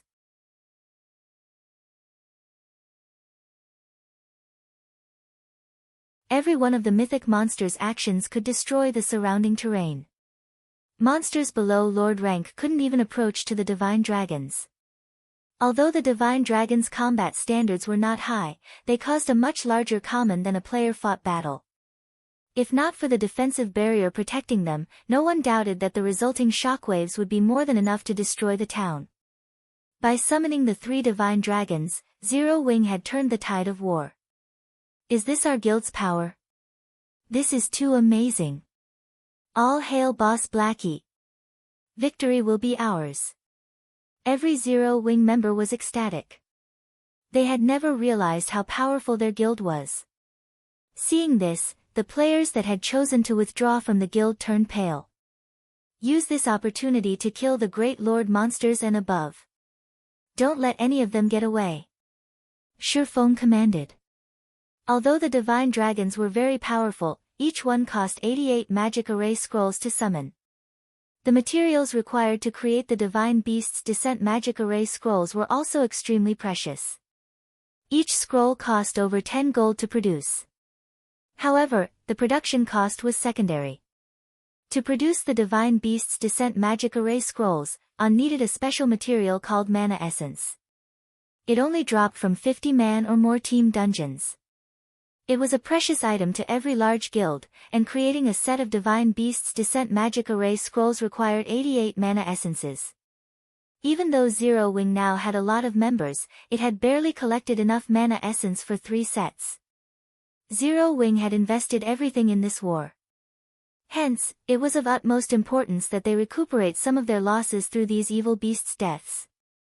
Unfortunately, evil beasts did not drop weapons or equipment. They only provided some EXP and materials. The most valuable loot, the evil energy crystal, only dropped from chieftain rank and above monsters. Compared to the cost of the 3 sets of Divine Beasts Descent Magic Array scrolls, these items were barely worth anything. The only consolation was the Soul Orb, which allowed him to absorb souls from Great Lords and above. He could absorb the souls from any of the Great Lords his guild team killed. With so many Great Lord-ranked monsters in a single location, this was a rare opportunity. 3 Divine Dragons. Abandoned Wave's mouth twitched as he watched the Divine Dragons slaughter his evil beasts. It had taken a lot of effort to obtain each of his Great Lord-ranked evil beasts, yet Zero Wings members were farming them for EXP. Good. Very good. I want to see just how many you can kill. Once your magic barrier shatters, Stone Forest Town will meet its doom. Abandoned Wave steeled his heart. Now that he had revealed so many evil beasts to the public, the various large guilds would undoubtedly prepare countermeasures against the creatures. If he failed to destroy Stone Forest Town this time, it would be very difficult to nurture another large army. Although Zero Wings' prowess exceeded his expectations, the town's weakness was obvious. As long as he shattered the town's defensive barrier, the evil beast army would storm the town. Abandoned Wave commanded his monsters to attack the town's defensive barrier. He even instructed his 5 evil earth dragons to ignore their divine cousins, intending to trade the dragon's HP for the magic barrier's energy. Following which, the magic barrier's energy drained. At the same time, Shurfeng replenished that energy. At the rate at which he poured magic crystals into the array, he didn't dare use the intermediate mana pulse cannons again. The intense slugfest stupefied every spectator. While the evil beasts assaulted Stone Forest Town's barrier and ignored their enemies' attacks, the latter threw everything it had at the evil beasts. Under Zero Wings' fierce assault, the army continued to lose monsters.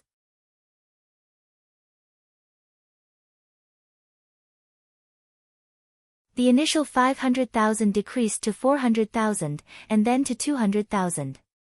Even 2 of the 5 evil earth dragons had died.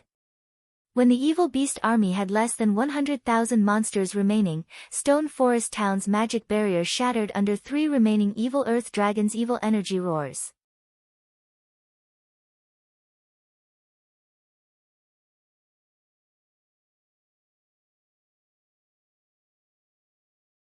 Chapter 1343, Town Battle. It's shattered.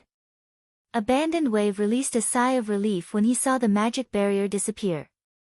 Stone Forest Town's defenses had truly exceeded his expectations. To destroy the defensive magic array, he had lost over 400,000 evil beasts. Had he expected such losses, he would have waited to attack. At the very least, he would have only moved after readying 6 or 7 evil earth dragons. Finally. Success. Singular Burial, who watched the Stone Forest Town battle from Heaven's Burial's main headquarters, wiped sweat from his forehead as he watched the magic barrier shatter. Had the barrier lasted a few more minutes, the operation may have failed. Although the evil beast army had attacked the barrier madly, their numbers had continued to decrease as the fight drug on. Even the 3 remaining evil earth dragons had less than 1/3 of their HPs remaining. Had the evil earth dragons all died before the barrier broke, the threat of the evil beast army would have decreased drastically. Such a sturdy defensive magic array was simply unheard of. Fortunately, the evil beasts attacking the array had high HP and strength. If it were up to players to take the barrier down, the army would pay a horrific price to deplete the magic array's energy. After seeing this magic array, Singular Burial's desire for Stone Forest Town grew. A guild town's key element was its security. It would only attract interested investors if it had powerful defenses. No one-time use magic array scroll could conjure such a powerful defensive magic array. The source was likely a defensive structure or tool.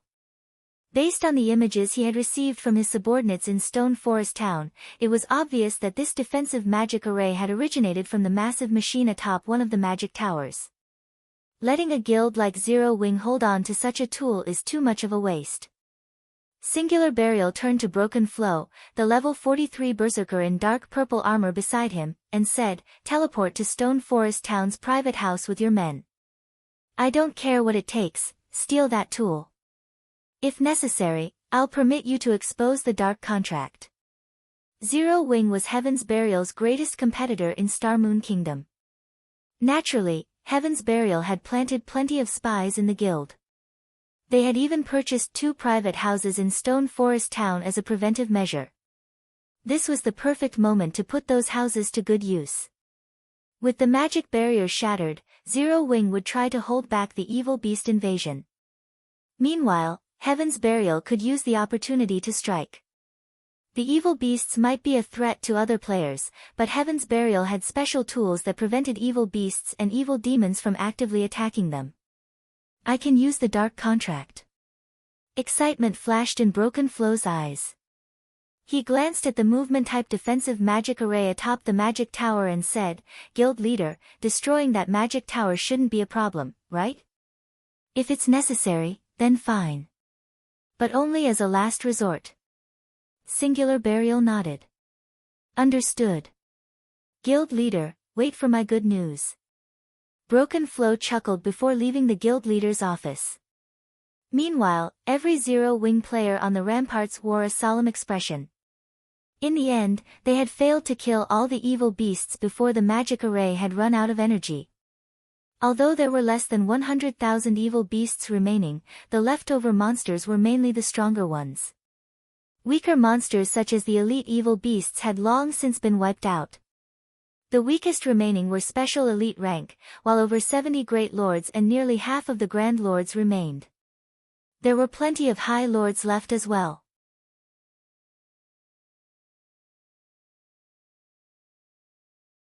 Magic array teams, prepare to trap those grand lords. Ranged classes, support the NPC guards and prioritize killing the great lords. All MTs, distract the evil beasts below the Great Lord rank. Do not let any evil beasts enter the town or destroy the miniature ballistas.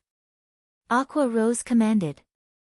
Zero Wing had invested tons of coins to raise Stone Forest Town to its current state.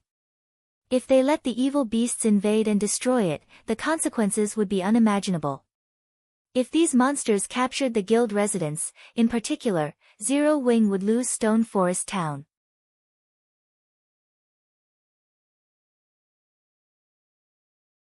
Following Aqua Rose's commands, Zero Wing's members burst into action.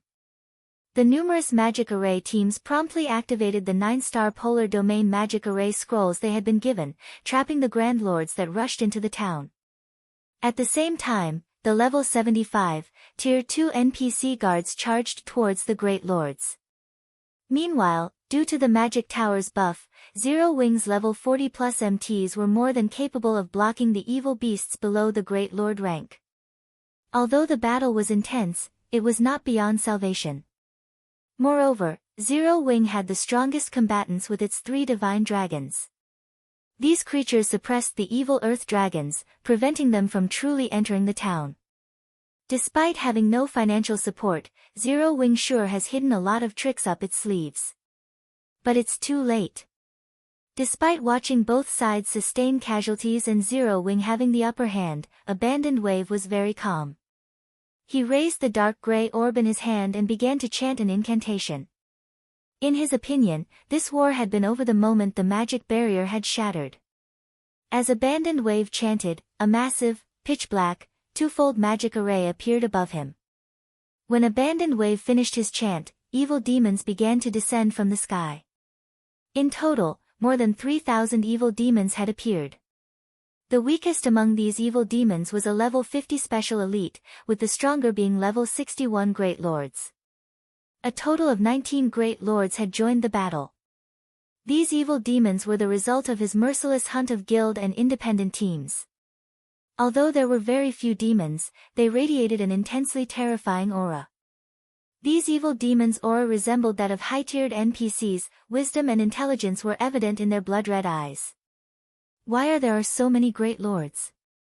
Flame Blood, who stood beside Abandoned Wave, could not help his surprise when the 19 Great Lord-ranked evil demons dropped to the ground. Although Flame Blood had guessed that Abandoned Wave had not revealed all the evil demons he had nurtured, he hadn't expected the man to hide so many. Based on his estimates, the man should be lucky to have nurtured 7 or 8 great lords after killing the various guild elites and experts. After all, it was far more difficult to upgrade an evil demon than it was to upgrade an evil beast. Correspondingly, an evil demon was much stronger than an evil beast of the same rank. Against players, in particular, evil demons had an overwhelming advantage. A chieftain-ranked evil demon would have no problem slaughtering even an expert player with an active berserk skill. There was no need to mention the lords and great lords. They were practically living nightmares. "My servants, it is time to devour some souls." Abandoned Wave sneered as he pointed to the distant stone forest town. "Your target is the town before you. Gorge to your heart's content." He hadn't dared risk his evil demons while the magic barrier had been in place, each one was just too precious. They could only be created from the corpses of powerful players. Nurturing them was even more difficult. In addition, they had much lower HP than their evil beast counterparts. Even the Great Lord-ranked evil demons would likely die if they received an attack from the intermediate mana pulse cannons. However, the situation had changed. Without the magic barrier, the evil demons could easily hide in the player crowd and infiltrate the town. Due to their small stature and high reaction speed, Zero Wing would not casually target them with its AoE war weapons. Without this issue, slaughtering the Zero Wing members in Stone Forest Town would be a piece of cake. Following Abandoned Wave's command, the highly intelligent evil demons left afterimages as they dashed towards Stone Forest Town.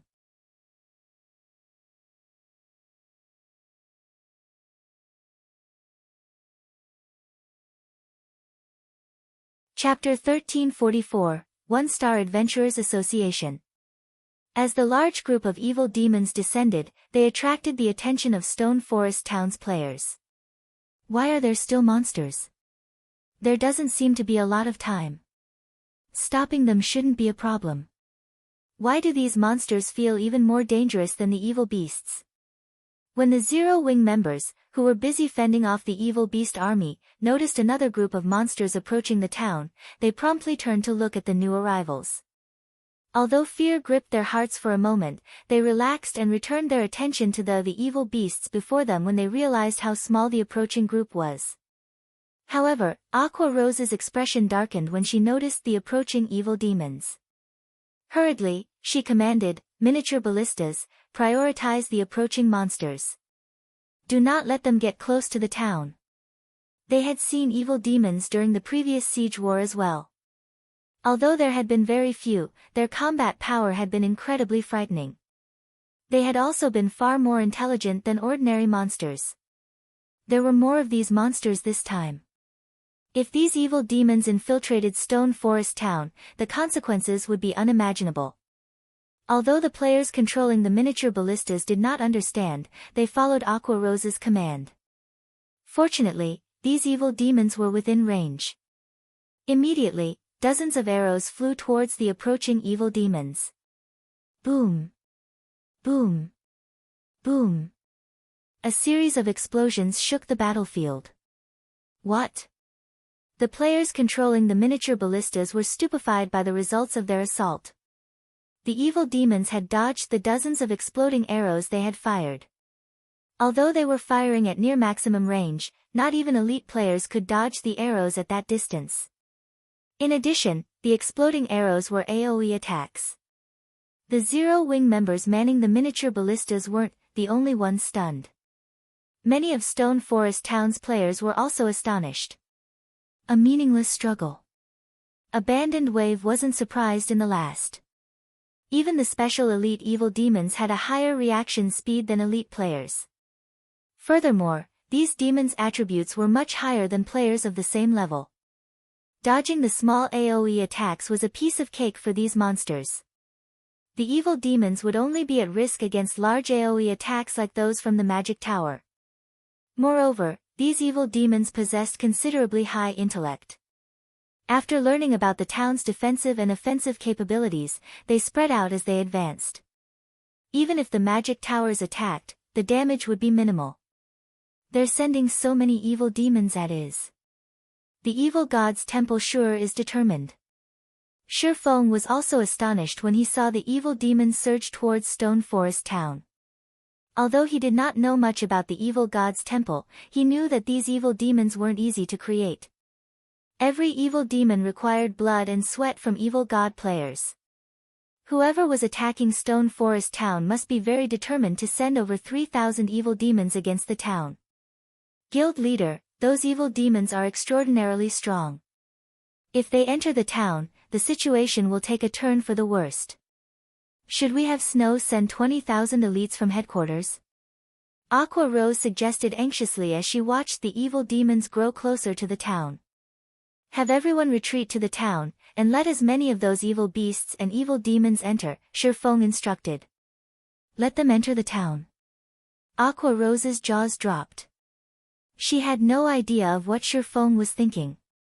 Guild leader, if we let these monsters in, they'll destroy the town. Moreover, the magic towers will also have trouble targeting them.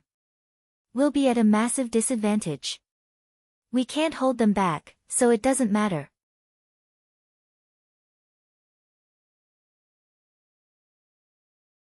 We'll see who is truly at a disadvantage, Feng said, chuckling. Just get it done. Let me deal with the rest. If the enemy had attacked before the Adventurers Association had occupied Stone Forest Town, Feng would have even mobilized the entire guild to keep these monsters out. However, the situation was different now.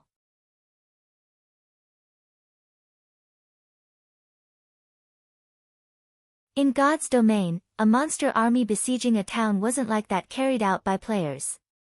When players sieged a town or city, neutral NPCs would not participate in the war. However, it was a different story against monsters. After all, neutral, human NPCs and monsters were enemies. A neutral organization like the Adventurers Association wouldn't occupy a large plot of land in a player town for free. When monsters attacked the town, the Adventurers Association would lend a hand to defend it. Feng hadn't resorted to this option simply because he wanted to keep it secret. Moreover, the town's popularity would decrease significantly if the Adventurers Association took action, which was a steep price as town popularity was crucial to promoting a town. Unfortunately, since they couldn't stop the monsters approaching the town, they didn't need to continue to exhaust the guild's strength. Although Feng's decision confused Aqua Rose, she had no choice but to organize a retreat into the town. Due to the town's various buildings, the massive evil beasts would struggle to maneuver through it. As a result, they would become easier to deal with. Some players even used the buildings as cover. Unfortunately, although more players survived, their prowess had decreased as well. Has Zero Wing lost its mind? Why are they retreating just because of an extra 3,000 plus monsters? What is Zero Wing thinking? Aren't they afraid that these monsters will destroy the town's buildings? For a time, the spectating independent players and major powers were dumbfounded. By letting these monsters invade the town itself would take a lot of damage and its war weapons would be less effective. For example, if the magic tower attacked a target inside the city, not only would it damage the monsters, but it would also damage nearby buildings. What quick reactions!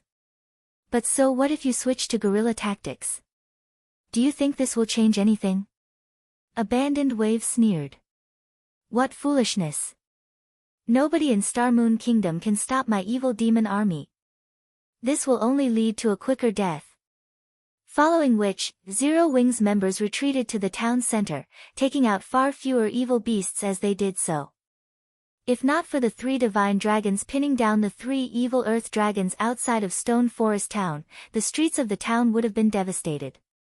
Upon entering the town, the evil demons dashed through the streets, rushing to the town's core. Alright, time for you to take action. After seeing the entire evil demon army enter Stone Forest Town, Feng smiled. He then clicked to approve the Adventurers Association's request to help defend the town. System, you have agreed to let the Adventurers Association assist in defending the town. Calculating the number of monsters inside the town. System, current number of monsters, 94,347. Strongest monster detected, level 70 Grand Lord. System, Current Adventurers Association is a 1-star association. A minimum of 500 NPCs must be dispatched. A maximum of 1,000 NPCs can be dispatched. Every additional NPC adventurer will decrease Stone Forest Town's popularity by 20 points. Please choose the number of NPC adventurers to mobilize. 20 points. Feng was slightly surprised when he saw the system notification. It didn't actually cost as much to mobilize these NPC adventurers as he had assumed. In the past, every additional NPC adventurer had cost 100 town reputation. However, after giving the matter some thought, Feng found the situation reasonable. After all, Shadow's towns had been Tier 4, level 100 plus monsters. Naturally, that guild had been forced to dispatch more powerful NPC adventurers. As a result, they had cost more. Let's mobilize 1,000 NPCs. Feng then chose to mobilize the maximum number of NPCs.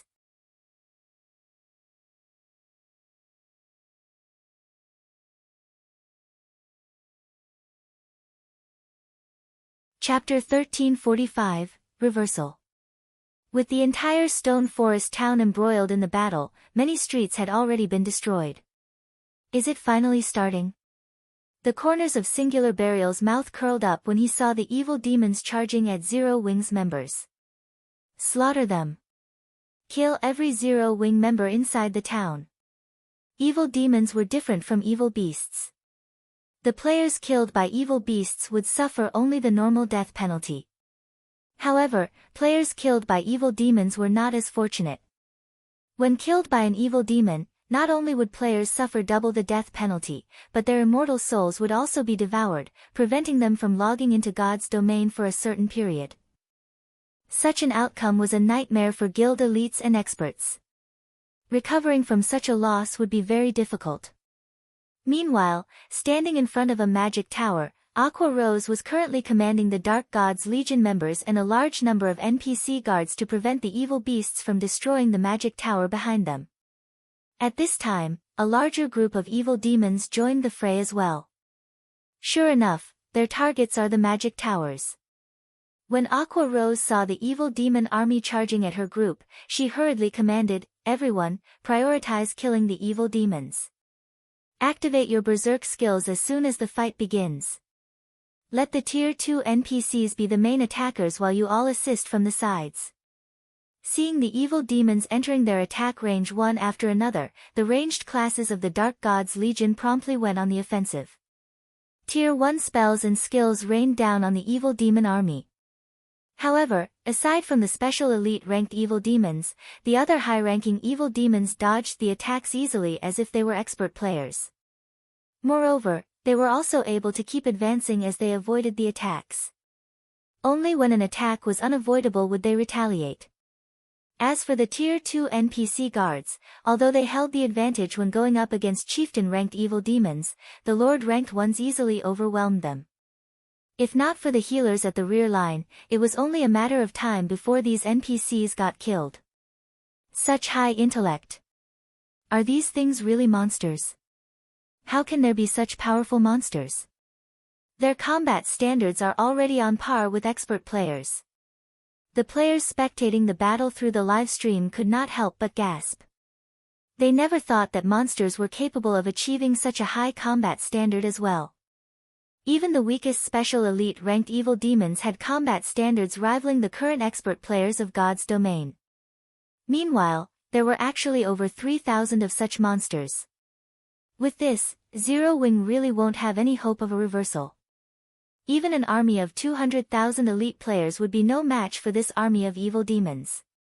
Everyone could not help but shake their heads and sigh as they watched Zero Wing's members continuously retreating. Currently, Zero Wing's experts were barely holding their own against the Lord-ranked evil demons. If the players had not activated their berserk skills, they would have been killed already. Not to mention, the Lords weren't the strongest evil demons present. There were still High Lord and Great Lord ranked evil demons. Against these evil demons, even when the level 65, Tier 2 NPC guards worked together, they still did not have a chance to retaliate.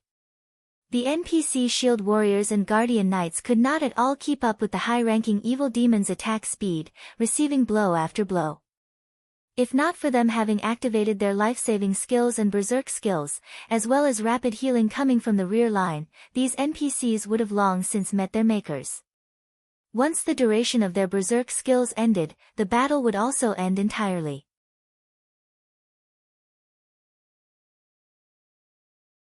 Meanwhile, hidden at a corner a short distance away from the magic tower was a party of 6 cloaked players. Currently, these 6 players had their eyes focused on the entrance of the magic tower.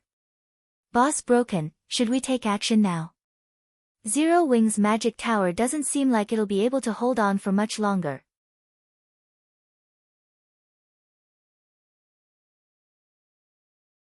If they complete the disassembly of the defensive tool and teleport away, we'll have wasted a trip here, a pale and slim level 37 assassin asked as he looked at Broken Flow standing beside him. No hurry. We have the Tier 3 Space Freeze magic scroll. Stopping them from teleporting away will be a piece of cake.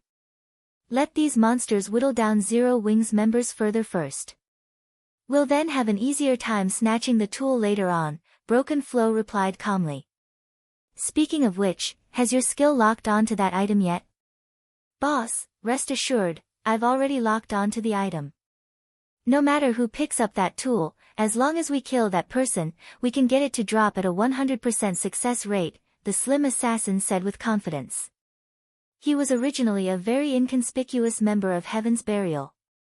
However, he had fortunately learned a special skill called Plunder. At Tier 0, this skill only allowed him to steal some money from players' bags. Moreover, it needed him to loot players within 5 seconds of their death. It had been a very useless skill. However, when the skill reached Tier 1, it had undergone a heaven-defying change. The skill now allowed him to lock on to a specific item, and if this item was placed in a player's bag, then after the said player was killed, the targeted item would drop with 100% certainty. Due to this godly skill, Heaven's Burial directly promoted him into a core member and invested resources into his development. Excellent. Broken Flow nodded. Listen to my commands later on. During the time Broken Flow was speaking, the Zero Wing members defending the magic tower kept retreating towards the defensive structure, the battle becoming increasingly disadvantageous for them. Numerous level 50+ one-horned humanoid evil demons could be seen easily dodging the spells and arrows sent by players. At the same time, a level 61 Great Lord ranked evil demon leaped abruptly into the air, both its claws emitting grey fog that promptly transformed into a massive greatsword as it descended into a crowd of players. The frightening might exuded by the greatsword made even Aqua Rose feel the threat of death. Not good. It's a Tier 3 skill. Everyone, avoid it. Aqua Rose reminded hurriedly. However, Aqua Rose's warning was still a step too late. The players within the attack range of the Grey Greatsword could only watch as the massive weapon descended towards them. Just as the Greatsword was about to crash into the nearest player, a spear of light suddenly struck this Great Lord-ranked evil demon. The instant the spear of light came into contact with the Great Lord, it sent the latter flying 20 yards away, the evil demon's HP decreasing by over 1,600,000. Meanwhile, when this Great Lord hit the ground, the spear of light piercing its body suddenly transformed into golden chains that bound the Great Lord, preventing it from budging even an inch. Immediately after, hundreds of spells descended accurately on this Great Lord-ranked evil demon. In the blink of an eye, the level 61 Great Lord, which had 22 million HP, turned to dust. It died. Aqua Rose, who was prepared to make a last stand against the evil demon army, was momentarily stunned. She had fought evil demons before, during the previous siege war. Although the evil demons back then were only at the Lord rank, if not for Anna and Kite's assistance, even a team of experts of the same level would most likely have been annihilated. Nevertheless, now, a Great Lord-ranked evil demon was actually killed almost instantly. At this moment, Aqua Rose wasn't the only person stunned by this situation. Even Singular Burial and Abandoned Wave, who were watching the live stream of the battle, were stupefied, their eyes nearly falling out of their sockets. Nobody had a clearer understanding than they did of just how powerful a great lord-ranked evil demon was.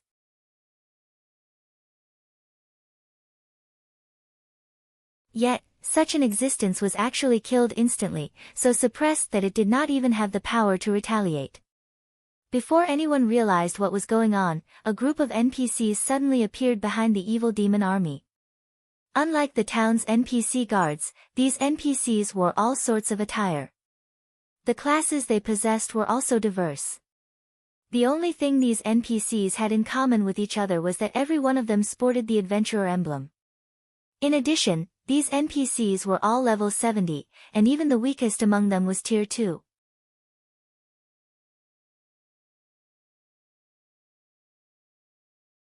Among these NPCs, there were even 10 tier 3 NPCs.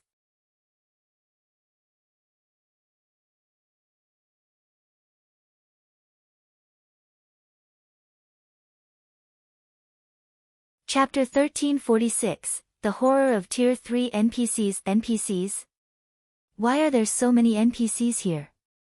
Zero Wing's members, who had been fending off the monster army, grew confused when they saw so many powerful NPCs appearing one after another. However, compared to the surprise Zero Wing's members felt, the players and various major powers watching this scene through the live stream were even more shocked. What? There are actually tier 3 classes among these NPCs. Tier 3 NPCs. How is this possible? Tier 3 NPCs are already considered overlords in minor NPC cities. Just how did Zero Wing manage to get these 10 tier 3 NPCs to defend Stone Forest Town? The players on the forums were momentarily dumbfounded by the appearance of the 10 level 70, tier 3 NPCs. As for the various major powers, they felt both confused and afraid when they saw this scene. Ordinary players might not understand how strong tier 3 NPCs were, but they had a clear appreciation of this. Although only one tier separated tier 3 and tier 2 NPCs, this was a massive gap. Not only was there a huge disparity in basic attributes, but there was also a massive difference in combat standards. Even in a situation where both sides had equal basic attributes, a tier 3 NPC could easily beat up a group of tier 2 NPCs. This difference was the reason tier 3 NPCs were usually tasked with ruling and safeguarding minor NPC cities. Yet, now, Stone Forest Town actually had 10 tier 3 NPCs guarding it. Moreover, NPCs were different from monsters. NPCs were capable of coordinating their movements to display superior combat power, only their coordination was still not as good as players. If 10 tier 3 NPCs worked together, not to mention dealing with a Grand Lord of the same level, even thrashing a mythic monster of the same level would be child's play. While everyone was shocked by the appearance of these NPCs, a large number of NPCs also turned up at the other two magic towers and Zero Wing's residence. Although these NPC adventurers were not as numerous as the town's NPC guards, even the weakest among them was level 70, tier 2. They were far stronger than the majority of Stone Forest Town's tier 1 NPC guards. Moreover, every one of these locations was also graced by the presence of tier 3 NPC adventurers. If one counted the tier 3 NPC adventurers, one would discover a total of 30 of them in Stone Forest Town. They were even more numerous than the Great Lord-ranked evil demons. Damn it! Just where did Zero Wing find so many tier 2 and tier 3 NPCs from? Abandoned Wave felt his heart bleeding out when he saw the NPC adventurers assaulting his evil demons. These NPC adventurers were ridiculously strong. Their fights with Lord-ranked evil demons were no different from child's play. Although Lord-ranked evil demons could overwhelm tier 2 NPCs in a one-on-one, there were simply too many tier 2 NPCs. Moreover, the NPCs were skillfully cooperating with each other. As a result, a single tier 2 party could easily finish off a lord in just a few moves. However, this was still not the worst part. When those tier 3 NPCs faced off against evil demons and evil beasts below Lord rank, they would almost always eliminate their opponents in a single move. Whenever the NPCs used a Tier 3 skill, the death of a large group of monsters would follow. The Tier 3 Great Mages were killing monsters below Lord rank as quickly as the magic towers were. One could practically hear explosions echoing throughout Stone Forest Town at every passing moment. As for the Great Lord-ranked evil demons, which were practically invincible, they were rendered utterly helpless under the coordination of just 2 or 3 Tier 3 NPCs. Meanwhile, whenever a Great Lord got pinned down, the other Tier 3 NPCs would use the opportunity to attack it together, bombarding it with Tier 3 skills and spells, one after another, and killing it in the blink of an eye.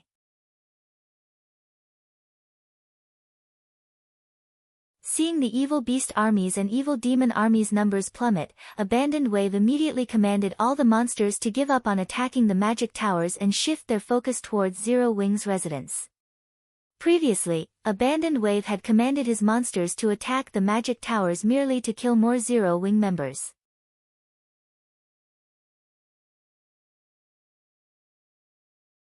However, the current situation no longer permitted such an action. If the battle continued, although he could inflict more losses on Zero Wing, the monster army he built up with great difficulty would also suffer annihilation. Now, the only thing he could do was destroy Zero Wing's residence. This way, he would have at least achieved his main goal. In the next moment, the evil beasts and evil demons inside Stone Forest Town began surging towards Zero Wing's residence in a frenzy. Black Flame, I admit that your guild's strength and foundations have greatly exceeded my expectations. Unfortunately, you are fated to lose Stone Forest Town in this war. Abandoned Wave smiled faintly when he saw his monster army surrounding Zero Wing's residence. His losses this time had indeed exceeded his initial estimates. However, with the destruction of Stone Forest Town, Zero Wing would lose its foundations. Meanwhile, he could still obtain more evil beasts and evil demons. At most, he would have to spend a little more time doing so. They really are nuts. Do they plan on attacking the guild residence's magic array at all costs? When Shifeng saw the monster army focused on assaulting Zero Wing's residence, he immediately had everyone gather back at the residence. At this moment, aside from attacking the guild residence's defensive magic array, these evil beasts and evil demons were doing nothing else. They did not even bother defending against or avoiding the attacks sent at them. However, Shifeng also could not help but admit that these monsters' plan was working, as the guild residence's defensive magic array was rapidly weakening. Most likely, the magic array would shatter in less than a minute. At that time, these monsters would be able to charge into the guild hall and destroy the guild flag. A town siege carried out by monsters was different from that of players. Players needed to obtain the town token in order to capture the town. Meanwhile, monsters only needed to destroy the guild flag to do so. As long as the guild flag was destroyed, Stone Forest Town would be finished, becoming a town controlled by monsters. If that happened, all players within the town would be forcibly expelled from Stone Forest Town's vicinity.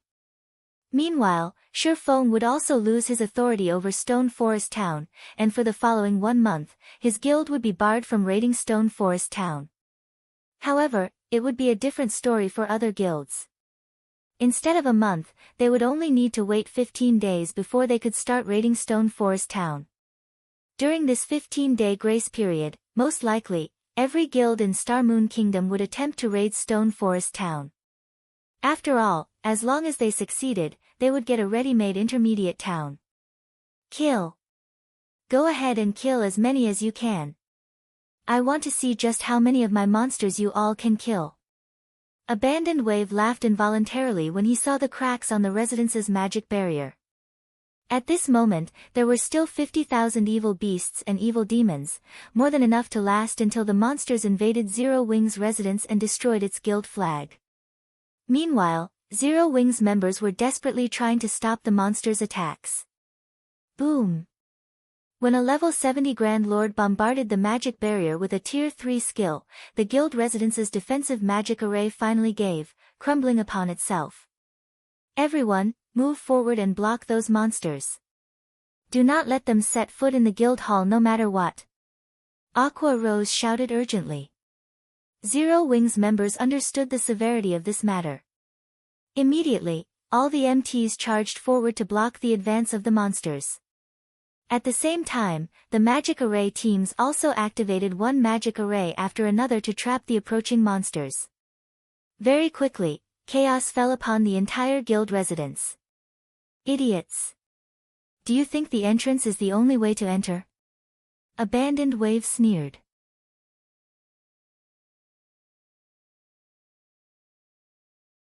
In the next moment, a Lord-ranked evil demon leaped high in the air and landed at the side of the guild hall. It then sent a fierce punch at the wall and opened a huge hole in it. Immediately after, over a dozen small, chieftain-ranked evil demons dashed into the breach. Not good. Aqua Rose also noticed this situation from the corners of her eyes.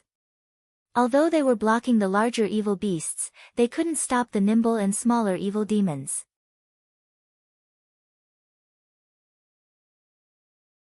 Not to mention, Zero Wings Guild Hall was also very large. It was simply impossible to defend all the sides completely. At this moment, Zero Wings members also felt a deep sense of powerlessness and despair. Ha ha ha. Everything's over. Abandoned Wave could not help laughing madly when he saw the evil demons surging into the guild hall. There might be a lot of players and NPC guards inside the guild hall, but the dozen or so evil demons were both agile and skillful. Their target, the guild flag, was also prominently displayed inside the guild hall. Destroying it would be a piece of cake for them. However, in the next moment. Boom. Boom. Boom. The dozen or so evil demons that charged into the guild hall actually went flying back out through the same hole they entered from.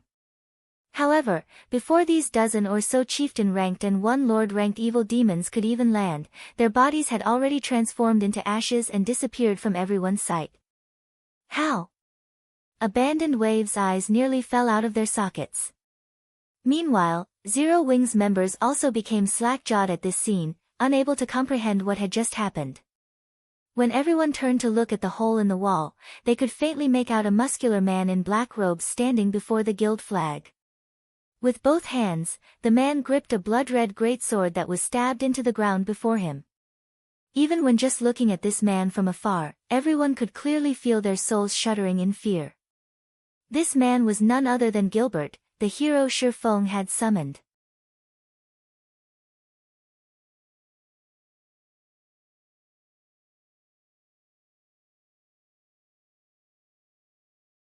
Chapter 1347, Hero Time. Currently, Gilbert stood quietly inside the guild hall with both his eyes shut. His 3-meter-tall body was unmatched by the other NPCs. As he stood before the guild flag, he looked just like a god of war, preventing all enemies from approaching the guild flag.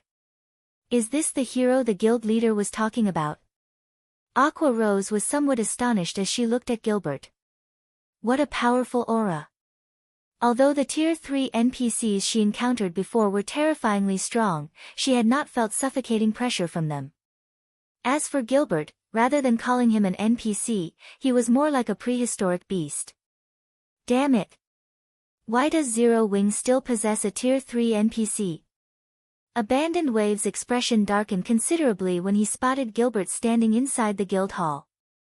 In order to prevent the Tier 3 adventurer NPCs from coming to assist in the defense, he had mobilized all the surviving Grand Lord-ranked evil beasts in a desperate effort to pin down those NPCs.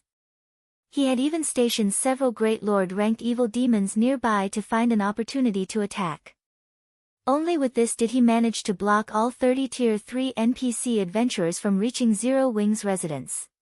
He never imagined that Zero Wing would still be hiding a trump card even at such a crucial moment, allowing Stone Forest Town to gain a moment of reprieve.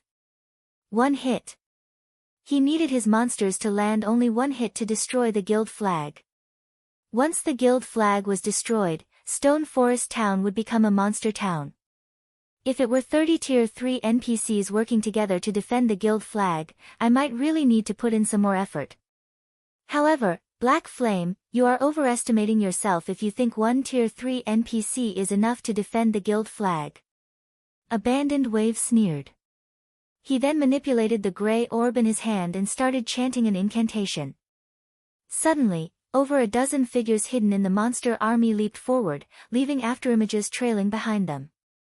By the time Zero Wings members noticed these figures, the latter had already broken through the blockade and appeared in the guild residence's surroundings.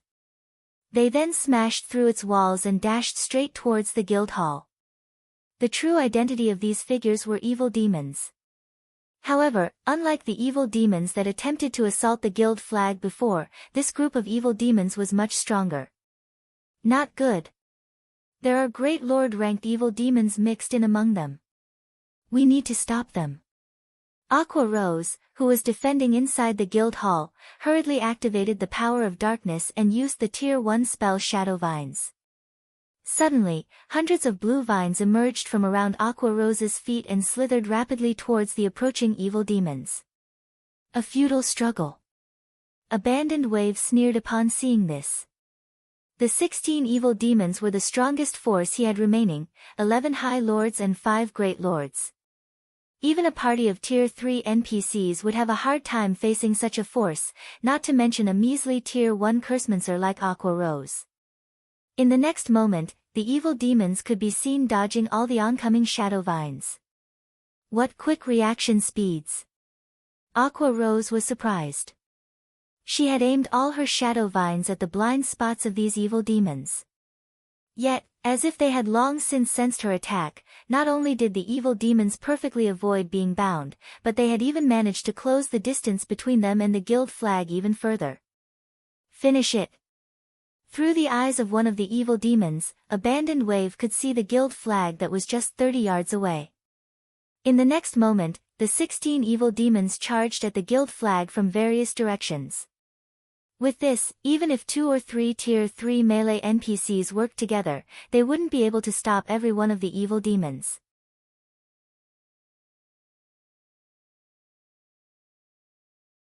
Are we going to lose, just like this? Aqua Rose's eyes were filled with frustration as she looked at the evil demons approaching the guild flag. The town they had invested plenty of resources into was going to disappear, just like that. The 16 evil demons could be seen rapidly closing in on the guild flag. 20 yards. 15 yards.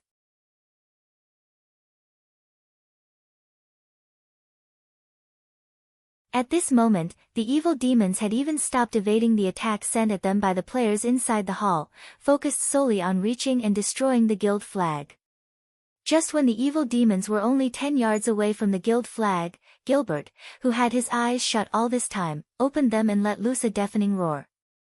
Even the people outside the guild hall heard his roar very clearly. In the next moment, the 16 evil demons involuntarily turned towards Gilbert, as if nothing but Gilbert existed in their world at this moment. The Barbarian class's Tier 3 legacy skill Barbaric Roar. The skill immediately enveloped a radius of 50 yards. Unlike other taunt skills, Barbaric Roar was more of a domain skill. All enemies caught within the range of the domain would find their minds filled with only Gilbert's existence. At the same time, due to the deterrent effect of Gilbert's voice, all enemies within range would have their movement speed, attack speed, and reaction speed reduced by 50%. Following the activation of Barbaric Roar, Gilbert pulled out his blood-red greatsword, which he had stabbed into the ground, and lightly swung it at the approaching evil demons. If one was watching from afar, one would think that Gilbert's attack speed at this moment was very slow. However, if one paid close attention, they would realize that Gilbert's attack speed was not slow at all. Instead, the extreme speed and fluidity of his attack had merely given rise to a misconception. Although the 16 evil demons tried to block the approaching crimson streak of light, they suddenly found their bodies unable to move. The only thing they could do was watch as the streak of light landed on their bodies. Tier 3 Legacy Skill Barbaric Blade. Although the skill executed an extremely normal slash, it rendered all the surrounding enemies immobile. Meanwhile, pitch-black spatial tears would appear one after another wherever the crimson light passed. The might of the attack was so powerful that it even sliced space itself. After the greatsword passed through the evil demons, all 16 evil demons left behind afterimages as they went flying out of the guild hall like cannonballs. The High Lord ranked evil demons lost over 1/3 of their HPs on the spot. The destructive power of the attack made everyone present gasp. So strong. The power of this attack should be practically Tier 4 standard. Aqua Rose wore an incredulous look on her face as she stared at Gilbert. Even Tier 3 NPCs were just barely able to cope with a Great Lord-ranked evil demon in a one-on-one. At least 2 of such NPCs were needed to suppress a Great Lord. Yet, now, Gilbert had managed to send 5 Great Lord-ranked evil demons flying with a single blow. This was simply unbelievable. He stopped them. How is this possible?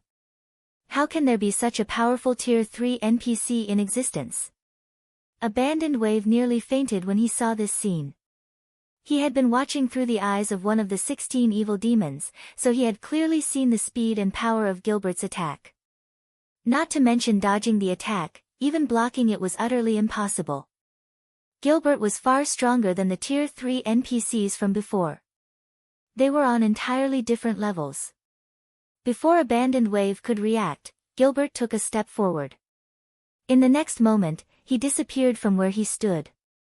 Immediately after, he appeared in front of one of the Great Lord-ranked evil demons. Before anyone realized it, Gilbert had already thrust his greatsword through the Great Lord's body. Meanwhile, only after its body was stabbed did the evil demon realize it had been attacked. Gilbert's strength was simply overwhelming. As for the other evil demons, due to the effects of barbaric roar, they couldn't approach the guild flag at all without killing Gilbert first.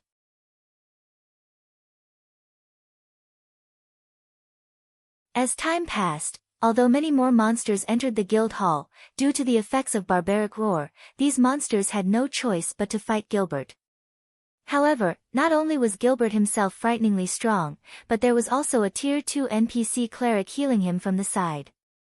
The monsters failed to pose any threat to Gilbert whatsoever. In regard to this situation, Shifeng did not feel particularly surprised. There naturally was a reason why the various large guilds had coveted heroes in the past. Back then, towns and cities under a hero's protection had rarely fallen to enemy invasion.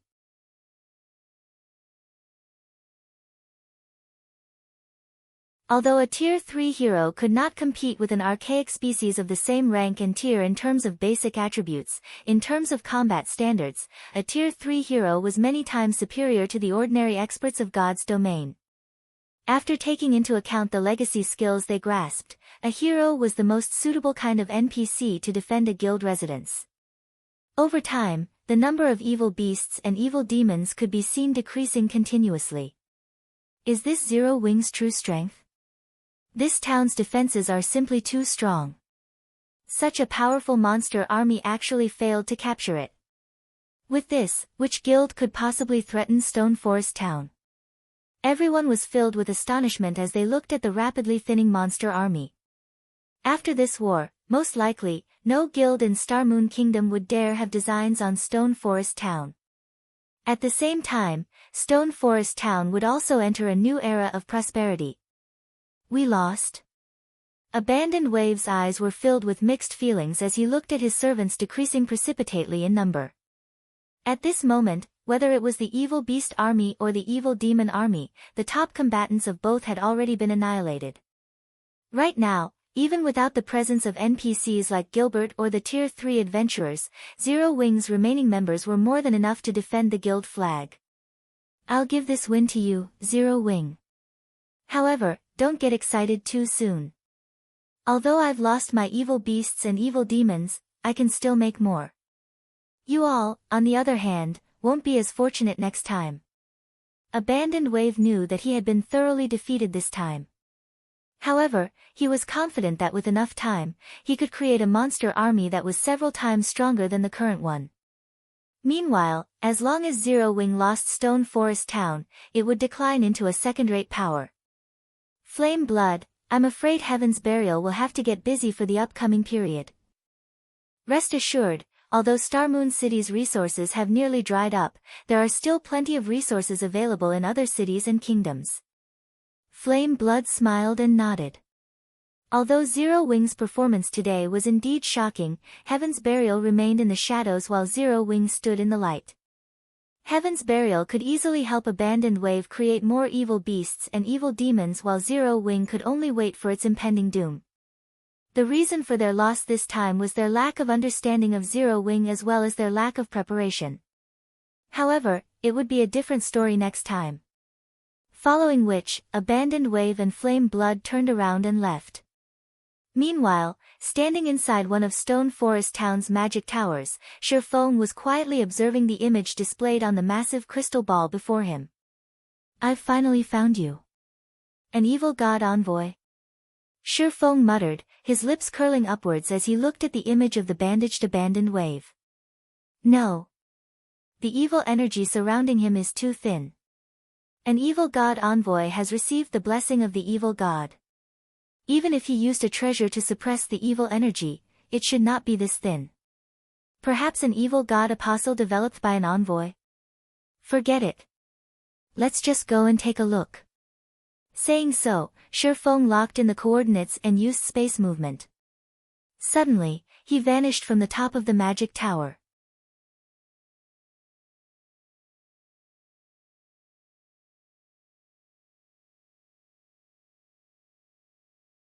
Chapter 1348, Black Flame Appears. With the death of the high-tiered evil beasts and evil demons, the war in Stone Forest Town gradually entered its final stage. Previously, Star Moon Kingdom's various major powers had celebrated this sudden war, but their expressions had turned solemn. Fear of Zero Wing filled their hearts. An army of 500,000 plus high-level, high-ranked monsters. Who in Star Moon Kingdom could possibly stop such a powerful force? Zero Wing had done just that. Moreover, Zero Wing had displayed horrific strength. Aside from the Tier 3 NPC army, the intermediate mana pulse cannons and miniature ballistas were more than enough to dishearten the kingdom's major powers. If these weapons were aimed at their guild towns, the consequences would be dire. Before this battle, the major powers had only felt a little threatened by Zero Wing's number of experts and high-quality items. However, those aspects couldn't threaten their lifeblood. If worse comes to worst, they would fight a war of attrition, competing with wealth and resources. But things had changed. Zero Wing had already revealed that it had the power to destroy any large guild's foundation in Star Moon Kingdom. A battle of attrition wasn't necessary. Zero Wing could simply cripple their guilds. Zero Wing. How much of your strength have you hidden? Singular Burial felt as if he had aged several years as he stared at the live stream, especially when the hero Gilbert had made his appearance in the war's final moments. Singular Burial admitted that Heaven's Burial's development was quite fast. However, compared to Zero Wing, the difference between them was like heaven and earth. Now, the only thing worth celebrating was that Heaven's Burial had gained access into Evernight City before the other guild. There was also the fact that Abandoned Wave could continue to create monster armies. Only, now that they had revealed the threat of the evil beasts and evil demons, Abandoned Wave wouldn't be able to continue developing in the Star Moon City region.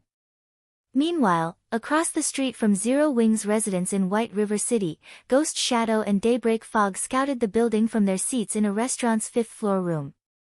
As the two watched Zero Wing's residence, they wore helpless expressions.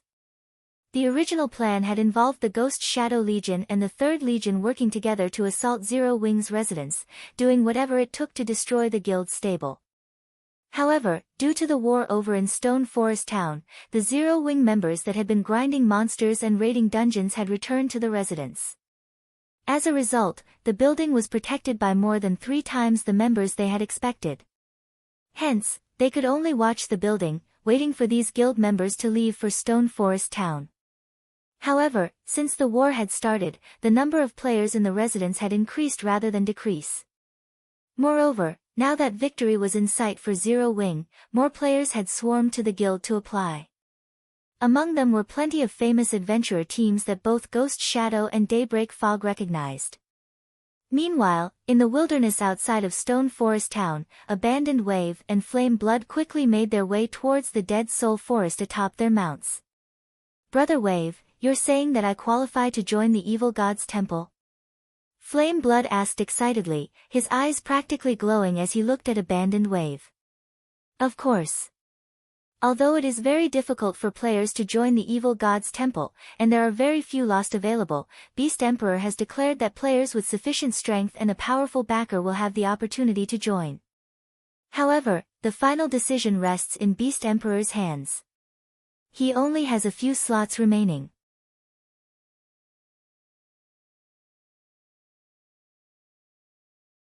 Fortunately, since you are one of Heaven's Burial's upper echelons, you should have a high chance of getting one of those slots, Abandoned Wave said, nodding.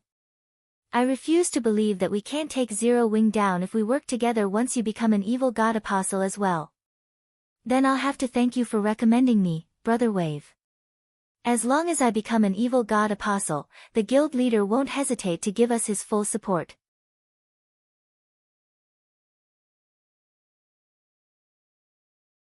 We might even be able to take down the Black Dragon Empire, much less Star Moon Kingdom, Flame Blood said excitedly. Before this, he hadn't been particularly interested in becoming an evil god apostle and joining the dark forces. After all, the cost to do so was high. Joining the dark forces meant joining humanity's enemy. Henceforth, it wouldn't be so easy to enter an NPC city. He'd also forsake the lifestyle ordinary players enjoyed. Moreover, if the various large guilds discovered him, they'd hunt him to the ends of God's domain. If he died, the consequences would be unimaginably severe as well. If he were caught, the result would be worse. His only option would be to delete his account and start over. However, after coming into contact with Abandoned Wave and witnessing the power of an evil god apostle, he had begun to reconsider his position. It might even help him achieve heights that were previously out of his reach. Unfortunately, Abandoned Wave had tactfully rejected his previous request to join the evil god's temple. He hadn't expected the man to change his mind. Relax. I now have a clear grasp of Heaven's Burial's foundations. Moreover, I just received a message from Beast Emperor requesting to meet you, stating that he has sent a subordinate to fetch you, Abandoned Wave said, chuckling. While Abandoned Wave and Flame Blood chatted, a spatial tear appeared above them. It quickly widened, forming a black hole, and a figure emerged. Black Flame. How is he here? Abandoned Wave and Flame Blood stared at the figure. They were extremely familiar with this player as he was their main target. I've finally found you. Why are you in such a rush to leave? Shifeng asked as he softly landed on the grassy ground. He wore a smile as he pinned Abandoned Wave and Flame Blood with his gaze. Both wore black cloaks, so he couldn't get a clear view of their appearances and levels. However, he could sense their tension. This was especially true for the bandaged Abandoned Wave. He knew that the previous monster invasion had been the evil god's temple's doing, but even after using the magic tower, he hadn't been able to locate the person responsible. This time, however, he used the magic tower to search for the culprits during the entire battle. Thanks to the magic array that had summoned the evil demons, he had gained a general idea of the culprit's location. Honestly, Shifeng had been shocked to learn of the evil god's temple's appearance in Star Moon Kingdom. The evil god's temple might not be a threat early on, but if it were not exterminated in time, not even 2 or 3 super guilds would be able to take it down, much less Zero Wing. Now that he had found a clue leading to the evil god's temple, he couldn't ignore it. I had never expected the almighty guild leader, Black Flame, to grace us with his presence. To what do we owe the pleasure? Abandoned Wave asked, trying to look like a passerby. At the same time, he sent the Beast Emperor a message, notifying him of Shifeng's arrival and requesting reinforcements. Black Flame's strength was known throughout Star Moon Kingdom. He was the kingdom's bona fide, #1 expert. Although Abandoned Wave was confident of his own strength, he knew that he was far from powerful enough to defeat someone on Black Flame's level. Working with Flame Blood wouldn't change that. Of course, were his high-tiered evil demons still alive, he'd have no reason to fear Black Flame. He'd even be confident of killing the man. Are you trying to suggest that you're not connected to the evil god's temple with how dense the evil energy surrounding you is? Shifeng demanded. Well? Are you going to reveal the temple's headquarters? If not, I can simply drag you to the war god's temple. I'm sure you don't need me to tell you about the consequences of being captured.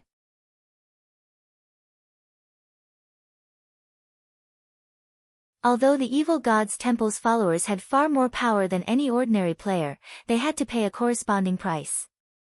One death was enough to drive these followers mad. If the war god's temple captured them, their life would be hell. Abandoned Wave's heart sank as he listened to Shurfeng. He hadn't expected this man to know evil god's temple players' true fear. It's over. It's over. What should I do? Sweat dripped down Abandoned Wave's forehead as he watched Shurfeng's gradual approach.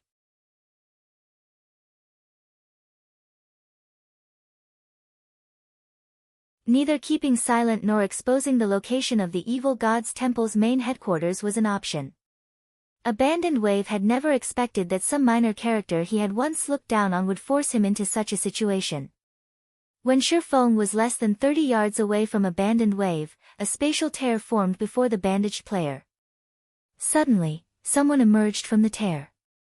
It was none other than the Beast Emperor, Abandoned Wave's leader. You're tuning in to the Blissful Bookshelf YouTube channel.